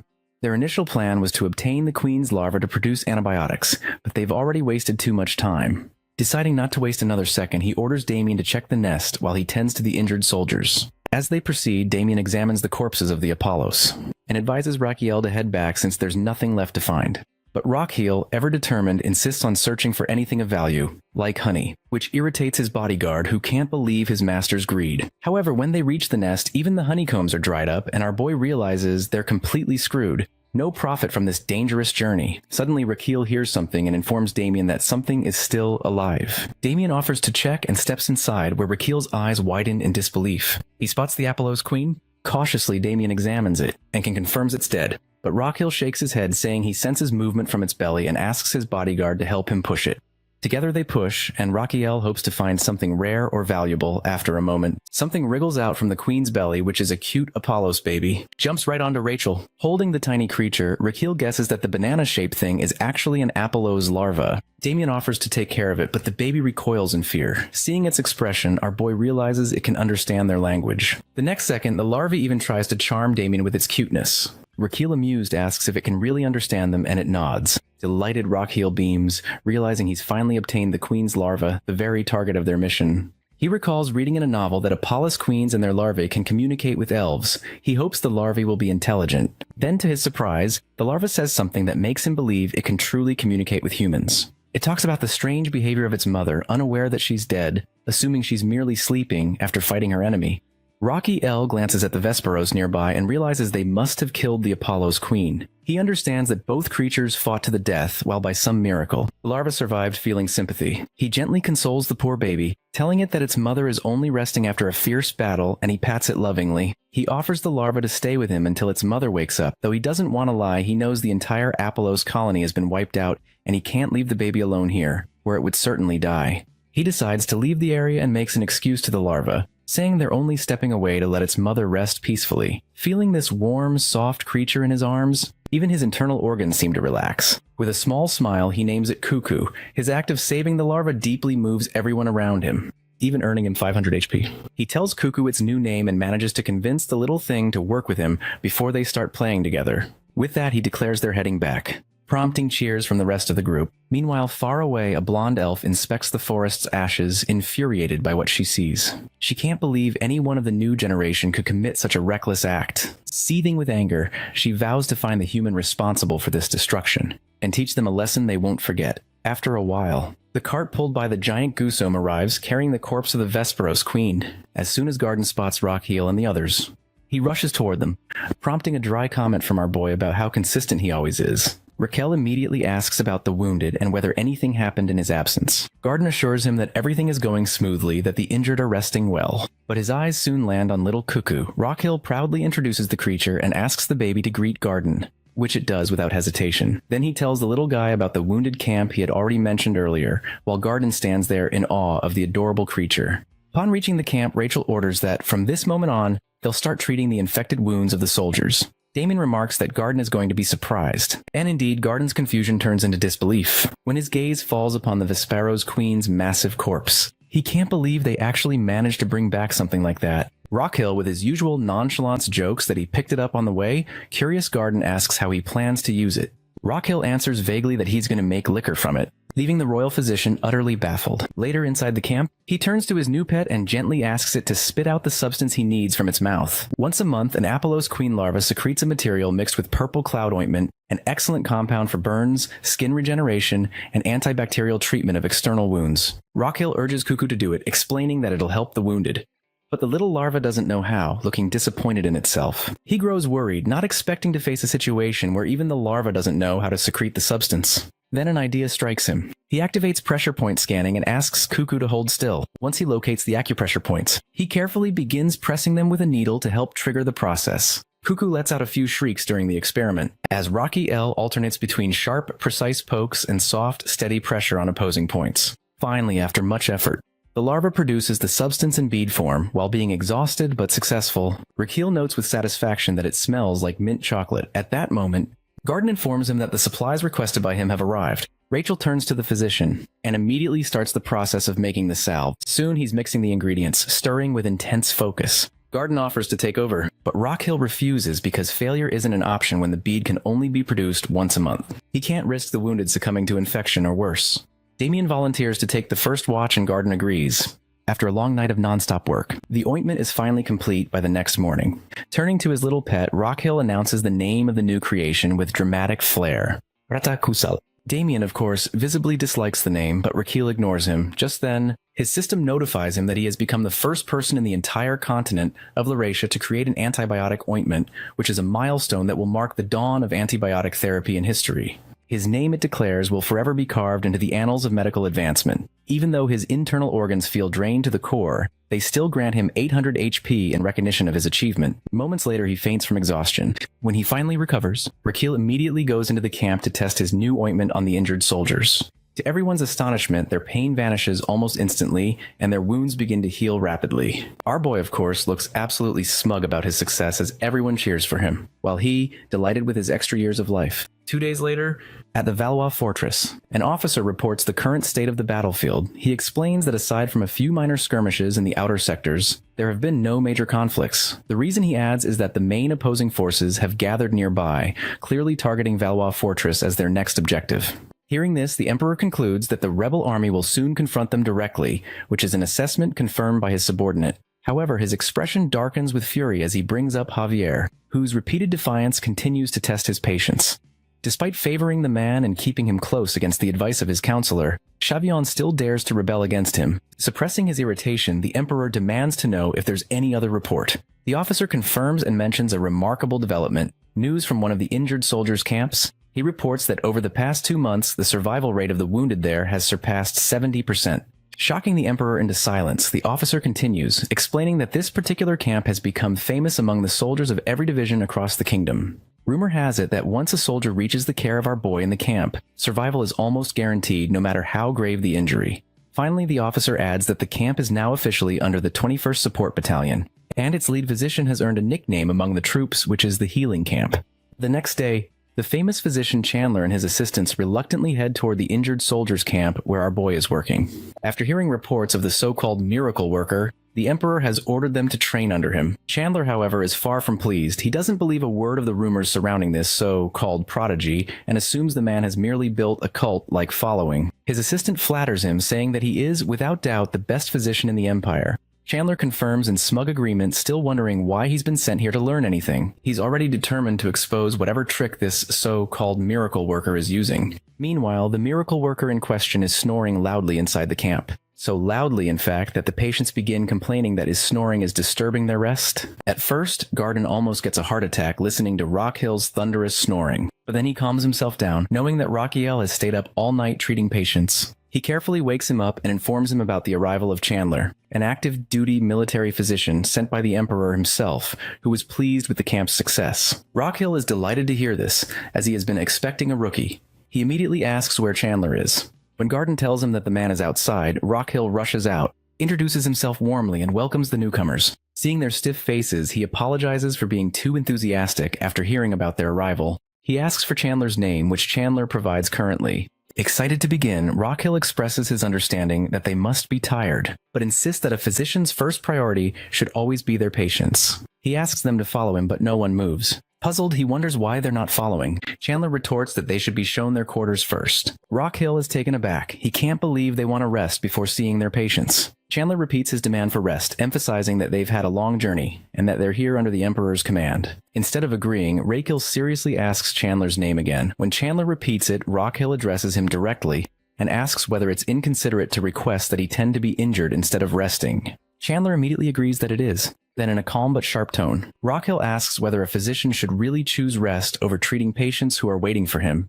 In response, Chandler has the audacity to ask whether there are any noble patients in the camp. Rockhill is stunned. Chandler then insists that as a military physician, one must categorize patients according to their social status, nobles first, commoners second, because prioritizing nobles earns greater rewards. Hearing this, Rockhill finally loses his temper and punches the arrogant man square in the face. His assistant stand frozen, shocked that someone would dare strike a military physician. Raquel briefly reflects that back in Korea, violence was never his way. But after hearing this kind of nonsense, he realizes that someone like Chandler needs exactly that.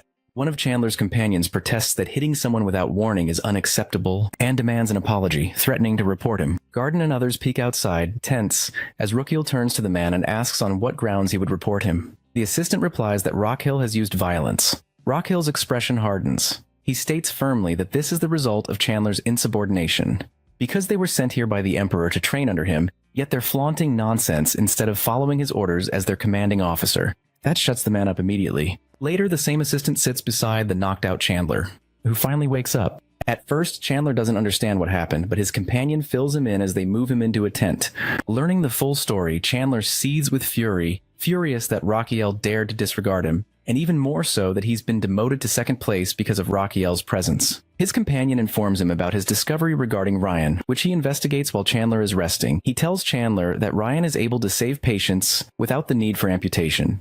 Chandler has taken aback to hear about this achievement, a 70% survival rate without amputation. Then the companion explains Ryan's skills and therapy methods, which sound completely alien to someone like Chandler. That's the reason Chandler declares that Ryan must be a fraud. No one dares to go against him even after he punches him. With new determination, he vows to unravel Rion's truth. His companion asks when he plans to go. At midnight, Chandler sneaks into the injured camp to catch Ryan red-handed. He is sure Ryan must be asleep by now. As the silence of the night feels absolute, he believes Ryan hasn't even bothered to perform the basic surgical care that should be standard. Something that only solidifies Chandler's belief that Ryan is a fraud. Taking out his scalpel, Chandler recalls how he was taught that patients with injuries or sickness accumulate bad blood. Draining that filthy blood, he believes, will make recovery faster. He takes a patient's arm in his hand, preparing to begin.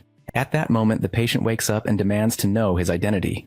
Chandler introduces himself and adds that he is going to treat him. But the patient reveals that Ryan already performed surgery on him and instructed him to rest. The statement darkens Chandler's face as a mere commoner dares to question his expertise. Irritated but pretending composure, Chandler boasts about how lucky the patient is to be treated by someone of his stature, someone who usually doesn't treat people of his kind. With that arrogance, he begins his so-called treatment, draining what he believes to be filthy blood, all while declaring how superior he is compared to Rion. Meanwhile, the patient starts feeling dizzy from the excessive blood loss. Chandler assures him that once the bad blood is gone and the good circulation begins, he will recover soon. But the patient can barely hear him. He tries to say something to Chandler but collapses. Losing consciousness, Chandler tries to wake him, but it seems he is gone. Inside his quarters, our boy wakes up in the middle of the night from a strange dream. Unable to fall asleep again, he decides to step outside and gaze at the sky. Outside, he thinks about the military doctors who turn out to be more useless than he imagined. Still, he plans to let them finish their deployment period before sending them back.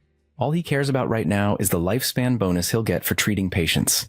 For the first time, he's earned 200 days of lifespan, and he's thrilled. He hopes that at this rate, he might save up a whole year of life. A year without the pressure of living on borrowed time. He's practically dancing in quiet joy, relishing the thought of more days to live freely. His happiness is interrupted by Chandler's panicked voice calling out for his patient to wake up. The sound comes from the private room. He rushes there immediately and finds Chandler shaking a patient, desperately trying to wake him. One glance at the scalpel in Chandler's hand tells him everything. Chandler has been performing bloodletting therapy the moment he realizes what's happened. Rage flashes across his face. He storms in, cursing under his breath, and demands to know what Chandler is doing. The two argue. Chandler insists he's treating the patient while our boy dismisses the barbaric method entirely. Their shouting draws a crowd. People from the camp gather to watch. Chandler's companion has the audacity to ask Ryan what he did to Chandler, but Ryan ignores him and immediately checks on his patient, Rans, asking how he feels. Rans can barely say his name. Rockhill quickly analyzes the situation and realizes the patient's vein is severely damaged. Now he must stop the bleeding at once. He snatches a cloth and starts bandaging Rand's arm, fuming at the thought that such a disgusting treatment was performed here. Then Chandler accuses him of interrupting his perfect treatment. Dramatically, he declares that Ryan rejects proper medical methods and resorts to violence to suppress a rival. Enraged, Ryan shouts at him to shut up, that he was not treating him, but killing him. He turns to the onlookers, demanding if any of them think the patient looks like he's recovering. The soldier is clearly on the verge of death from massive blood loss. Silence falls, no one can answer. Rachel continues that they all know this is wrong, but they are too scared of your reputations to speak. Chandler opens his mouth to retort, but Ryan cuts him off with a furious glare as he asks him to leave the camp. If he stay, it won't end well for him. At that moment, Rans groans weakly, saying he can't endure anymore. Alarmed, Rhea kneels beside him. He calls for his subordinates, who rush in immediately. He orders Damien to lift the patient's legs to maintain blood flow to the major organs and brain, which Damien does without hesitation. Then he turns to Garden to suture the torn vein, and Garden gets to work. Meanwhile, Rockhill uses his pulse-checking skill. The results are bad. Rans has lost nearly 30% of his blood, causing severe oxygen deprivation to the brain. His system warns him that the patient's blood pressure is critically low, limbs are cold, and peripheral circulation is failing. Shock is setting in. Grinding his teeth in frustration, Ryan realizes that only a blood transfusion can save him, but they have no needles, tubes, or proper equipment. He has no choice, without hesitation. He grabs the scalpel and cuts his own hand, shocking Garden, and orders him go finish the suture. He begins drawing his own blood, and his internal organs protest in horror. He shuts them up mentally. He must focus. The organs, both curious and concerned about his sanity, reluctantly send him 100 HP and encouragement. He activates his a circle slot, channeling his own blood into it. Once it stabilizes, he looks at Damien and orders him to step aside as he is going to transfuse blood using mana. He locates the Yangtian acupoint, which is known as the body's second heart, perfect for this purpose. Holding the patient's feet, he slowly starts the transfusion, channeling only 0.01 liters at a time. Gradually, the flow strengthens. Bit by bit, the patient's body absorbs the mana-infused blood. After a while, the procedure succeeds. His system notifies him that the hemorrhagic shock has been overcome. Seeing Ranz's now stable face, our dude can hardly believe it worked. His system informs him that this selfless act while using his own blood to save a dying man has deeply moved everyone around him. The crowd murmurs in awe. None of them understand the technique of Azrahan Heart or Mana Circle Slot. To them, it's nothing short of a holy miracle. Rocky L. Stilldays knows it barely worked, but it worked. People whisper that the rumors are true, that he truly is a miracle worker. Their voices grow faint as exhaustion hits him, and he loses consciousness. Later, many of Chandler's fellow physicians, awed by what they witnessed, tried to approach Ryan to become his students. Even Chandler's own companion steps outside smiling wryly. He understands that it's truth that Ryan really is a miracle worker, saving patients with a mere touch. A crow lands on his arm, his summoned familiar. He sends it off to his master, reporting the miraculous feat that took place. Meanwhile, elsewhere, the spy's words are delivered. A man informs his master about the so-called miracle. Ryan saved a dying patient with just his touch. The master doesn't believe it at first, assuming it's an exaggerated rumor, but the messenger insists their spy saw everything with his own eyes. Now intrigued, the master, Javelin, thinks about our boy who he calls Saint, decides that such a man would be a valuable asset. He commands that Ryan be brought under his authority by any means necessary. Javian emphasizes the need to take Raquiel under his command, regardless of the cost they have to pay. His subordinate leaves after receiving the order, though the master doesn't truly believe that Raquiel can heal a patient with just a touch, since rumors are usually exaggerated truths. But he plans to use this rumor to his advantage by taking Ryan under his control. People now look at this so-called saint with admiration, and that public favor can benefit him greatly. This is his best chance to reverse the tide of war and seize victory. He still can't believe how back then, Adeline was sent to the crown prince. He remembers thinking she was being offered as a royal hostage when the emperor of Ambuas bowed before the empire of Magentano.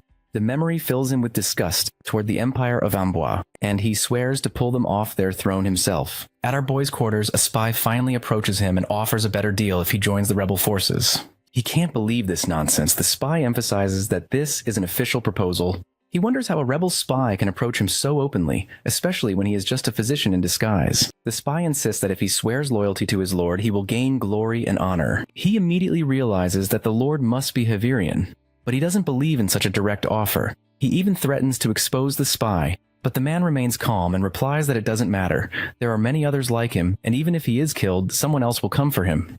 He falls silent, thinking about why Javayom would approach him. Then his eyes widen as he recalls the time he saved Ranz and the rumors that spread about him, healing patients with just a touch. He reflects on how he has stabilized his condition and how his lifespan is now increasing at a slow but steady rate, which makes him reconsider Javier's offer. Finally, he tells the spy to wait for a moment and turns to his abacus to calculate his potential gains, while the spy begins sweating at his strange behavior. Now his calculations begin as he has gathered everything possible from the injured soldiers, from bonus lifespan to extra HP and even new skills. Then he analyzes what he can gain if he joins the rebel army for a month before returning to his hometown, the imperial capital. He also considers that he can later discard his disguise, and the miracle physician identity will no longer be needed. As he continues his calculations, he estimates that joining the rebel army could grant him even more lifespan and extra HP. Feeling proud of his own cleverness, he boasts internally about how smart he has become. Finally, he agrees to the offer, which shocks the spy, who never expected him to accept so easily. Raquel then greedily asks what exactly he will gain by joining the rebel army. The poor spy, who hadn't thought this far ahead, panics. Raquel frowns and reminds him that he promised the best treatment. Seeing the man's nervous face, he concludes that the spy has no negotiation skills whatsoever.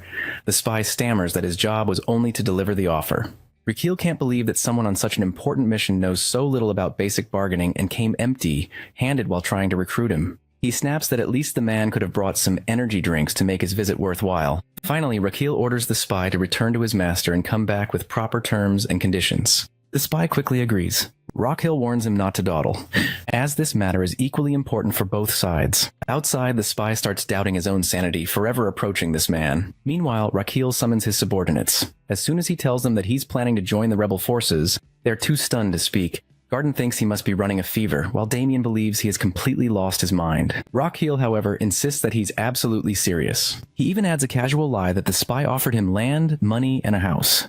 Damien protests, reminding him that he came here out of goodwill to save the people of Amboise and treat their soldiers. Now he's talking about siding with rebels, which makes no sense. But to Raquel, it makes perfect sense. Damien demands to know his motives. Rockhill calmly explains that even though the rebels are considered traitors, they are still citizens of Amboise. He has no obligation to serve only the Amboise royal army just because he happens to be the crown prince of Magentano. To him, both the royal army and the rebel force are foreign factions. Damien falls silent, realizing the logic in his words. Rockhill continues, explaining that he's no longer receiving new wounded soldiers since both sides have reached a standoff around the Valleos fortress. The camp is stable, and the danger phase has passed. Rockhill begins writing all this in an official letter, stating that he has done everything possible for the Amboise army. Then he turns to his subordinates and adds that after healing the rebel soldiers, he will head back to Magentano. Damien says as he recognizes the order hidden within Rakiel's reasoning. Go! Garden, on the other hand, is quietly moved, realizing that Rakiel truly sees patients as patients, not as allies or enemies. Then he asks his subordinate to deliver a letter to Adeline, which instantly brightens the man's face as he assumes it must be a love letter. His hopeful grin earns him a sharp hit on the head as Rakiel clarifies that it's simply a message informing her he's returning to Magentano, so she won't worry about his sudden disappearance. Meanwhile, he also warns the Queen Vesperos wine and demands the delivery be prepared immediately. The shipment must reach the capital by overnight carriage. Turning to Damien, he orders that they must move quietly without alarming the injured soldiers. With that, they depart. Everyone feels heavy-hearted, realizing they never even got to properly thank him. 3 days later, they arrive at the rebel camp's entrance. The guard informs Rockhill that Javier is inside, and that his orders are to let only the physician enter. Damien frowns at this and whispers, asking if it's really safe for him to go in alone. Rockhill reasons calmly that they won't harm him, that he's too useful for them. Besides, he has go see him with him. Finally, inside the tent, he is greeted by Javion, the fervent nationalist known for his obsession with restoring Amboise' former glory. Javier thanks him warmly, addressing him as the saint and miracle physician. Standing before him, Rakiel can feel the immense pressure of the man's commanding presence. Haviland extends his hand, and Rakiel meets it as the rebel leader calls him the heart of the revolution. Only then does Haviland reveal his true reason for summoning Rakiel. He says he doesn't need him to dirty his hands treating injured soldiers. He has called him here for something entirely different. Rockhill immediately grows cautious, realizing that this meeting is about something far beyond medicine. After a while, our dude stands in front of his subordinates in complete silence. Damien wants to know what's going on, but when Rakiel doesn't answer, he raises his voice to call him. Rockhill immediately gestures for his bodyguard to stay quiet. Then, through hand signals, he tells them that people might be listening and that they'll communicate only through gestures from now on. Garden quickly understands that Javier didn't summon Rakiel just to let him treat the wounded. Damien reminds him that this is exactly why he wanted them to return to the royal palace earlier. Frustrated, Rakiel signals back, asking how he was supposed to know the situation they'd end up in, where instead of being a physician, he's being used as a political tool. A little while ago, inside Javier's camp finally, Chavignon reveals his purpose that he is going to entrust our boy with a far more noble task, since Rakiel is already known as a noble and respected figure. Javier intends to publicly declare his support for the rebel cause through him. He adds that this will be his way to build a new world with Rachel. Then Haviland asks if Rockhill thinks it's a good idea, and Rockhill nervously agrees, unable to say anything against him to his face. Inside, though, he understands that he was never meant to just heal the wounded, as he's being used as a political symbol. Realizing this, he knows he must find a way to escape from this disaster as soon as possible. Then Rockhill comes up with a shady idea as he explains that he has promised to meet his girlfriend by the end of the week. Otherwise, she'll be heartbroken. Javier Draley comments that he doesn't look like a man who would have a girlfriend roasting our poor boy. However, Javier confirms that Rachel indeed needs to meet her, to which Rachel nervously agrees. Javier then adds that if this meeting is about an impending marriage, Rachel might not return, which Rachel quickly tries to clarify isn't his intention. Chavelin, however, sees right through him and explains that while Rachel wants to cure the wounded as a physician, he won't be allowed to do that.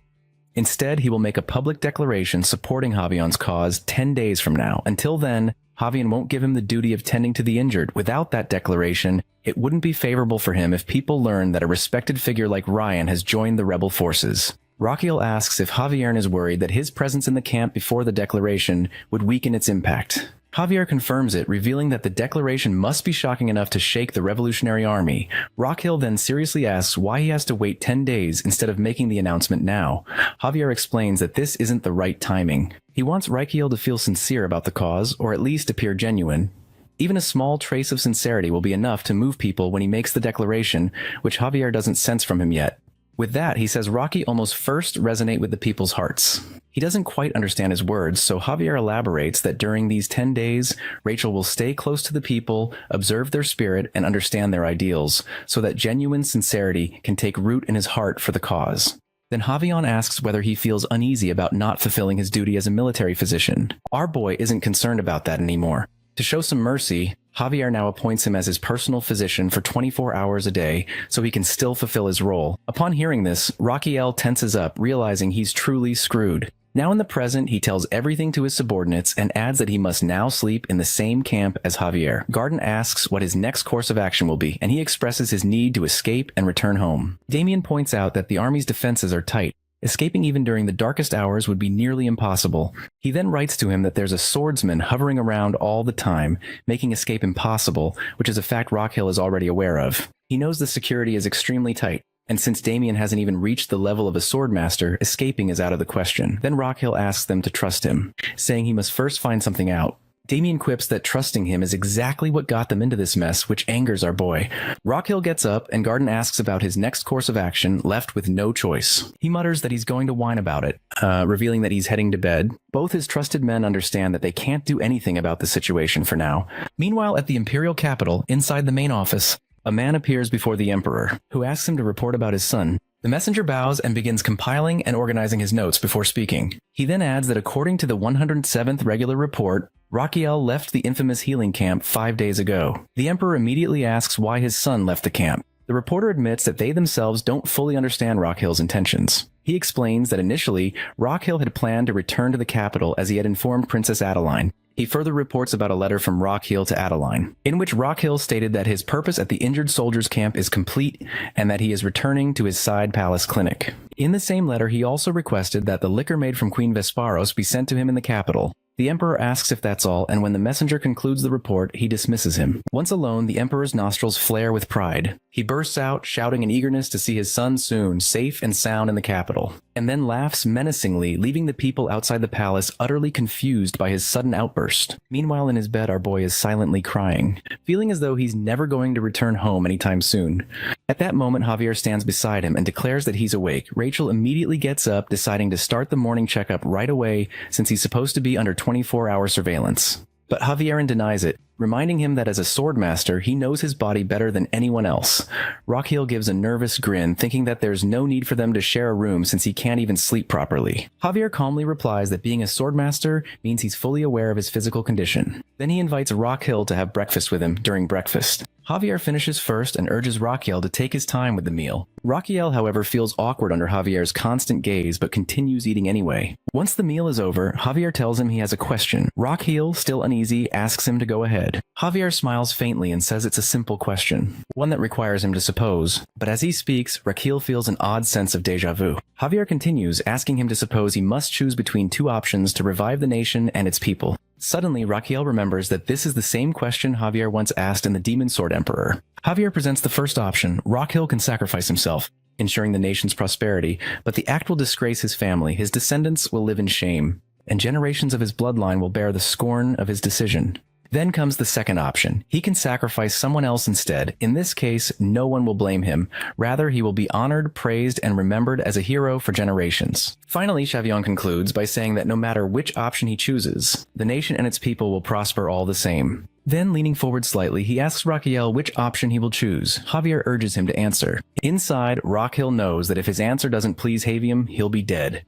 He turns to his captor and repeats both options that were given, which Havilong confirms with a nod. Then Raquel analyzes everything he knows about Javier from the novel, that how he's an extremely suspicious man who never trusts anyone, not even his closest aides.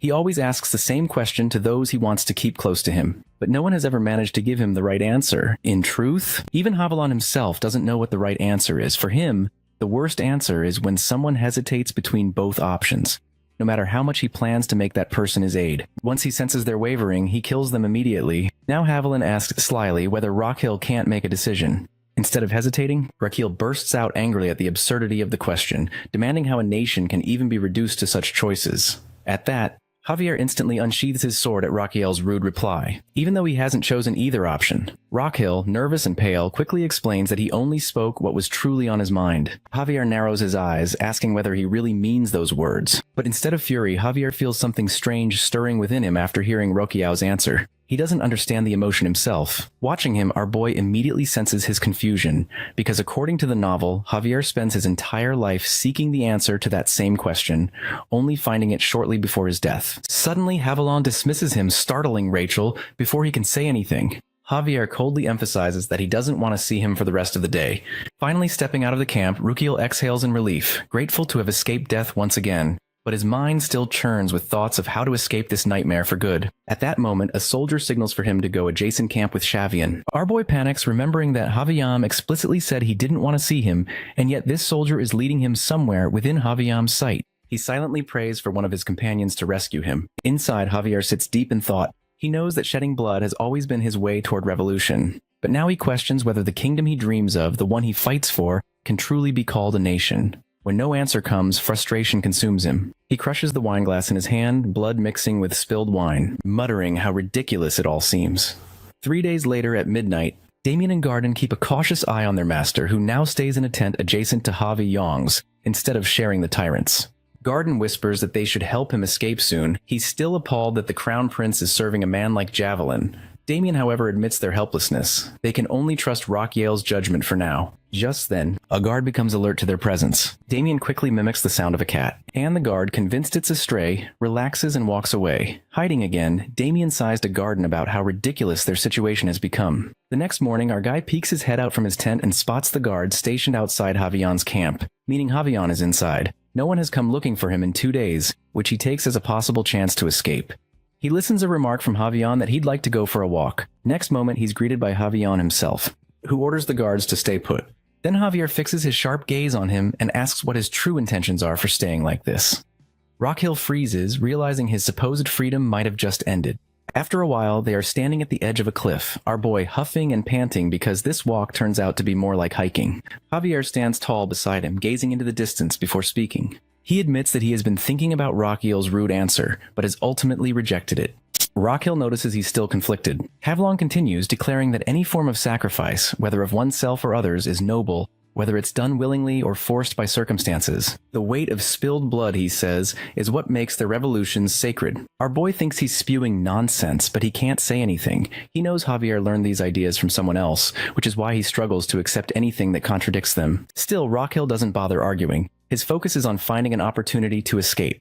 Awkwardly, he changes the topic by asking about Javion's injured hand. Pavilon lies that it's just a small mistake during training. Rockfield doesn't buy it. A swordmaster like him wouldn't make such a blunder. He insists on checking it, reminding him that he's his personal physician. But Javion is too proud to let anyone tend to such a small wound. Rockhill grumbles under his breath at his patient's stubbornness. To ease the tension, he awkwardly comments about how nice the breeze is. Javier immediately corrects him that there's no breeze around them. So Rockhill tries again, rambling about the dust and the air, trying to sound casual. Javier watches him quietly, realizing how completely opposite Roquiel is from him, and how unlike any of his subordinates. Strangely, he starts to feel at ease around him, even though they've only spent a few days together. He wonders when he last let his guard down like this, or if he ever has. His thoughts drift back to Raquiel's earlier answer, and he wonders if perhaps it was the right one after all, but he's just too proud to admit it.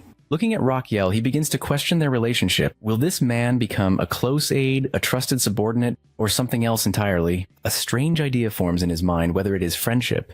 With that realization, for the first time, Cavion opens up. He admits that he once wanted to be a painter. Rockhill is taken aback by the sudden heart-to-heart confession. Staring at the horizon, Havla reveals that his childhood dream was to pursue art, and he was actually decent at it. Rockhill then asks why he chose to wield a sword instead of a brush. Javier answers casually. Saying it was because of his father's abuse, he reveals that his father used to whip him to beat the art's passion out of him. Both father and son were too stubborn to give in. Finally, Javier reveals that they made a bet. If he passed the entrance exam for art school, his father would let him pursue painting. If he failed, he'd follow his father's dream instead. Rockhill guesses he failed, but Harvion corrects him. He passed. His father, however, used his influence to have the acceptance revoked permanently. 10 days later, his father died. Rockhill freezes, realizing the implication and wondering if Javier killed him. Javier neither confirms nor denies it, only smirking and leaving the truth to Raquiel's imagination. Rockhill finally understands the deeper meaning behind Javier's words, and it only increases his desperate need to escape. Seeing his troubled expression, Chevalin assumes he's simply bored with his story. Raquel awkwardly tries to deny it, but Javion isn't someone who believes anyone could actually be interested in his tragic childhood. Then Javion suddenly extends his hand. The wound is worse than before. Rockhill, caught off guard, tries to play it off, saying it looks fine. But when he examines it closely, his expression changes. The wound shows the early signs of cellulitis. He informs Javier that he'll need to perform a thorough diagnosis. Activating his pulse check skill, he scans Javier's body. Reading the detailed medical data, his eyes widen in awe at Javier's insane physique. But then, something else catches his attention in the report. A slow smile forms on his lips. He's found it, an opening to escape. He studies the diagnostic report with quiet focus. The readings reveal a severe case of chronic neurogenic migraines that demand complete rest and reduced emotional stress. Yet what captures his attention most is a serious warning that if the symptoms continue to worsen, despite consistent treatment, all current activities must be stopped immediately. The discovery takes him by surprise. In the records of Javier's life in a novel, there is never any mention of such an illness. He can't believe that someone who is great strategist and a financial prodigy suffers from a long-term neurological disorder and no one has ever known. Our boy trusts his findings completely, for his medical diagnoses have never failed him. At that moment, Arguai's organs glanced at Xavian's with envy. They admire the perfect rhythm of his lungs and the solid build of his body, wishing they could trade places. But before the thought settles, the brain shouts from behind, scolding the stomach and reminding everyone that if it collapses from a migraine, none of them will be able to work. The organs freeze as the brain slams its command through the body. Within moments, they abandon their jealousy, deciding they would never survive living like Xavian. Now he then reflects on the diagnosis and understands the deeper cause. Javier's brain seems to punish the stomach through these neurogenic migraines, and he knows from experience that chronic headaches often lead to stomach complications. He realizes that his body has been enduring more than it can bear. He then asks about his head's condition, and Javier admits that his thoughts never rest, always revolving around the battle strategies for breaking through the Valois fortress. He asks him to speak truthfully, and Javier instantly realizes he has been figured out. Our guy confirms it and smiles, while Javier expresses that he finally understands why others call Rihanna a saint. His insight is beyond normal perception. Touching his head, Javier admits he's been suffering from something far worse than an ordinary headache. He wonders how Rihanna could detect something he never shared with anyone. Our guy simply says it was intuition. Leaving Javier unstunned, he reveals that as the pain pulses through his skull, he feels as if every breath drives a sharp tool deeper into his head. He soon learns that the pain has been part of Javier's life since childhood. The constant suffering has shaped his temper and hardened his personality. In his early years, he discovered peace only while painting. The motion of the brush and the quiet of the colors once gave him brief relief from the pounding inside his skull. For a time, he wanted to become a painter because painting made the pain fade away. But the path of art was soon replaced by the call of power. The sword took the place of the brush, and along with it came a new realization. When he wields his blade, he feels the strange satisfaction of turning inner pain into outward strength. Violence becomes an outlet for the agony that refuses to leave him. Upon asking, he explains that even after becoming strong, he feels no real comfort. His suffering continues, only buried beneath layers of pride and control. He accepts this version of himself, believing that the disappointment and cruelty born from pain have built his current position. Raquel grows curious about the treatments Javi has tried. He explains that he has tested every possible cure, from traditional remedies to modern methods, yet nothing has ever worked. Dozens of physicians have failed to relieve his pain, and many have met fatal consequences for their failure. The thought terrifies our poor guy, though Javier makes it clear that he has no plans to execute him, at least not immediately. Raquel knows that he must find a way to survive. His mind races and he remembers his own healing skill. He tells himself that if he succeeds, his safety will be ensured. He offers to treat the migraine directly. Xavier doubts his words since so many confident doctors have already died trying. To avoid suspicion, he decides not to sound certain at all. He presents the idea as a humble attempt rather than a solid solution. His plea seems genuine enough for Javier to allow him a chance, deciding that failure will only lead to mild embarrassment rather than death. Later that day, the two meet again inside the camp. Javier sits in a chair while he stands behind him. Lifting his hands in preparation, he quietly wonders whether Ryan can truly relieve pain as he channels his energy. Placing his hands gently near Javier's head as he inquires what is doing, Outguy tells him to be quiet as this step is crucial. A calm rhythm escapes his mouth as if he chants his skill name as he activates my hands or healing hands skill. Suddenly, Haviland can't believe that he feels so relaxed, unlike ever before, and he's shocked at this skill. He reminds him to keep his focus and asks what it's like to live without the endless pain. Javier hesitates, admitting he isn't sure how it feels. The sudden absence of it seems unfamiliar, almost unsettling, without knowing why. His eyes fill with tears and he breaks down, saying he never thought Ryan would truly manage to end his headache. However, our dude then informed that it's too early to celebrate and warns him that the treatment he received will stay only for a single day. Javier looks startled that his headache will be back by tomorrow. He confirms it, but reassures him that the pain can be removed every morning through his treatment.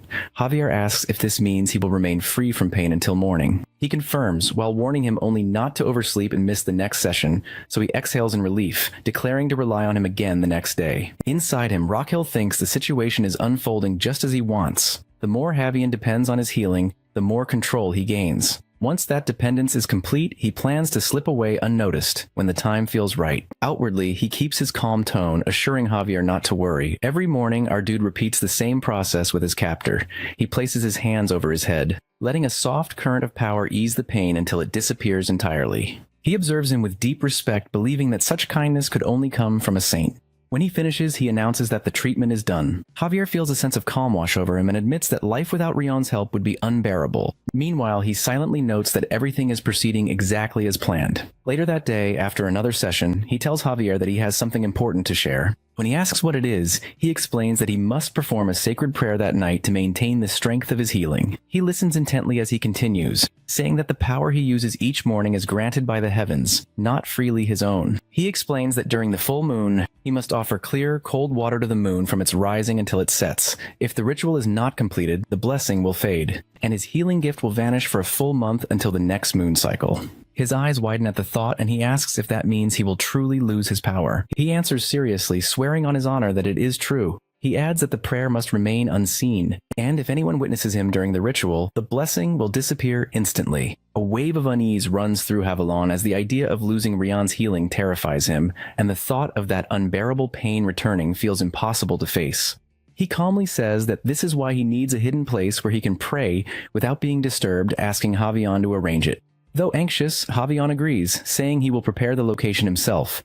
When he gives the exact place, Javier nods, insisting that thanks are unnecessary since he is the one in debt. As they separate, he reminds him that no one must look toward the prayer site once the ritual begins. Javier assures him that he will wait below with his guards, and that the place will remain undisturbed. Our dude false promises to return the next morning after the prayer and tells him not to worry, and he will not escape, as his duty to Javelin remains. They clasp hands before parting. That night, Rockhill sits in silence before a bowl of water, gazing at the moon above. He begins to chant in a low, steady voice, his words carried by the night wind. Nearby, the soldiers whisper among themselves. Puzzled by the ritual, one murmurs that it must be some divine prayer. Another admits he cannot understand what the saint is doing. He keeps chanting under the dim glow of the moon, until dawn begins to break as morning light spreads across the sky. The soldiers suddenly rush to Javier, shouting an alarm. One of them stammers that the physician Ryan has vanished without a trace. Javier stands frozen, his mind unable to grasp the sudden disappearance. Last night, our dude chants his so-called ritual verses beneath the pale moonlight, just as he believes his plan is unfolding smoothly, and behind him, the soldiers stand guard.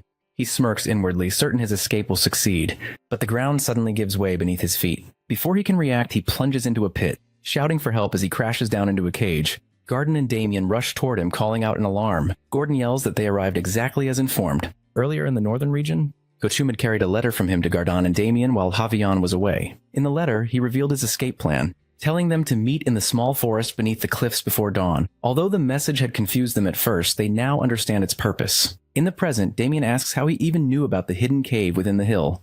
He calmly replies that spending so much time near Javier allowed him to learn the terrain in detail, and even things he never cared to know. Damien is surprised by his memory. Inwardly, our guy knows it is a lie. In the novel's events, Damien had actually discovered this place during the Great War between Javier and the Empire. He then urges them to move quickly toward the kingdom's army station near the Central Plains. Once behind the cave, Damien questions whether the location is truly safe. He assures him that both the kingdom's forces and the rebels keep this area under watch, which ironically makes it the safest spot. Neither side can move freely here. He points at the map, explaining that visibility is clear in daylight and they should rest until nightfall. Morning comes quietly, but their peace shatters when a commanding voice echoes across the field, calling for Rion. It announces that the physician is hiding nearby. None of the horses have been taken, and escape on foot would have been impossible under their surveillance. Our terrified boy instantly recognizes the voice as it belongs to none other than Javier. He declares that despite his betrayal, he is willing to forgive him once out of goodwill. He proclaims he will not take a life for this offense, but demands that Rian step forward before he finishes counting to 3. Inside the Imperial Castle, Emperor and his subordinate hear the distant roar and realize it is Javier's voice. Our guy whispers to his companions that if they reveal themselves now, they will be dragged back with their legs cut off. Gardan shivers at the thought, but he reassures them that if Javier makes a move, the kingdom's army will retaliate immediately. The voice booms as he counts 1, 2, 3. Nothing happens at first. Our boy assures them that they are safe. But then a sudden heat surrounds them. Flames light up the ground, and he shouts in panic as he peeks out of the rock. The entire army has drawn flaming arrows, launching them in a storm of fire that sets the land ablaze. Our physician's expression twists in disbelief at the sight of the inferno. Damien warns that if they stay any longer, they will burn alive. His thoughts spin wildly, heart pounding under the weight of fear. He orders them to run northeast. Damien hesitates, asking if that means toward Amboise. Garden protests that the route is dangerous, but he insists that they lied to the princess and made it this far, and getting caught now means certain death. The fire spreads fast, carried by the wind from west to east. He explains that running directly away will only let the fire catch them, so they must move at a right angle to the flames, and there is no time to argue. Suddenly fire bursts before them, and from within the flames, Havayan appears. Rage burns in his eyes as he accuses Ryan of betrayal. He raises his blazing sword, ordering his Imperial Guard to advance. His voice cuts through the chaos as he commands them to sever their legs so they can never flee again. The soldiers surge forward, their weapons gleaming under the burning sky. From the castle window, the Emperor watches the distant flames rise and questions what could possibly drive Javier into such madness, burning his own land and shouting through the air as cavalry charges below. His subordinate squints through the thick smoke, barely making out 3 small figures. He reports that they appear to be ordinary men, nothing more. The Emperor ponders this, asking what words Chavion had shouted before the attack began. The subordinate replies that Javier must have manipulated the mana in his voice, concealing the exact words. The Emperor interprets it as a psychological tactic meant to unsettle them. He agrees, saying they must not falter in this battle of wills. He offers to lead a rescue team for their people being chased by the rebels. But the Emperor declines, stating that the subordinate must remain by his side. Instead, he will send Adeline and the Royal Guard. Her leadership will serve as a strong symbol for their people. Soon after, Adeline mounts her horse and orders the Royal Guard to prepare for battle. She unsheaths her sword, her determination burning as she commands them to ride northeast. Her thoughts focus on those she must save. She silently thanks Rakiel for the strength she now carries. Because of him, she has found the courage to stand firm and protect others. No matter where he is, she hopes he is watching her. She vows never to forget the debt she owes him as she rides through the smoke. Her eyes catch a familiar silhouette ahead, a figure with a strong, distinct profile she recognizes instantly. That it is Rakiel. He calls out to his companions, urging them to move together. Adeline calls his name, inquiring why the Crown Prince himself is standing there. Adeline fixes her gaze on our guy, who nervously looks back at her. She demands to know the reason for him being there and orders her guards to keep their positions. He forces out a nervous laugh, masking his tension with a casual remark about their unexpected meeting before turning the question back on her. She confronts him for lying and asks for the reason. He tries to justify his actions, saying there were reasons behind everything he did, but Adeline doesn't let him continue. She reminds him that it has been more than 10 days since his last letter. No word, no farewell, nothing. She had believed he had already been to home, yet now he stands here, hunted by rebels. Her eyes fall on the emblem stitched onto his coat, and a realization rushes through her. That mark can only mean one thing. He has been among the rebels all this time. Her voice hardens as she accuses him of betrayal. He admits that he was indeed with the rebel command and claims the time spent there had its benefits. Still, he insists that his actions were just a sacrifice for a cause greater than himself. She questions his definition of sacrifice, and he explains that he had infiltrated the enemy ranks, risking his life while keeping his instincts sharp. Always waiting for the right moment to strike from within, his goal was to serve the kingdom in any way he could. Adeline finds it difficult to grasp the extent of what he has endured. Garden's voice cuts through the air, urging them to stop arguing and points out Javier at the front of the charge, heading straight for them. He then crouches behind Adeline and orders her to mount Damien and Garden on their horses and send them ahead while she stays back to cover their retreat. Garden gives a quick answer, ready to follow orders while others tremble in fear. He urges her that they can settle this later, but right now, escape is their only option. Adeline, however, remains calm and confident. She insists there's no need to fear when their forces double the rebels. In her mind, this battle is a chance to wipe out the enemy and strengthen her army's morale through victory. He shouts in fear, warning her that confronting them now means certain death, because Havalon himself is leading the attack and he's after him.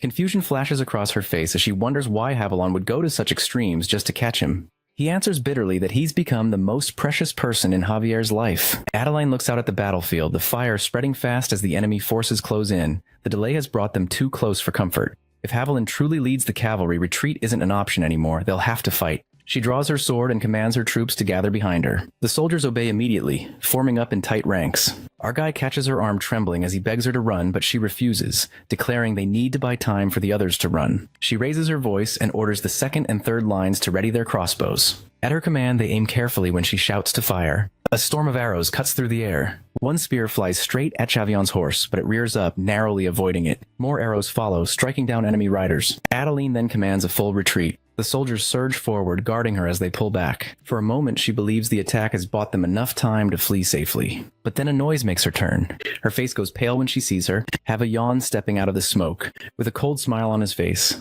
Our dude feels his chest tighten as Javier's grin looks completely deranged. In the next incident, he vanishes from his horse. He yells that Javier disappeared, but before she can react, the ground erupts in front of them. Javier crashes down with explosive force, shaking the earth. Both of them tremble in fear, and Javier's burning eyes lock onto him as he demands to know if tricking him was worth it. Drawing his flaming sword, he vows to make sure Rion never runs again. Then with terrifying speed, he lunges forward. He feels death closing in, his entire body trembling. But before Javier can strike, Damien leaps in front, blocking the attack. Their blades collide with a blinding flash and a burst of power. Javier studies him briefly, realizing this opponent is strong, but not enough, perhaps only a mid-level swordsman at best. His sheer force pushes Damien back, but he holds his ground and attacks again. Javier meets him head-on, his sword slicing through the air as Damien barely dodges. High above, Rockhill hovers momentarily, helpless as he watches. He knows Damien can't possibly win against Javier and should run while there's still time, but he himself is in no condition to help. That thought barely forms before he loses balance and drops, falling straight into Adeline's arms. She studies him and commands him to get up and explains that the soldiers are buying them time. They must run, but he refuses to leave Damien behind. She insists that staying will only lead to more deaths, and they can't risk everyone for one man. His mind races that this isn't just about Damien's destiny or his role in this world, it's something deeper, something he can't speak of. If he ever revealed the truth, the one who created Damien would intervene, and that must never happen. He calls out to Adeline and she looks at him expectantly. He tells her that saving everyone now depends on her. Confusion flashes in her eyes as she asks what he means. He says with quiet urgency that from this moment onward, she must follow his instructions exactly and asks for her will. He explains their strategy whispering in her ears, and her eyes widen in disbelief. The impossibility of what he suggests hits her all at once. He simply reassures her that it's possible, holding her hands while she finds him completely insane, and he turns back to watch the army. His thought wanders how some events in this world carry consequences that outweigh their benefits. Not every transformation brings improvement. Some things seem like they're creating something better, but they're really just destroying everything. Chaos pretends to be progress, but it's really just making things worse. The Dark Sword Emperor represents both ruin and rebirth, with Damien standing at the very heart of this cycle.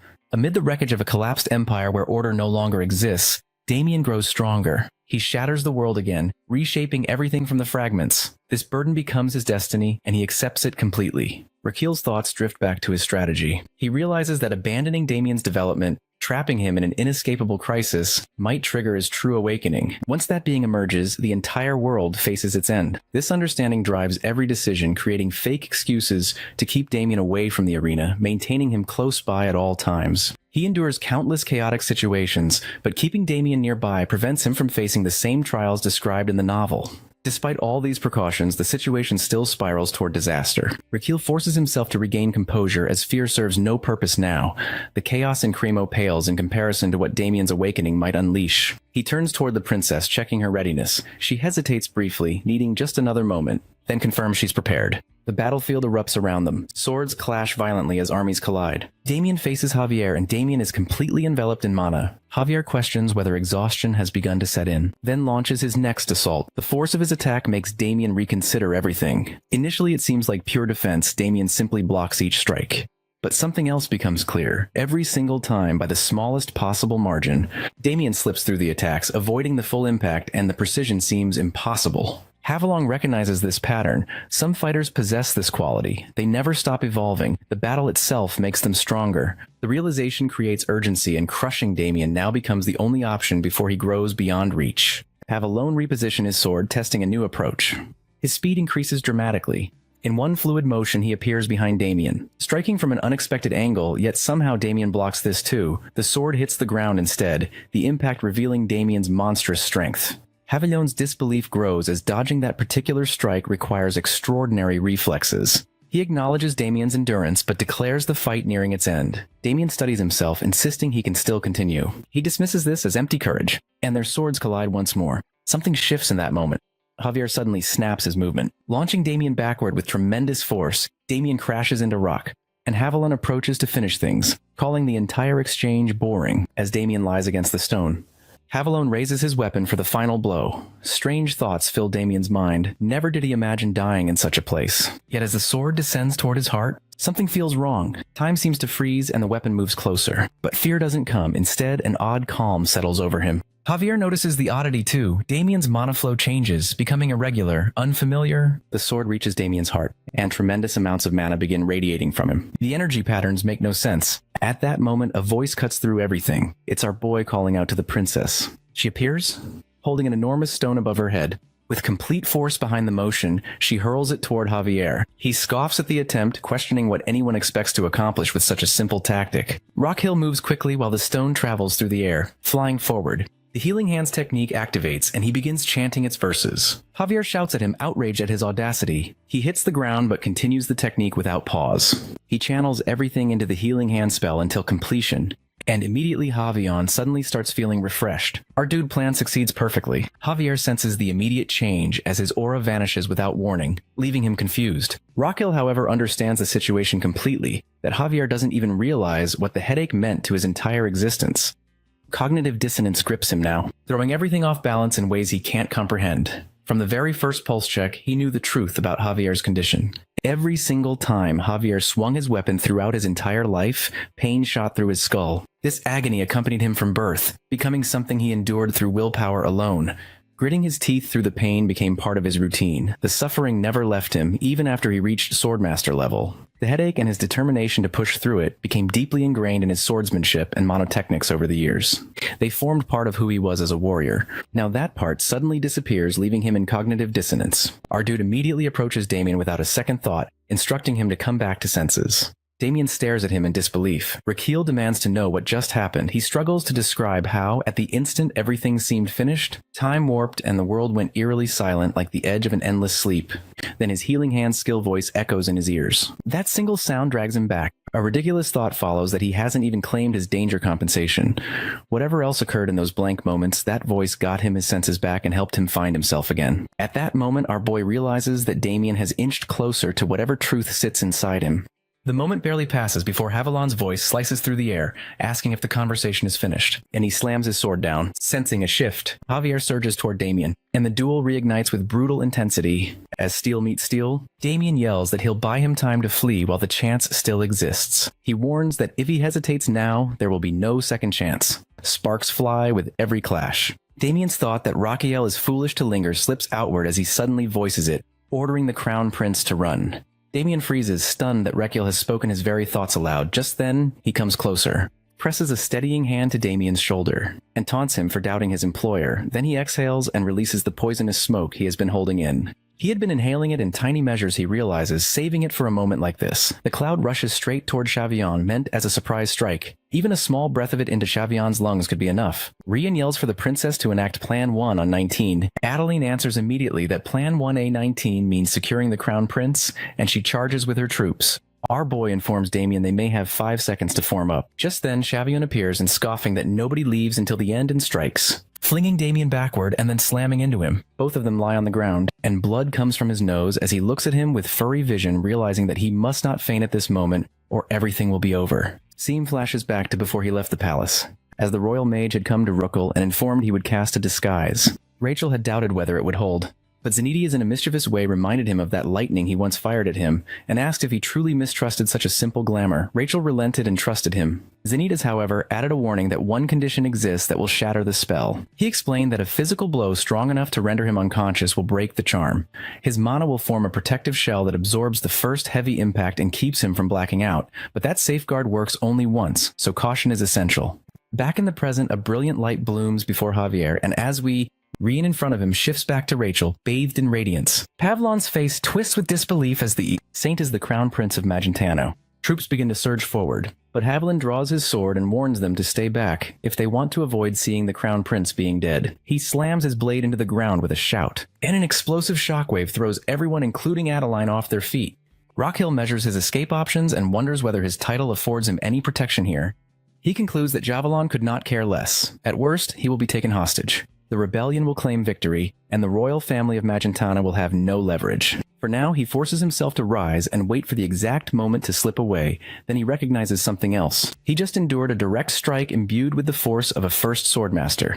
The Azarhan heart method engraved in him analyzes the blow and adapts. It identifies an ability to observe external impact and lessen physical harm. An HP conversion function unlocks inside him, and Rakil reels at the implication, and it can turn the stored health and his organs into usable life force. Pavilon accuses Rakiel of betraying him and declares that he once considered him a friend, and that he has mocked his kindness. Rakiel answers with scorn. He points out that Javier is merely a rebel leader from a minor kingdom offering hollow goodwill to a crown prince. He asks whether he still views him as the simple physician Rion. The old kindness was never friendship, it was possessive, obsessive behavior disguised as care.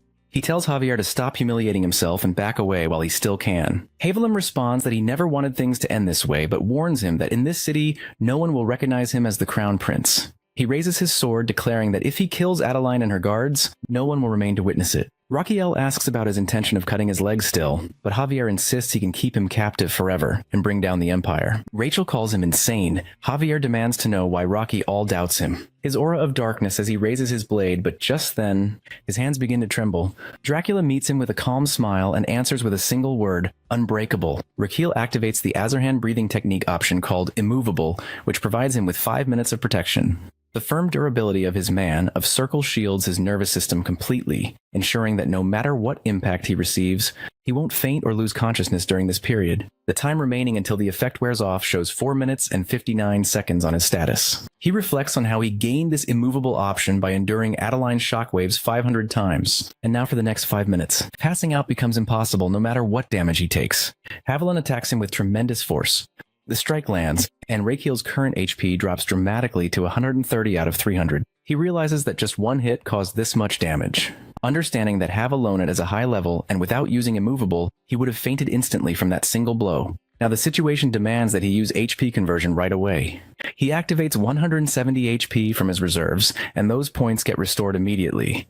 Bringing his HP back to full 300, the system confirms it works perfectly. This functions like a cheat code for survival. Now that he's taken a hit and survived, things don't seem quite as bad anymore. He then mocks Javelin, taunting his swordsman skills, and he watches him closely and senses something strange because Reiki L blocks 2 strikes aimed straight for his legs, each strong enough to sever them instantly, yet no mark appears where the blades meet.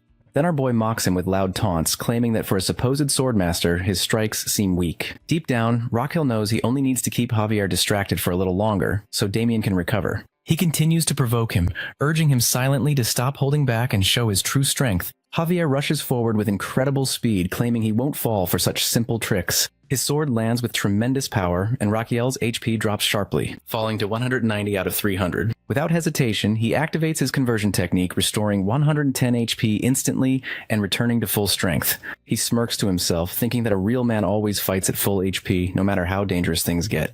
Suddenly a barrier forms before him. He feels the shift in temperature and realizes that eternal frost has activated again. The Azarhan breathing technique automatically generates this barrier when infused with mana. He understands that to control it properly, he must draw in mana from the surroundings and reinforce the ice barrier. He focuses his breathing, letting the mana flow into his body through his muscles, fascia, and nerves. His senses heighten sharply, and every sound and movement becomes clear as crystal. Javier comes again, determined to end it with one more strike. Rakiel senses exactly where the attack will land, and as the sword descends, he channels his technique and forms a massive shield. The collision causes a huge explosion, shaking the ground. Smoke fills the air, cutting off his vision completely. He struggles to find Harvion through the dense haze. The system activates his skill, which is meridian scanning that locks onto Javion's position automatically. Rakiel tracks him through the smoke and quickly notices the attack pattern. The downward slash serves as a deception. While the real strike comes upward, Havilon swings hard, but Rakiel's barrier holds firm. He laughs faintly, taunting him that for all his talk, Javion's power isn't that impressive anymore. Every move he makes feels predictable now. At that moment, a system message flashes before him, announcing that during this extreme battle, he has refined the breathing technique to a higher level. The skill evolves into breathing technique. Single circle, level 7. Javier continues to unleash strike after strike, but Rakiel's movements have become smoother and faster. His upgraded control allows him to dodge and block with ease. His internal organs seem to respond to, providing him an unexpected boost of 1000 HP to keep him going. His heart urges his body to not to hesitate, and if he dies, everything inside him dies too. The surge finally comes through, raising his HP dramatically to 7,000. His stamina, resistance, and regeneration all improve at once. Their clash continues endlessly, and when Raquiel keeps provoking Javier, suggesting he should abandon his obsession, inside he knows his endurance is running out. He only needs to hold on long enough for Damien to strike back. If he can stall Javier's offense, Damien can counter freely without awakening his true power. To conserve strength, Raquiel simplifies his defenses, focusing on stability over force. Desperation drives him to dig deeper, and he brings up Javier's past, mentioning how he spent his life hiding behind the story of losing his father. His tone stays calm, but the words strike deep. Javier freezes, eyes widening in silence. Raquiel pushes further, implying that Javier didn't hate his father enough to kill him, that it was just an accident. Rage bursts from Javier as he screams for Raquiel to stop, and slams his fist against the barrier. Raquiel realizes that he was right all along. He had assumed it based on Javier's sleep-talking during his time with him. Judging by his reaction, he's hit the truth perfectly. He keeps pressing, saying that no one expected that clumsy first strike of his can actually kill his father. Not even Javier himself. At that moment, both father and son discovered his true, terrifying talent. Javier's fury explodes beyond control.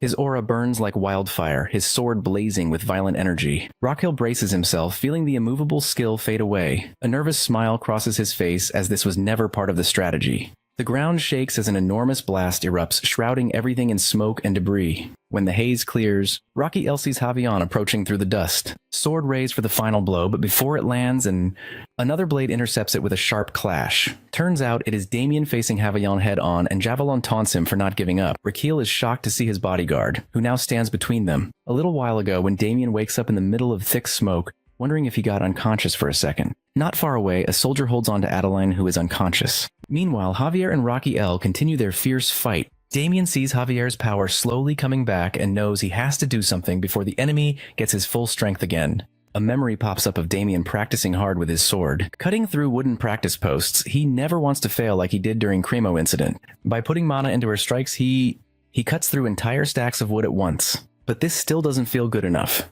and he needs way more power to keep Raquiel safe. Closing his eyes, Damien pushes his mana flow past any limit he's tried before. His heart pumps energy in a weird direction, making blood drip from his mouth. He remembers a teacher's warning about mana reversal being basically a death wish. It hits him hard that he's doing the forbidden thing right now. Grabbing his chest, Damien gets ready to stop, but finds something strange. The reversal doesn't hurt him at all. Instead, his mana rushes backward and breaks through another barrier. He tries it carefully, slowly changing which way his energy flows while staying in control. When his heart makes a half turn, huge amounts of power spread through his whole body. To test this new strength, Damien hits the ground. Mana spreads out from where he struck, cracking the earth in big chunks. His sword moves now carry way more punch than before. Now in present, he knows that he has done partial reversals tons of times, but never a full one. Right now, though, there's no time to worry. If he can't protect Raquiel, everyone's finished. Damien makes up his mind that today he'll push past every limit no matter what. He closes his eyes again as his heart creates crackling lightning. He speaks an old promise about seeds planted in the world that will grow into fire that eats everything. Mana covers him completely as he jumps into the fight. Javier comments on his will, but Damien rushes forward anyway. When they crash together, a huge explosion of energy cracks. Our boy covers his face from the smoke and flying dirt.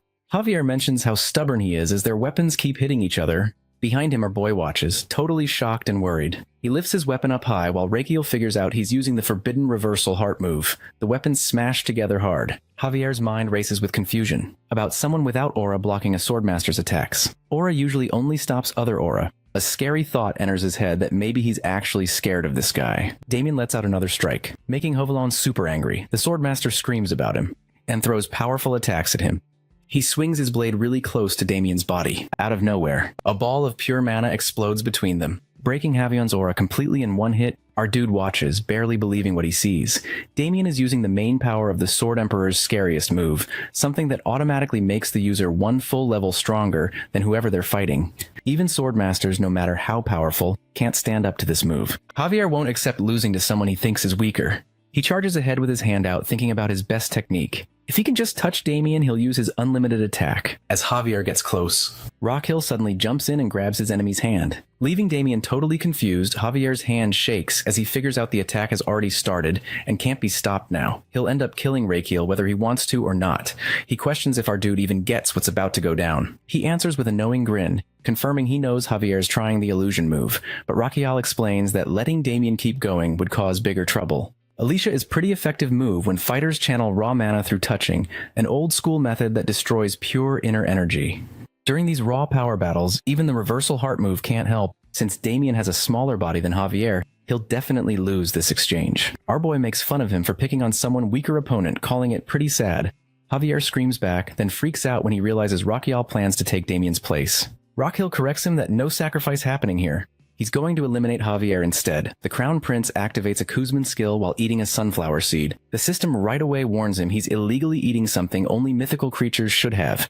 Since he's human, the giant making effect will only work for 3 minutes. Red sunflower seeds cause bad side effects in humans, and the system says to see a traditional Korean medical doctor right away. Adeline and the guards around them watch in total shock as Rock Hill grows into a giant. The system warns that when the effect stops, he'll get hit with nasty side effects and pass out for 5 whole days. Far away, the Emperor yells at his helper, wanting to know what the heck they're looking at. The helper admits he has zero clue. Raquel points out he told them about the Korean doctor thing. Now that he's giant-sized, illusion won't work on him. If he can just last these 3 minutes, he might stop Damien's full awakening. He tells Chavaline to give up and end the fight here. Javier can't let go of Raquel's hand. His blood vessels are already messed up, and Raquel's pure mana totally overpowers him. He notices his opponent isn't listening and thinks about his own path. Have a long climb to the top through tons of competitions, and now wonders if all that work led to this embarrassing moment. Raquel questions why he won't release his grip, and the timer shows only 56 seconds left on being giant, making a choice. Raquel shakes his hand around wildly in every direction like it's nothing. Long screams over and over, begging to be let go but stay stuck tight in Raquel's grip. Raquel decides on a perfect fix and with a finger snap. Throws have a yawn far away. The rebel leader rolls across the ground before crashing into rocks in the distance. Raquel celebrates breaking his own record. The princess comments on how nicely things turned out now that the fighting stopped. Javier's sword sits on the ground forgotten. The timer hits 0 and Raquel goes back to normal size, finding timing worked great. He feels relieved, though kind of dizzy. His bigger worry is whether his bodyguard is okay. Before he can check, Raquel's body starts shaking. Calling out Damien's name, he falls into his arms, barely managing to question if Damien's alright. Damien catches him in shock, right away asking about his health instead. Our boy's eyes flutter open as someone keeps repeating his name. When he looks around, he finds himself dressed fancy with Princess Adeline gripping his arm. Confusion fills his mind about what's happening. The princess informs him it's time to head on stage, which only adds to his bewilderment. As he reaches the stage area, the host announces him as a star and appreciates all for the wait. The crowd erupts in applause, with people everywhere offering congratulations. The screen displays a message about reaching double circle level, which catches Raquel completely off guard. Even more shocking, the notification shows that Slot 2 has unlocked and Slot Fusion has been added. Garden behind a bar, casually shaking a bottle, explains how Slot Fusion works. The feature lets users combine materials stored in different slots accurately. He demonstrates by creating a glass of wine effortlessly. Our boy's mind races, wondering if this whole thing is some kind of dream. The scene shifts abruptly, and he now stands in an empty hall facing Damien, who questions what Raquel did to him. Raquel nervously denies doing anything wrong. Damien presses harder, demanding answers about what happened, while holding a blood-stained sword, and accuses him of knowing everything from the beginning. Raquel tries explaining that he only wanted to keep Damien safe. Damien moves closer, repeating his demand for truth. Our guy attempts to respond, but discovers his mouth feels taped shut, preventing him from speaking. He realizes this isn't really Damien, but something inside questions him. As Damien raises the sword, Rockhill understands what's coming. The blade slashes across his throat, making him think about his death. The vision shatters and Rockhill jolts awake, screaming nervously as he shoots up from his bed. His shouts fill the room uncontrollably. Damien sits nearby on the bed, questioning if Rachel did this deliberately. He makes a nervous face while wondering if Damien is still in an awakened state. Damien, covered in injuries and bandages, mentions that the nightmare just now won't make him forget about his hazard pay. This comment shocks Rugiel, but also brings relief that Damien's first thought involves getting money from him. This proves it's actually Damien acting normal. Rockhill pleasantly questions what he takes him for, while thinking how happy he feels. He then requests Damien's hand when Damien questions why. Rockhill explains he wants to check the pulse, and Damien wonders about the sudden request. Rashiel's real reason involves checking how far the reversal heart technique awakening has moved forward. And he mentions knowing Damien reached advanced sword expert level. Damien questions how Raquel figured that out. Rockhill reminds him about his skills, and he recognizes the symptoms from their first meeting and warns him that insomnia increases and nerves become more sensitive at this rate. Damien accepts this and extends his hand. Rockhill begins the pulse diagnosis, and the comprehensive examination report labels Damien as human, which matches his expectations. Something definitely changed since their first encounter, showing the awakening is moving forward. The overall diagnosis reveals exceptional health, physically strong and balanced. However, severe insomnia appears. Leftover damage from the recent reckless mana reversal attempt shows up in the body, requiring medication and rest. Additionally, strange, unidentified foreign tissue exists in the bloodstream. This tissue recently experienced rapid growth and multiplication, but for unknown reasons, its expansion has stopped now. Watching these results, Raquel thinks at least the awakening paused for now. This probably happened because he took the hit from Javier's secret technique instead of Damien. As long as it doesn't move forward anymore, things should stay manageable. He firmly tells Damien never to attempt mana reversal again. Damien protests that he feels perfectly fine, but our dude refuses to accept this excuse, warning him not to be so stubborn. He adds that trying mana reversal one more time will finish Damien for good. He calls it wrong, and Raquel suggests he should become the crown prince if he dislikes the rules. He then casually yawns and mentions that since the checkup finished, he needs a report covering everything that happened during his unconscious period, including what happened to Chavion. Damien starts explaining, but another voice interrupts, offering to handle the explanation instead. Both of them turn and bow down as the Emperor of Amboise enters. He requests to speak with the Crown Prince alone. Now sitting before the Emperor, he listens as the ruler first expresses sincere gratitude for delivering justice against the cruel ruler who hurt the people. On behalf of his family, the Emperor offers thanks and welcomes him. This makes him happy. And a notification pops up mentioning all these things as the royal family expresses official gratitude. He gets lost in thought while the Emperor keeps calling his name. He snaps back and responds that he feels honored to have provided some small assistance to the kingdom. The Emperor acknowledges this and proceeds to share what Raquel eagerly wants to know the moment Haviland lost consciousness. The rebels immediately surrendered. Everyone involved will face trial in a military court, and Javelin himself is in custody on treason charges. Raquel inquires about the future of the rebel soldiers, and the Emperor explains that they won't face special punishment since most of them were just forced into the war. Curious about Javier, Raquel asks about his fate next. Calmly sipping his tea, the Emperor replies that Chavion will be used for experiments. A man with such skill doesn't deserve mercy or an honorable death. He adds that there's no reason to pity him, and such a miserable end suits him well. Finally, he checks if that clears Rockhill's doubts. Rockhill forces a polite smile while internally understanding how noble politics work. The Emperor returns the smile, and Rockhill gets the uneasy feeling that something more is coming. The Emperor then brings up the letter when he called him father. In law, Rockhill's mind freezes in shock as he remembers what he completely forgot about. He jumps to his feet and bows deeply, apologizing for his disrespectful behavior. He admits he was serious back then, but after spending time with the princess, he realized they were better off as friends. The Emperor remarks that sending his daughter to the capital turned out pointless then. Rockhill bows even lower, admitting he has no excuse. The Emperor suddenly laughs, saying that being young is a wonderful thing. Rockhill is stunned by the sudden change in tone. The Emperor continues, he was once like this, passionate and losing interest just as quickly. He assures Rockhill that he holds no grudges, then wonders if his daughter ever treated him poorly. Confused, Rockhill thinks about what the Emperor means by poor treatment. The Emperor says his daughter may be quiet, but she has an angry side, asking if she ever attacked him. Rockhill admits she did around 500 times with her full strength. Outside the room, the princess overhears everything. Her face turns red with anger when she hears it. Furious, she storms in, pushing past the guards. The loud slam of the door makes both men turn as she shouts Rockhill's name so loudly that nearby birds scatter. 3 days later, Rockhill prepares to leave for Magentana with Damien and Garden. Both bows before the Emperor to say farewell. The princess confirms that Rachel is really leaving this time, and he assures her she reminds him that she overheard his talk with her father and finds his excuses very amusing. Her temper flares again, and she starts arguing endlessly while Garden and Damien quietly watch. Garden smiles at the fiery scene, seeing it as a glimpse of young emotion. Rockhill starts panicking internally and decides to run away, giving his formal goodbye and wishing glory to the Empire. But the princess grabs his arm before he can go, pulling him back and demanding to know where he's trying to escape. Moving closer, she tells him that next time he should at least give her a fair chance. Rockhill quickly jumps into the carriage, repeating that he's leaving now. The princess wishes him safe travels as he rides off. Inside, Rocky L exhales in relief, thinking that was too close for comfort, as the carriage rolls toward the imperial palace. His mind fills with worry. He knows his father will make a big deal about everything that happened. The officials must already know it all, and cleaning up his mess must have been a huge task, especially after dealing with Amboise. He expects another round of scolding and accepts it as something he can't escape. But then he freezes in fear and ahead at the gate. Garden points out that his father himself has come to meet them. Rukiel steps out, convinced that he must be furious to come all this way just to reprimand him. He approaches respectfully, announcing his safe return. Instead of anger, the Emperor pulls him into a tight hug. Rachel stiffens in shock, struggling to breathe. He studies him silently, amazed to sense that Rukiel has already reached double circle.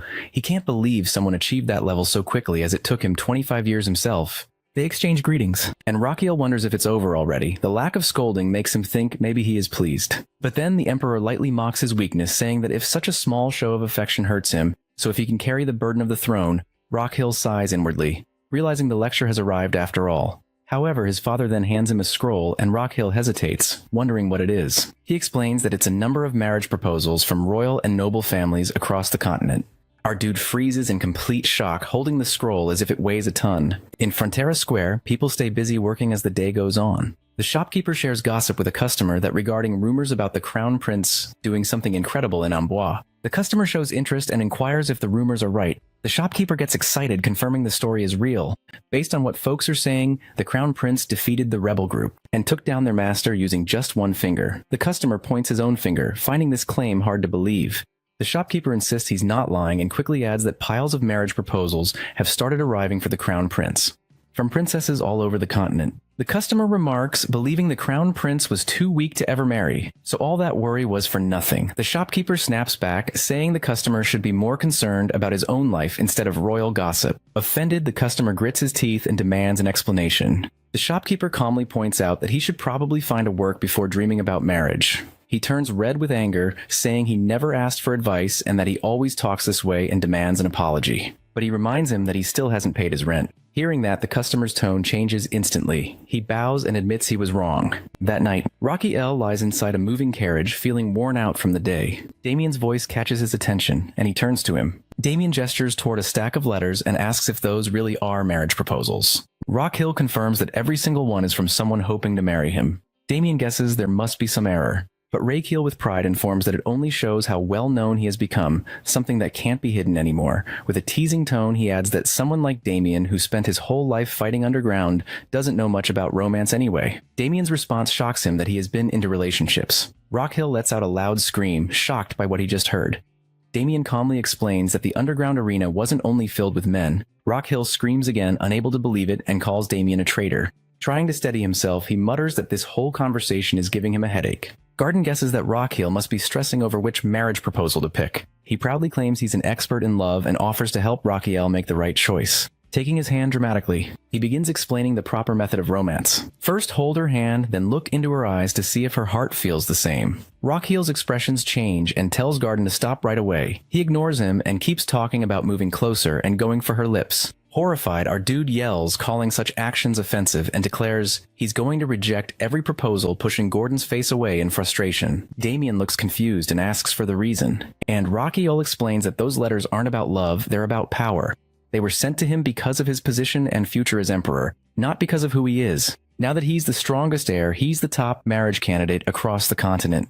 Rakiel continues, saying that back when everyone thought he was weak and dying, nobody sent him anything. They all sent their proposals to Theodore instead. The Garden is shocked that he already knew about it. Rakiel answers that he's not surprised as he heard everything himself. He also learned that Theodore refused all those offers, declaring that Rakiel had to come first before him. Reaching into the box, Rakiel picks up one letter and remarks that thanks to Amboise, he's suddenly become the most sought after groom. Garden points out that people now finally recognize his abilities and bright future, so rejecting all the proposals seems like a waste. And Rakiel gives no explanation. Inside his mind, the real reason becomes clear. He has no intention of becoming emperor. Staring at his reflection, he smirks and thinks his only goal is to live long and peacefully as royalty. He already knows the emperor is plotting something with these proposals, and if there's a benefit to be taken, he plans to seize it. With sudden energy, Rakiel shouts for the carriage to head to the Theodore's palace. Garden looks shocked, asking if they're really going there this time. Damien jokes about demanding extra pay for a night shift. Our boy yells again to turn around quickly, thinking that this will be his first time seeing Theodore since their duel. Maybe he should have visited while checking on the emperor, but sending letters or flowers just isn't his style. Then a strange thought hits him that he isn't even the real Rakiel, so he wonders what happened to the real soul. His heart answers sarcastically, asking why he's only thinking about that now after all this time. Rakiel freezes, realizing his organs knew the truth. They confirm they did, after all, they managed the body. Rakiel demands to know where the real soul went. They then admit that they have no idea. Raquel groans in frustration, angry at the build-up leading nowhere. Before he can argue further, his companions inform him they've reached the palace. Stepping out, Raquel observes the grand residence carefully. A servant rushes over, bowing respectfully and introducing himself as the steward in charge of the second prince's household. Raquel apologizes for arriving without informing his needs to meet Theodore. The steward understands and offers to take him to the reception room while sending for the prince. Raquel refuses and insists on going straight to him. Turning to Damien and Garden, he tells them to stay outside since he'll speak with him alone. And they agree. Stuart guides him through the halls, and as they walk, our dude notices the smell of food and inquires if Theodore is eating at this time. The steward admits he has been taking his meals slowly lately. He tries again to lead him to a waiting area, but he insists on going directly to him. His mind runs through the plan that he'll dump all the proposal letters on Theodore, then arrange a massive banquet for every princess and noblewoman to attend. Once they see Theodore, they'll fall for him instantly. The second prince is tall, handsome, athletic, and has no bad traits. Raquel feels proud of his genius plan, imagining how perfectly it will work out. They stop at a large door, and the steward announces their arrival before opening it. Raquel enters with enthusiasm, greeting Theodore, but the moment he looks up, he freezes. The person eating at the table is a fat guy. Raquel is convinced he's walked into the wrong room. He starts to step back and close the door when the man speaks, calling him by name. Raquel stares, refusing to believe it's Theodore, but the man insists he's really him, and Raquel screams in disbelief. Approaching to take a closer look, Raquel's mind races in panic. His grand plan to pass off the proposals has completely collapsed. He wonders what on earth happened to Theodore and if he's all right. Theodore casually informs he's fine, adding that people always say a man should have a strong build. Raquel stares blankly and Theodore keeps eating, then admits that ever since losing their fight, he lost motivation to do anything else, and eating is his only escape now. Our boy's thoughts click together that he has been cheating from stress. He brings up the idea of losing some weight. Theodore asks about it, and Raquel explains that he's talking about getting slimmer and shows his worry for his health. Theodore replies that he's comfortable the way he is. Raquel understands, but still insists that this isn't good for his body. Theodore admits he knows that, but since he's not harming anyone, he is okay with it. He orders dessert and the steward immediately obeys. Watching this, Raquel realizes his brother has lost all motivation or self-control. Getting him to change will take a smarter plan. After thinking for a moment, Raquel softens his expression and says he spoke too harshly earlier. Theodore brushes it off, saying it's fine, but Raquel continues that there's something he must tell him. Theodore looks puzzled and Raquel leans close, lowering his voice to whisper a lie that he doesn't have even 12 months left to live. Theodore's reaction is instant and explosive. He shouts so loudly that Raquel falls flat on his back. The overweight prince stares at him in shock, demanding to know if it's really true. Lying there on the floor, Raquel smirks. Theodore pulls Rocky up from the floor, desperate to know if the shocking news he heard is really true. Raquel confirms it without hesitation, and his heart organ jokes that his acting deserves an award, which oddly makes him smile. But Theodore still argues that Raquel is strong, he won the duel, and he became the hero of the Manhwa Civil War. Raquel admits the situation must be problematic and apologizes for revealing it so suddenly. He says Theodore would have learned the truth sooner or later anyway, so hearing it now might be better. Then he quietly adds that he has less than a year left to live, his voice trembling as he speaks. Worry takes over Theodore's face, but our dude continues calmly. He explains that this short time is the reason he spent his days treating the wounded and caring for people in Manhwa. Every act of kindness he did was for Theodore's sake, a small hope that his good deeds would someday bless his successor. Tears fall from Theodore's eyes as he realizes Raquel saved lives for his sake. Raquel gently confirms it and apologizes, admitting he never understood how much Theodore was suffering inside. He adds that instead of fighting for the crown prince's position, he should have just handed it over, and dramatically slaps his own face and calls himself mean. Then running to the window, he curses himself for being worthless and says he deserves to die. But his brother rushes over and grabs his arm, stopping him. He insists none of this is his fault. The real problem is himself because he never noticed Raquel's pain. He lost once and let that failure destroy him, acting like a fool all this time. He kneels, taking all the blame. Raquel denies it as Theodore's fault, but he refuses to agree. They go back and forth, each taking the blame, until Raquel finally smiles and places a hand on Theodore's shoulder. He supplies that if Theodore really feels sorry, then he should make it up by doing something meaningful, and he agrees instantly. Raquel asks what he plans to do, and he replies with sudden determination that he'll lose weight within 2 months. Raquel looks at him and thinks this proposal project might finally be moving forward again. The next morning, Theodore is running laps in the arena while Raquel sits nearby, watching. He finds his energy impressive, but knows he's still carrying too much weight. Getting fit will take months, not weeks. But Raquel doesn't have that much time to wait. He can't find any solution. Just then, a subordinate informs him that a delivery from the Princess of Amboise has arrived. Curious, Rockhill rushes off, thinking it must be the famous Visparo's Queen Bee liquor. He bursts into the annex and calls out for it. But when he sees the delivery, his jaw drops. The container is massive, so big it has a ladder attached to it. Guardian appears nearby, panting heavily, and explains that moving the barrel nearly killed the soldiers. They all stand around exhausted. Rockhill thanks them for their hard work and tells them to rest, and Guardian collapses immediately. Rockhill climbs up the ladder and peers inside. The liquor looks and smells fine, so he takes a sample to analyze before drinking it. He pulls out his companion, the immortal sunfish Pobok, telling him he'll be the first taster since he's Rockill's best friend. Excited, Pobok jumps into the spoon and starts drinking. Moments later, Pobok activates its skill. It then revives, gains a growth stack, and starts writing in his diary. Rockhill stares in disbelief, wondering what just happened. He opens the diary, where Pobok complains that the delicious liquor Rockhill gave him was actually awful. It had too much L-carnitine, making it taste salty, sour, and greasy all at once. It angrily writes that Theodore's fatty acids got activated and its belly fat was stolen, calling it robbery. Rockhill reads further and realizes something. L-carnitine is a strong fat-burning ingredient. Normally, more than 2 grams a day can't be taken safely, but this brew breaks that limit.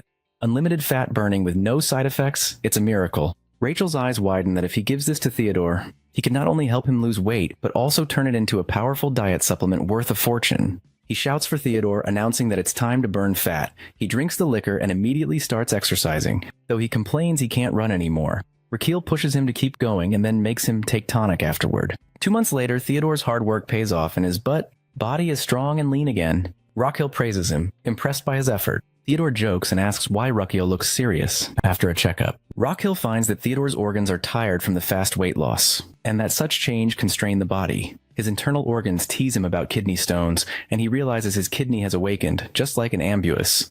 Apologizing for the chaos, he moves on. Theodore asks if the results are not right, but our dude smiles and says they're better than expected. Still, he should rest for a month to recover. He flexes his muscles proudly, saying he feels lighter and happier, but never wants to taste that liquor again as it was disgusting. Our dude insists it wasn't that bad, though he admits it worked wonders. He thanks him sincerely. Our boy smirks, saying he should be very thankful, and Theodore asks what he means. Rockhill points out that Theodore clearly hasn't grasped how the world really works, where everything is based on give and take. Theodore admits he wasn't aware of that. Rockhill lets it slide, calling him young and should be given a chance to understand. Then Rockhill mentions having just one request that is not difficult at all. Theodore quickly agrees. And Rockhill drops the news that Theodore will get married instead of him. Theodore freezes in disbelief, and Rockhill reminds him that he claimed he'd do anything. Theodore stammers, caught off guard. Rockhill sighs dramatically, saying he'll just ask someone else instead. Panicking, Theodore says it's not rejection, he's just surprised. Rockhill smiles sadly, saying his request may sound absurd, but his time is running short. Theodore suggests they should just tell the truth to everyone, but Rachel refuses. Their father's health is still fragile, and informing his condition might cause a fatal shock. Tears fall from Theodore's eyes as he agrees. He asks what he's supposed to do then. Rockhill explains that the goal is to make the noble ladies fall in love with Theodore instead. On a loud clap, Damien and Garden walk in, each carrying cages filled with pigeons. Theodore realizes that he's been tricked into this setup. Rocky agrees and releases the birds, announcing the beginning of something big. The birds fly high into the sky, each with a small scroll tied around its neck. They spread across many kingdoms, heading toward royal palaces. In one palace, a princess notices a bird land by her window and recognizes it as a messenger. Another princess opens her scroll, wondering if it's from Magentano. Somewhere else? A princess reads her letter and gasps when she learns that only the first 50 guests can join the royal banquet. She panics and orders her servants to get the carriage ready, shouting for the fastest horses, and the princess does the same. Soon, dozens of princesses prepare to leave, all wanting to reach first. Carriages rush through streets, wheels rolling fast as the women race toward the same destination. One shouts that she must be among the top 50. Another boasts that she's already in the lead, and one even grabs the reins herself to drive faster. This carriage race would later inspire the creation of the Imperial Machir Rally, a grand international women's race held once every 5 years.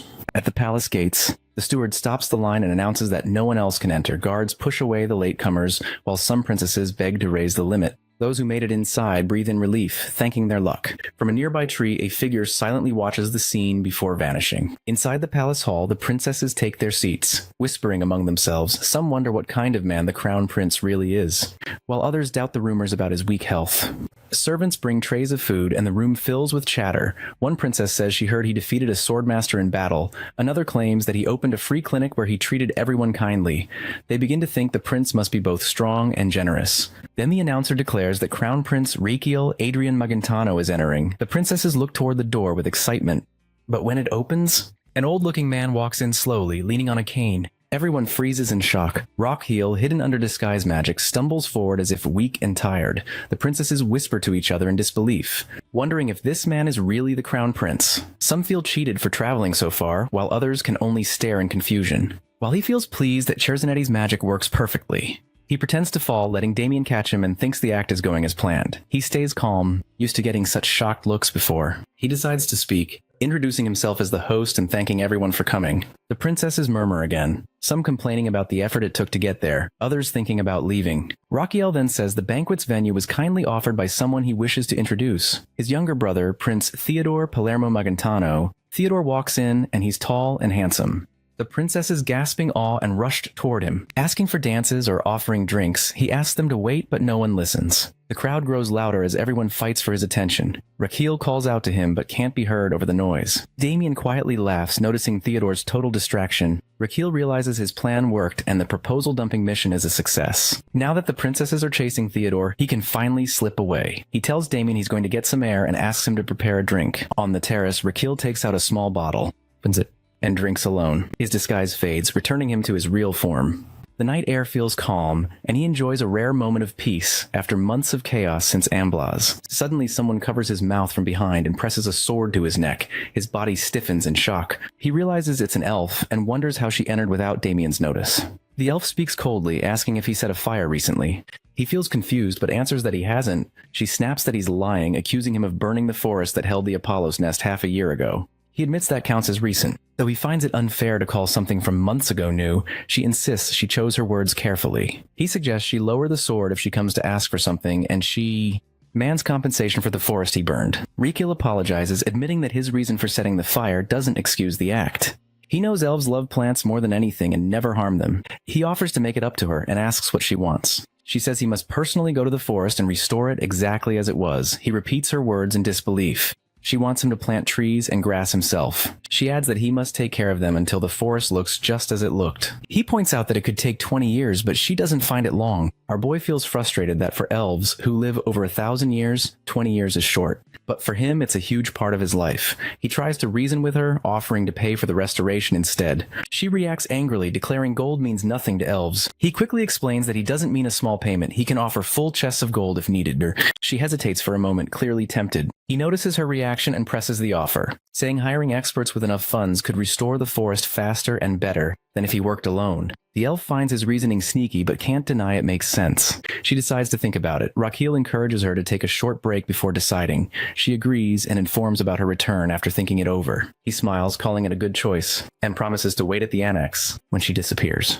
Rocky exhales deeply and mutters that it's time to start his own preparations.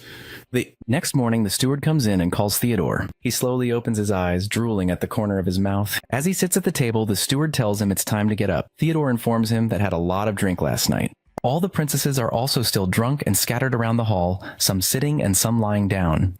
He asks about Rakiel, and the steward informs that he returned to the palace early in the morning and seemed surprised. Elsewhere, Rakiel sits on the bench yawning. He feels that the time he's been waiting for is near. Damien, standing beside him, wonders who he's waiting for. Rakiel answers that it's an uninvited guest and realizes that if an elf managed to sneak past Damien's senses, and even though Damien is a swordmaster, then she must be extremely skilled. A strong wind suddenly blows, and from the fountain, an elf appears gracefully and lands in front of them. Damien gets ready to attack, but Rakiel quickly stops him. Damien assumes this must be the uninvited guest, and our boy silently confirms it, ordering to take the weapon back. Damien senses something strange that he can't figure out how strong she is. The elf speaks first, saying that before starting negotiations, they should at least know each other's names. She introduces herself as Sylvia. Rakiel notes she arrived earlier than expected, but Sylvia says waiting longer wouldn't have changed anything, so she came right away. Rakiel guesses that money alone isn't enough for her and feels that although his offer is nice, something about it feels incomplete. Sylvia clenches her teeth but stays quiet. He can tell she agrees deep down and says he will improve the proposal he made yesterday.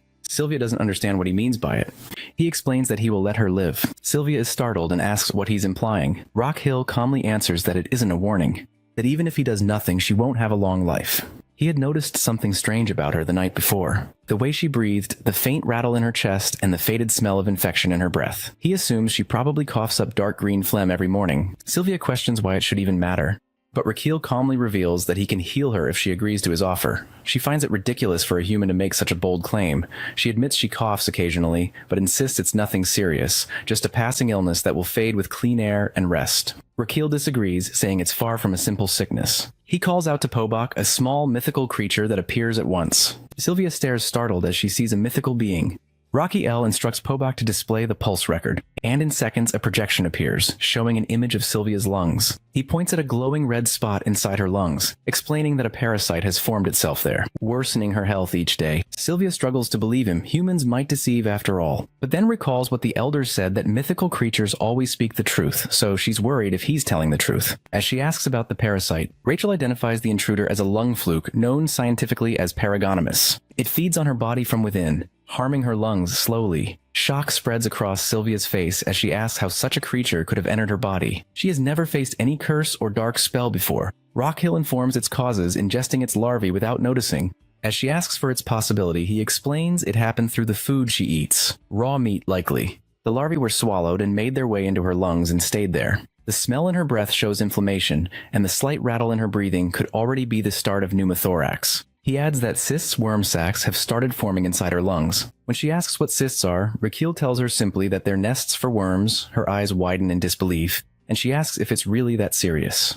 He lists the symptoms: fever, chills, blood in her cough, exhaustion, and even mental strain, each one worse than the last until it ends her life. She realizes she's felt many of those already, but had blamed them on working too hard. Rockhill advises her to accept his offer if she wants to live. She hesitates, asking what happens if she refuses, and he answers plainly then she won't receive any cure. Her mind spins, and she imagines the elder's disappointment for accepting mere money as repentance, yet the thought of dying terrifies her.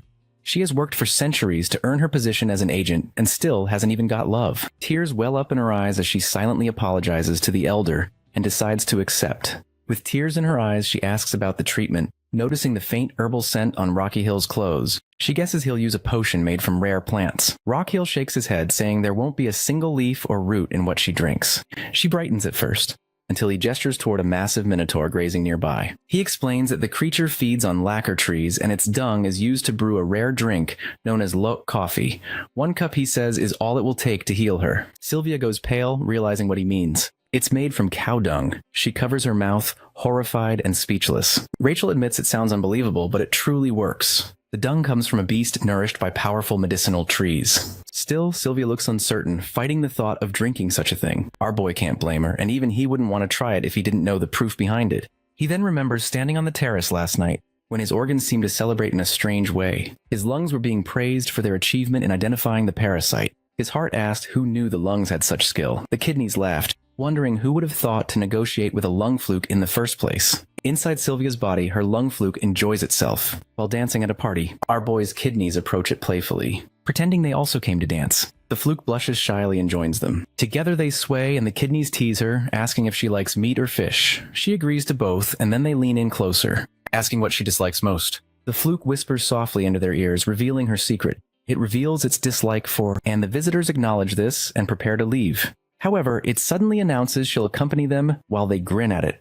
Back to the present, Raquel remarks that eruciol serves as the primary component in lacquer. When herbivores with resilient digestive systems consume and break it down, this compound transforms into something the lung flukes find irresistible. Sylvia appears confused by this information. Raquel asks her directly whether she can handle drinking boiled water mixed with cow dung. Her facial expression shifts dramatically. Understanding her reluctance, he moves closer and shares something he had deliberately withheld earlier, worried it might frighten her. The parasites don't limit themselves to lung tissue alone. She grows anxious and questions where else they might spread. He points toward his skull, explaining the creatures can migrate through the optic nerves. Traveling from the brain directly into the eyeballs, her shock intensifies as she repeats his words about these lung parasites. He continues detailing the consequences: seizures, severe headaches, persistent vomiting, neck stiffness, progressive muscle weakness, and ultimately death. This revelation breaks her composure completely. Tears stream down her face as she grabs his shirt desperately.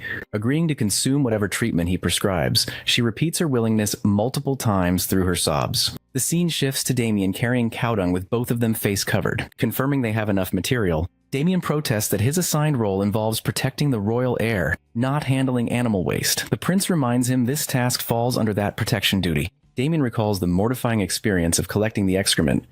questioning how this became part of his responsibilities. Standing before the collected material, Damien continues objecting to grinding dung as part of his protective duties. Our dude counters that Damien still lacks Sylvia's level of capability.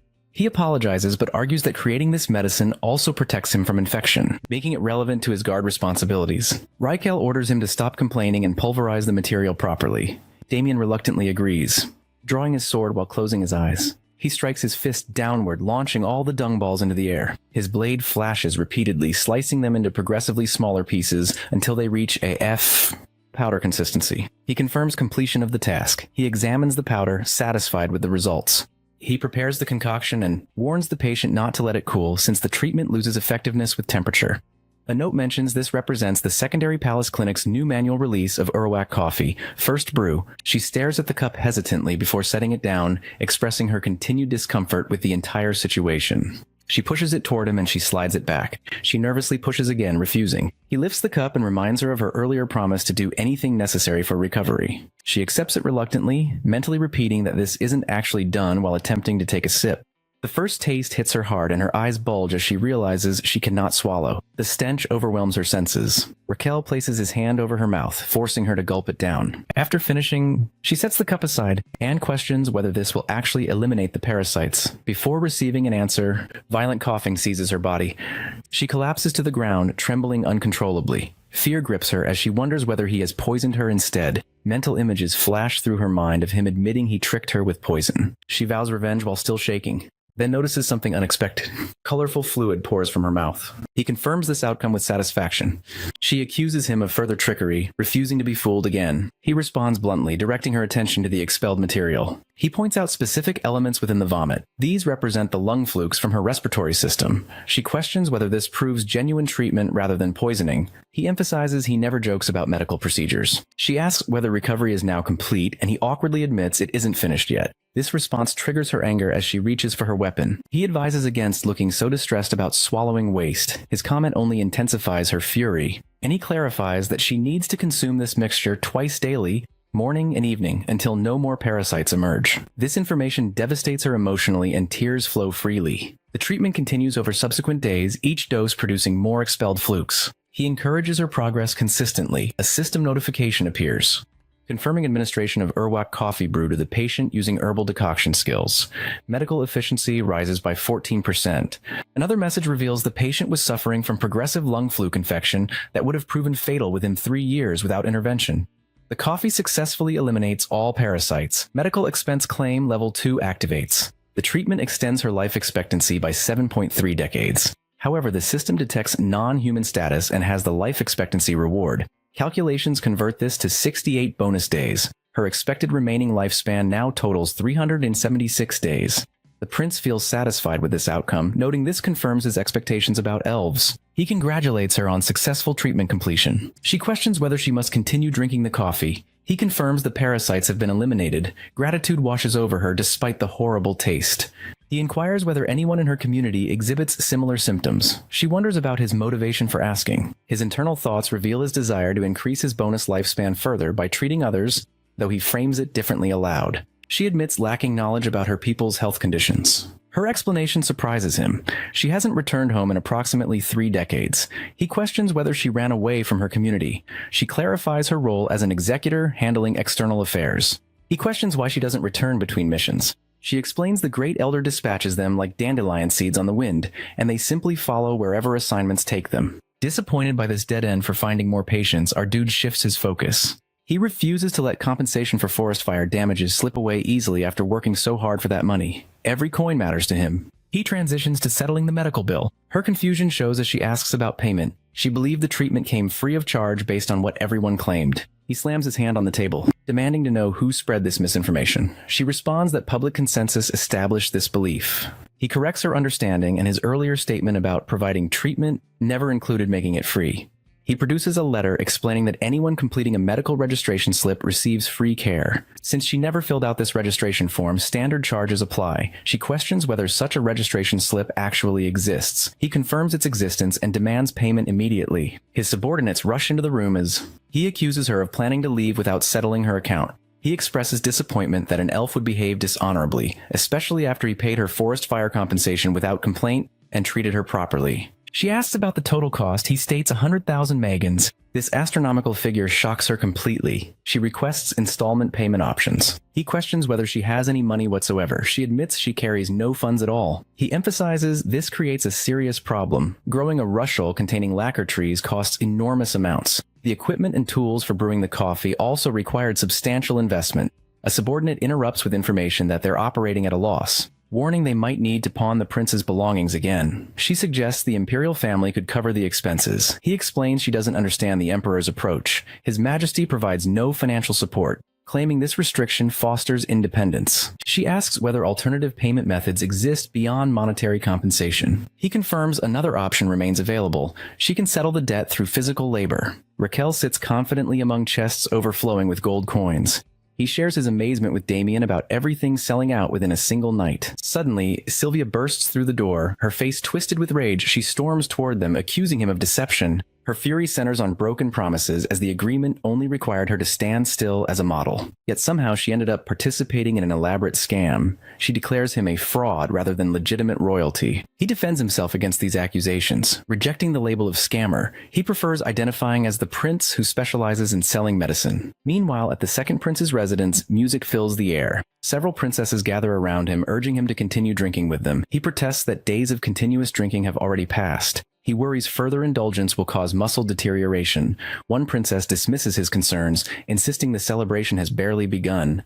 Another questions why he refuses when things are going so well. The second prince responds with confusion. A princess claims ownership over him using possessive language. He challenges this assumption, suggesting her reasoning has become clouded by excessive luxury. She fires back that his own thinking seems impaired. Both princesses simultaneously accuse each other of weight gain. The argument escalates as one defends herself, claiming she's merely bloated rather than fat.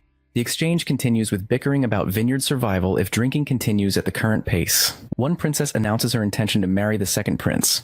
Her rival immediately counters with the same declaration, offering to relinquish claims to the crown prince position in exchange, and the other matches this offer. A voice interrupts their squabbling, thanking everyone for attending the gathering. The speaker turns out to be our boy as an elderly man. With Damien supporting him physically, the princess's thoughts reveal annoyance at this interruption, disrupting their pleasant atmosphere.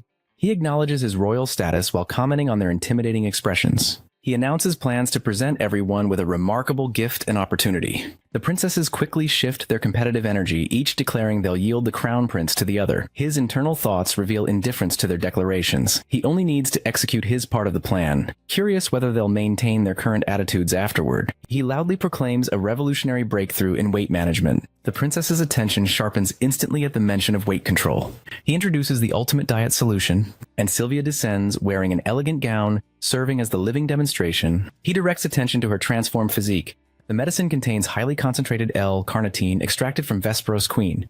From the moment of consumption, it burns fat with the intensity of a nuclear fusion reactor. He gestures towards Sylvia, suggesting anyone can achieve similar results. Her internal fury builds as he continues his sales pitch. He requests different poses from her.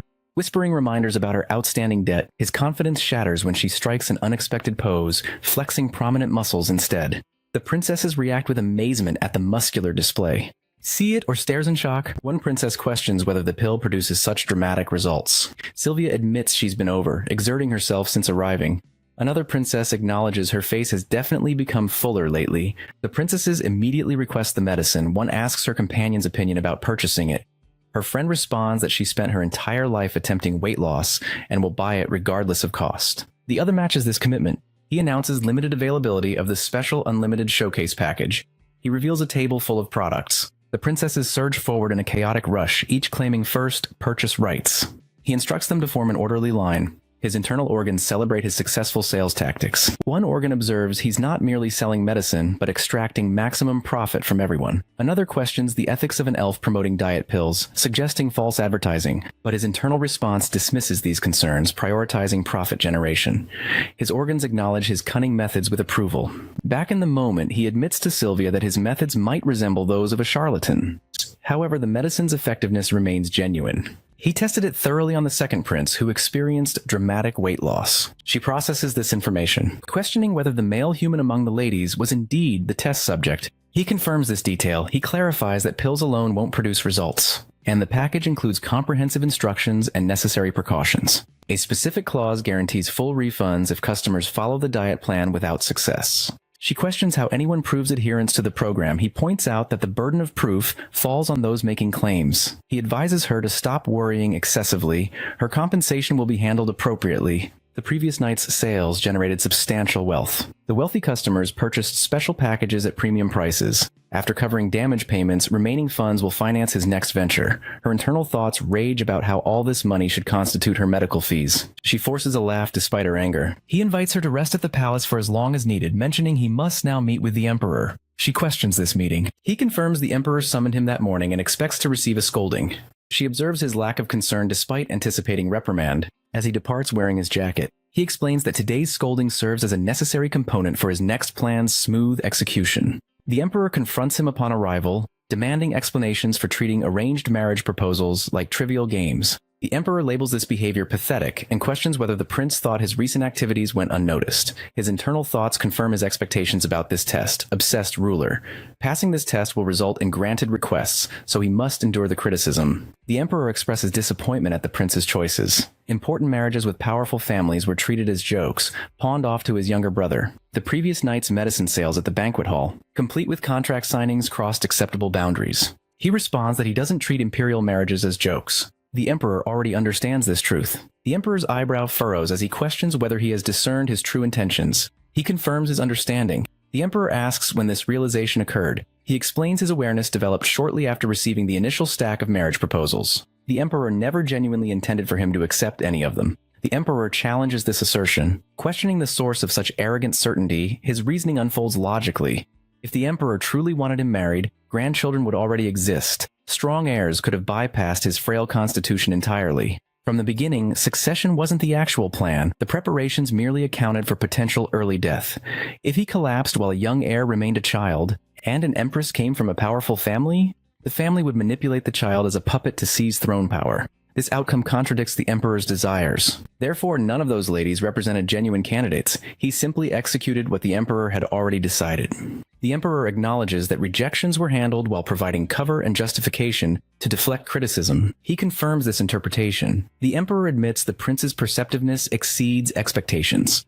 At that, he humbly accepts this praise. The emperor's internal thoughts reveal astonishment. The child who once tore at his heart has developed remarkable insight and maturity. He ends the philosophical discussion, demanding to know what he actually wants. He wouldn't have appeared so promptly after summoning otherwise. At that, his internal confidence builds, believing he's correctly identified the emperor's intentions, and will receive approval for nearly anything requested based on accumulated achievements. He requests the title of honorary professor at Magenta Imperial Medical University.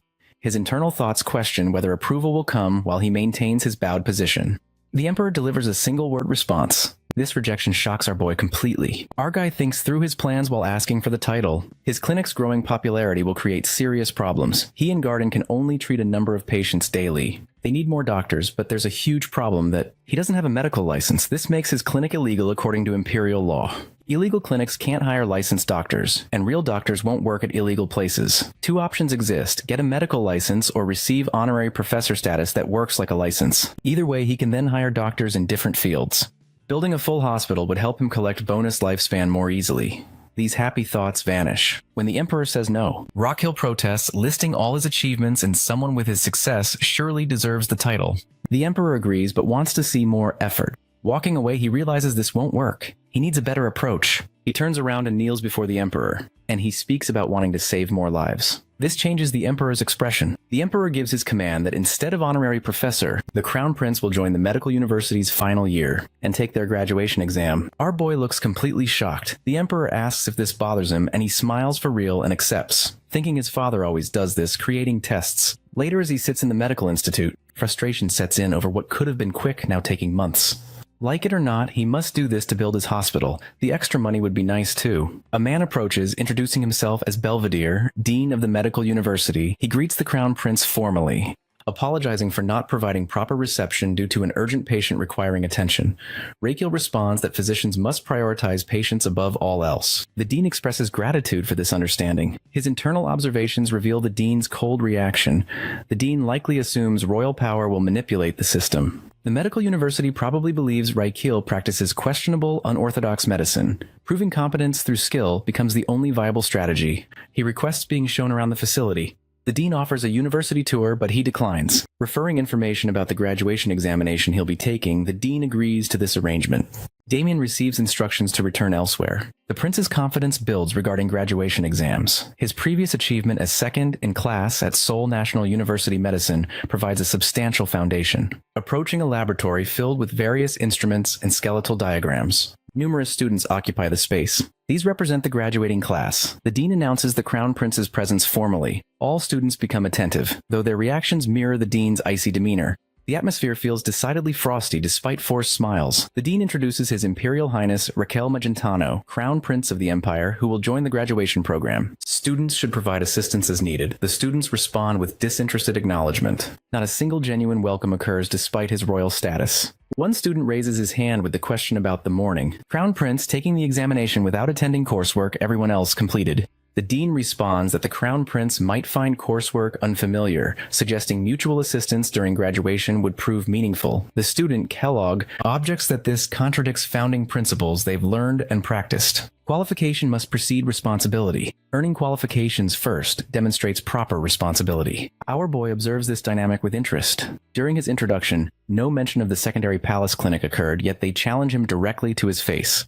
This approach actually pleases him. Medical professionals should possess such conviction and stubbornness. The dean announces this year's graduation exam assignment. Teams of 6 will receive 1 assigned patient. The goal involves curing the assigned patient through cooperative treatment. Lot drawing will now form teams. The dean explains a box contains balls of 5 different colors. Drawing occurs in turn, with matching colors forming teams. The crown prince must draw first before everyone else. A student whispers to Kellogg about avoiding the prince's team at all costs. Ending up on his team might prevent graduation. If Raquel fails, everyone on his team fails too. Raquel draws a green ball. Outwatches, internally repeating he must pull anything except green. He reaches into the box. The outcome reveals many students crying, including Kellogg, as they all draw green balls. The shaggy-haired student from earlier joins this group. With teams established, patient assignments begin. Starting with Team 1, Raquel's team, they approach a patient. The dean opens the curtain, asking Mr. Miguel about his condition. The patient responds that his legs refuse movement.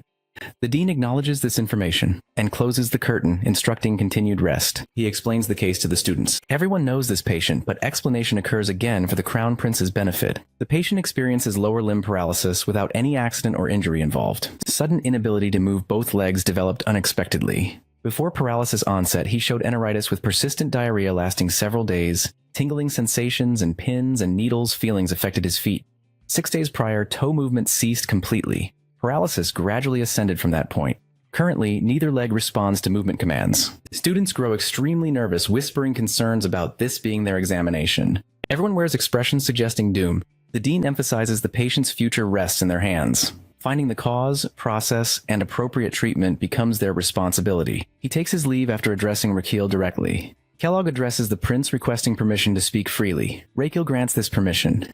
Kellogg asks Raquel to avoid using royal power to carry the team through the examination. Regular questions the statement's meaning. Kellogg explains that within 3 days, they'll likely fail to identify the paralysis cause. Even the dean hasn't identified it. Before facing an impossible task and failing the graduation exam, the team refuses relying on tricks. Raquel confirms they're asking him not to abuse authority, so every graduate receives fair evaluation. They confirm this accurately represents their concerns. Raquel finds himself increasingly impressed by their integrity, acknowledges understanding their position, then questions what should happen now. He already knows the cause of the paralysis. Kellogg responds with shock, questioning whether this claim holds truth. Raquel confirms that hearing the dean's explanation triggered immediate recognition. He begins explaining the stem of lower limb paralysis, then stops abruptly and declares that information won't be shared freely with a smirk. He refuses to share information without compensation, and Kellogg questions whether they are being played with. Wondering if he will withhold critical information, Raquel counters by questioning why he should provide valuable knowledge without rewards.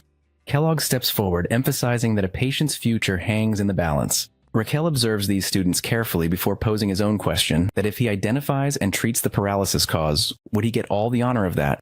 They couldn't even determine what caused the paralysis in the first place. Nervous tension fills the students, and Raquel points out the consequence that they all fail without graduating. Kellogg's anger builds internally, and he views this as Raquel using authority to force his way into their group while practicing questionable medicine for personal amusement. His fist clenches tight, but fellow students restrain him from behind. As Kellogg turns toward Raquel, ready to speak, He suddenly stops and accepts the terms. Raquel reminds them that regardless of the patient's recovery outcome, waiting another year for graduation becomes necessary. He questions whether they find this acceptable. Kellogg responds that their education emphasized patient recovery is more important than personal graduation. However, accepting these terms in good faith requires examining the patient once more. Raquel grants permission for this request during their examination. The students question the patient about recent injuries or accidents. He denies experiencing any such events, so they inquire about bad falls. He confirms nothing of that nature occurred. Raquel observes from outside, noting Kellogg's composed demeanor despite internal pressure. This represents proper clinical behavior. Showing anxiety proves harmful to patient trust. Having seen enough from these students, he determines the moment has arrived to intervene. Entering the room, he announces his intention to take over from this point. Meeting the patient Miguel for the first time, he sits beside the bed.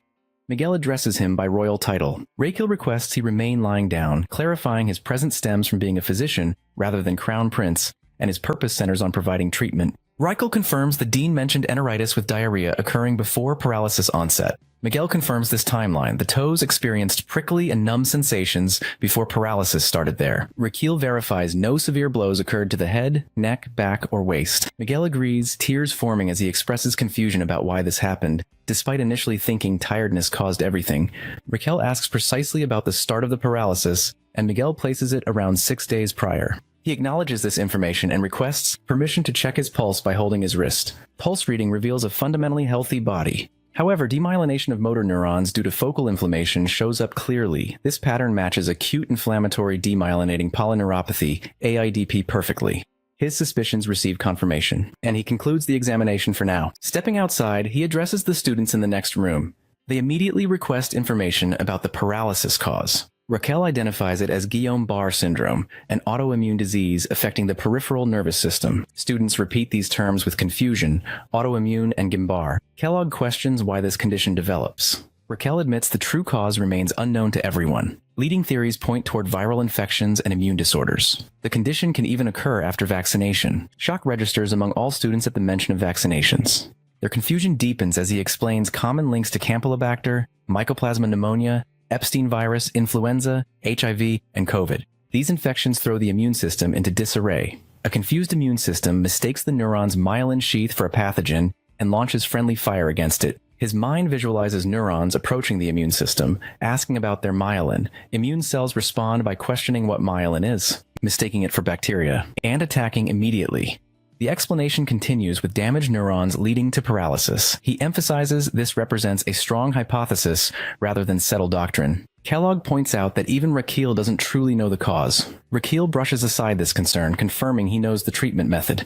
Kellogg argues that lacking knowledge of the exact cause constitutes deception. Our boy questions accuses Kellogg of thinking he's failing. Kellogg challenges where this information originated, and Raquel reveals he read it in the Imperial Archives, which contain knowledge from a vanished ancient super-civilization and medical arts. Students panic internally. Knowing access to those archives is restricted, Raquel redirects focus to something more urgent than whether they believe him. The patient's breathing is about to deteriorate. Kellogg questions what breathing problems mean. He explains some patients with this condition develop acute respiratory failure from diaphragmatic nerve paralysis. His internal consultation with his organs revealed the lungs, mentioning the diaphragm felt tingly. This serves as a warning sign of respiratory paralysis. Deterioration could worsen rapidly, requiring ventilation. He instructs Kellogg to monitor the patient while he retrieves a ventilator. Students whisper among themselves, confused about why a ventilator becomes necessary. Raquel demands to know why they're waiting instead of checking the patients, and they immediately agree and rush off. Standing alone, Raquel begins searching under the bed, then sits on it looking around the room and checking the window. Confirming no one is nearby, he announces it's time to meet a new companion. He produces something from his belongings. Outside the window behind a tree, a man hides. He nearly got spotted moments earlier. He belongs to the Magenta Imperial Special Intelligence Bureau as Agent Number 3. Observing him again, he notes the pattern of talking to himself and staring at windows. Raquel appears to be communicating with mythical species. The agent reflects on how Raquel spent 10 years restricted to bed rest, and now never seems to rest. He wishes he would take things easier so he could clock out from surveillance duty. Questions arise in his mind about whether Raquel genuinely talks to ghosts. Suddenly, bright light erupts from the window, leaving the agent shocked by its unexpected appearance. Looking closer, other mythical species materialize among them. He wonders where they all came from so suddenly. Inside, Raquel lies on the bed holding a new mythical creature. As it looks at it carefully, Isnulet utters the word, "Come on." Raquel lies on the bed with Kamang resting close against him, his health points having dropped to 2,700. The small creature's face is filled with sadness as it watches him silently. He wonders if something is wrong, but before he can think further, he notices blood dripping from both his nostrils. Confusion turns into panic as he wonders if what he's seeing is real. Komong hovers above him while Raquel is holding his nose to stop the bleeding, but just then, the blood spirals upward in midair and flows straight toward Kamong as if pulled by it. Within seconds, the bleeding stops completely. Raquel stares in disbelief, realizing the creature just drew his blood from a distance without even touching him. "Come on then, drift closer," and releases a gentle puff of air from its nose into Raquel's mouth. A refreshing sensation floods through him at once. His nose is clear and he feels as refreshed as in a forest. The purity of it makes his lungs feel light and alive again. A smile spreads across his face as he repeats the creature's name, Kamong, and it reacts cheerfully in return. He stretches his hand forward, still amazed by what happened. The little being not only stopped his nosebleed, but also filled his lungs with fresh air. He begins to wonder if this ability is a mix of suction and ventilation. Curiosity sparks excitement inside him, and he decides to find out what powers Kamang truly holds. He asks the creature for its manual, and Kamang tosses a tiny booklet toward him. It is covered in saliva, and it lightly hits his face before falling into his hands. He opens the manual and scans through it, discovering detailed descriptions of Kumong's features. Its large ears, he learns, constantly monitor a patient's breathing patterns and overall health condition in real time. The manual explains a passive ability called hardy suction that allows Kamang to extract mucus or blockages from airways and the nose without any contact. Another skill, fresh breath, enables it to release pure oxygen, rich air into a patient's lungs while matching their natural breathing rhythm. It even adjusts its power automatically based on the patient's needs. Raquel can't hide his amazement, feeling as if he has just found a priceless treasure. Meanwhile, in another room of the medical ward, Kellogg walks in to check on a patient named Miguel, who lies motionless on the bed struggling to breathe. As Kellogg examines him, he realizes the man's respiratory system is failing fast. Miguel opens his eyes weakly, attempting to speak, but his voice fades to a whisper. Kellogg urges him to stay still, refusing to leave his side. Miguel's chest rises shallowly, and his trembling hands show how serious his condition has become. Kellogg immediately recognizes the signs of acute respiratory failure. He orders the nurses to lift the patient's upper body to ease his breathing. They follow without delay, yet Miguel still gasps for air. Some of the staff suggest trying a herbal formula, while others warn that it could make things worse. They argue over calling the dean for help. Amid their confusion, Kellogg feels his mind go blank, realizing how powerless his knowledge feels at this moment. The tense atmosphere breaks when our boy enters the room, and he tells everyone to stop being loud near the patient. Kellogg quickly explains Miguel's worsening condition without hesitation. Raquel steps forward and asks them all to stay away. He assesses the situation instantly before he calls for Kamang. The small creature appears and lands gently on Miguel's chest. With a soft hum, it activates its ability and releases a stream of clean air into Miguel's mouth. Within moments, Miguel's breathing stabilizes. The medical team watches in stunned silence. One doctor whispers that the creature must be mythical, while another recalls old tales about beings that could heal through air. Kellogg feels deeply humbled. He had doubted Raquel's skills before, dismissing them as nonsense, but now he understands how wrong he was. Watching him stay calm under pressure while he himself panicked fills him with shame. When the situation settles, Kellogg asks about their next plan. Raquel senses the sincerity in his tone and feels impressed by his humility. He encourages him to think carefully, and Kellogg admits he isn't sure what to do as he considers a herbal mix, but fears it might harm the patient. Raquel praises his honesty and reminds him that true doctors rely on accurate judgment, steady decision-making, and the courage to take responsibility. Kellogg agreed with newfound respect, declaring his complete faith in his skills. He assures him that there are still options left, even without advanced tools like IV or plasmapheresis. He decides to use a nerve bypass acupuncture technique he once applied on a werewolf case. But before proceeding, he takes a short break, explaining that they should observe Miguel's natural recovery for now. The team agrees, and the Raquel instructs them to monitor Kamong and alert him of any changes. Back in his private room, Raquel exhales heavily, feeling drained. Every time he tries to rest, another crisis seems to appear. He turns to go see him, requesting to borrow a thorn for the acupuncture. His body aches with exhaustion, so he decides to perform the procedure himself instead of delegating it. He notices Gossam looks equally tired and promises to be gentle this time. He begins the acupuncture process, inserting the thorn at the date and point to stimulate his liver. The organ responds with warmth and renewed strength, and his health points start rising. Encouraged, he moves to the Tai Chung point, but as the needle touches his skin, a sudden burning sensation spreads throughout his body. His face flushes in pain, and realization hits that he accidentally grabbed the cave flavor thorn. Pain explodes through his veins, his muscles tighten, and he screams as energy surges uncontrollably. The system flashes a notification confirming he used a thorn infused with the K flavor effect. His body convulses as the intense reaction pushes him into a hyperactive recovery mode.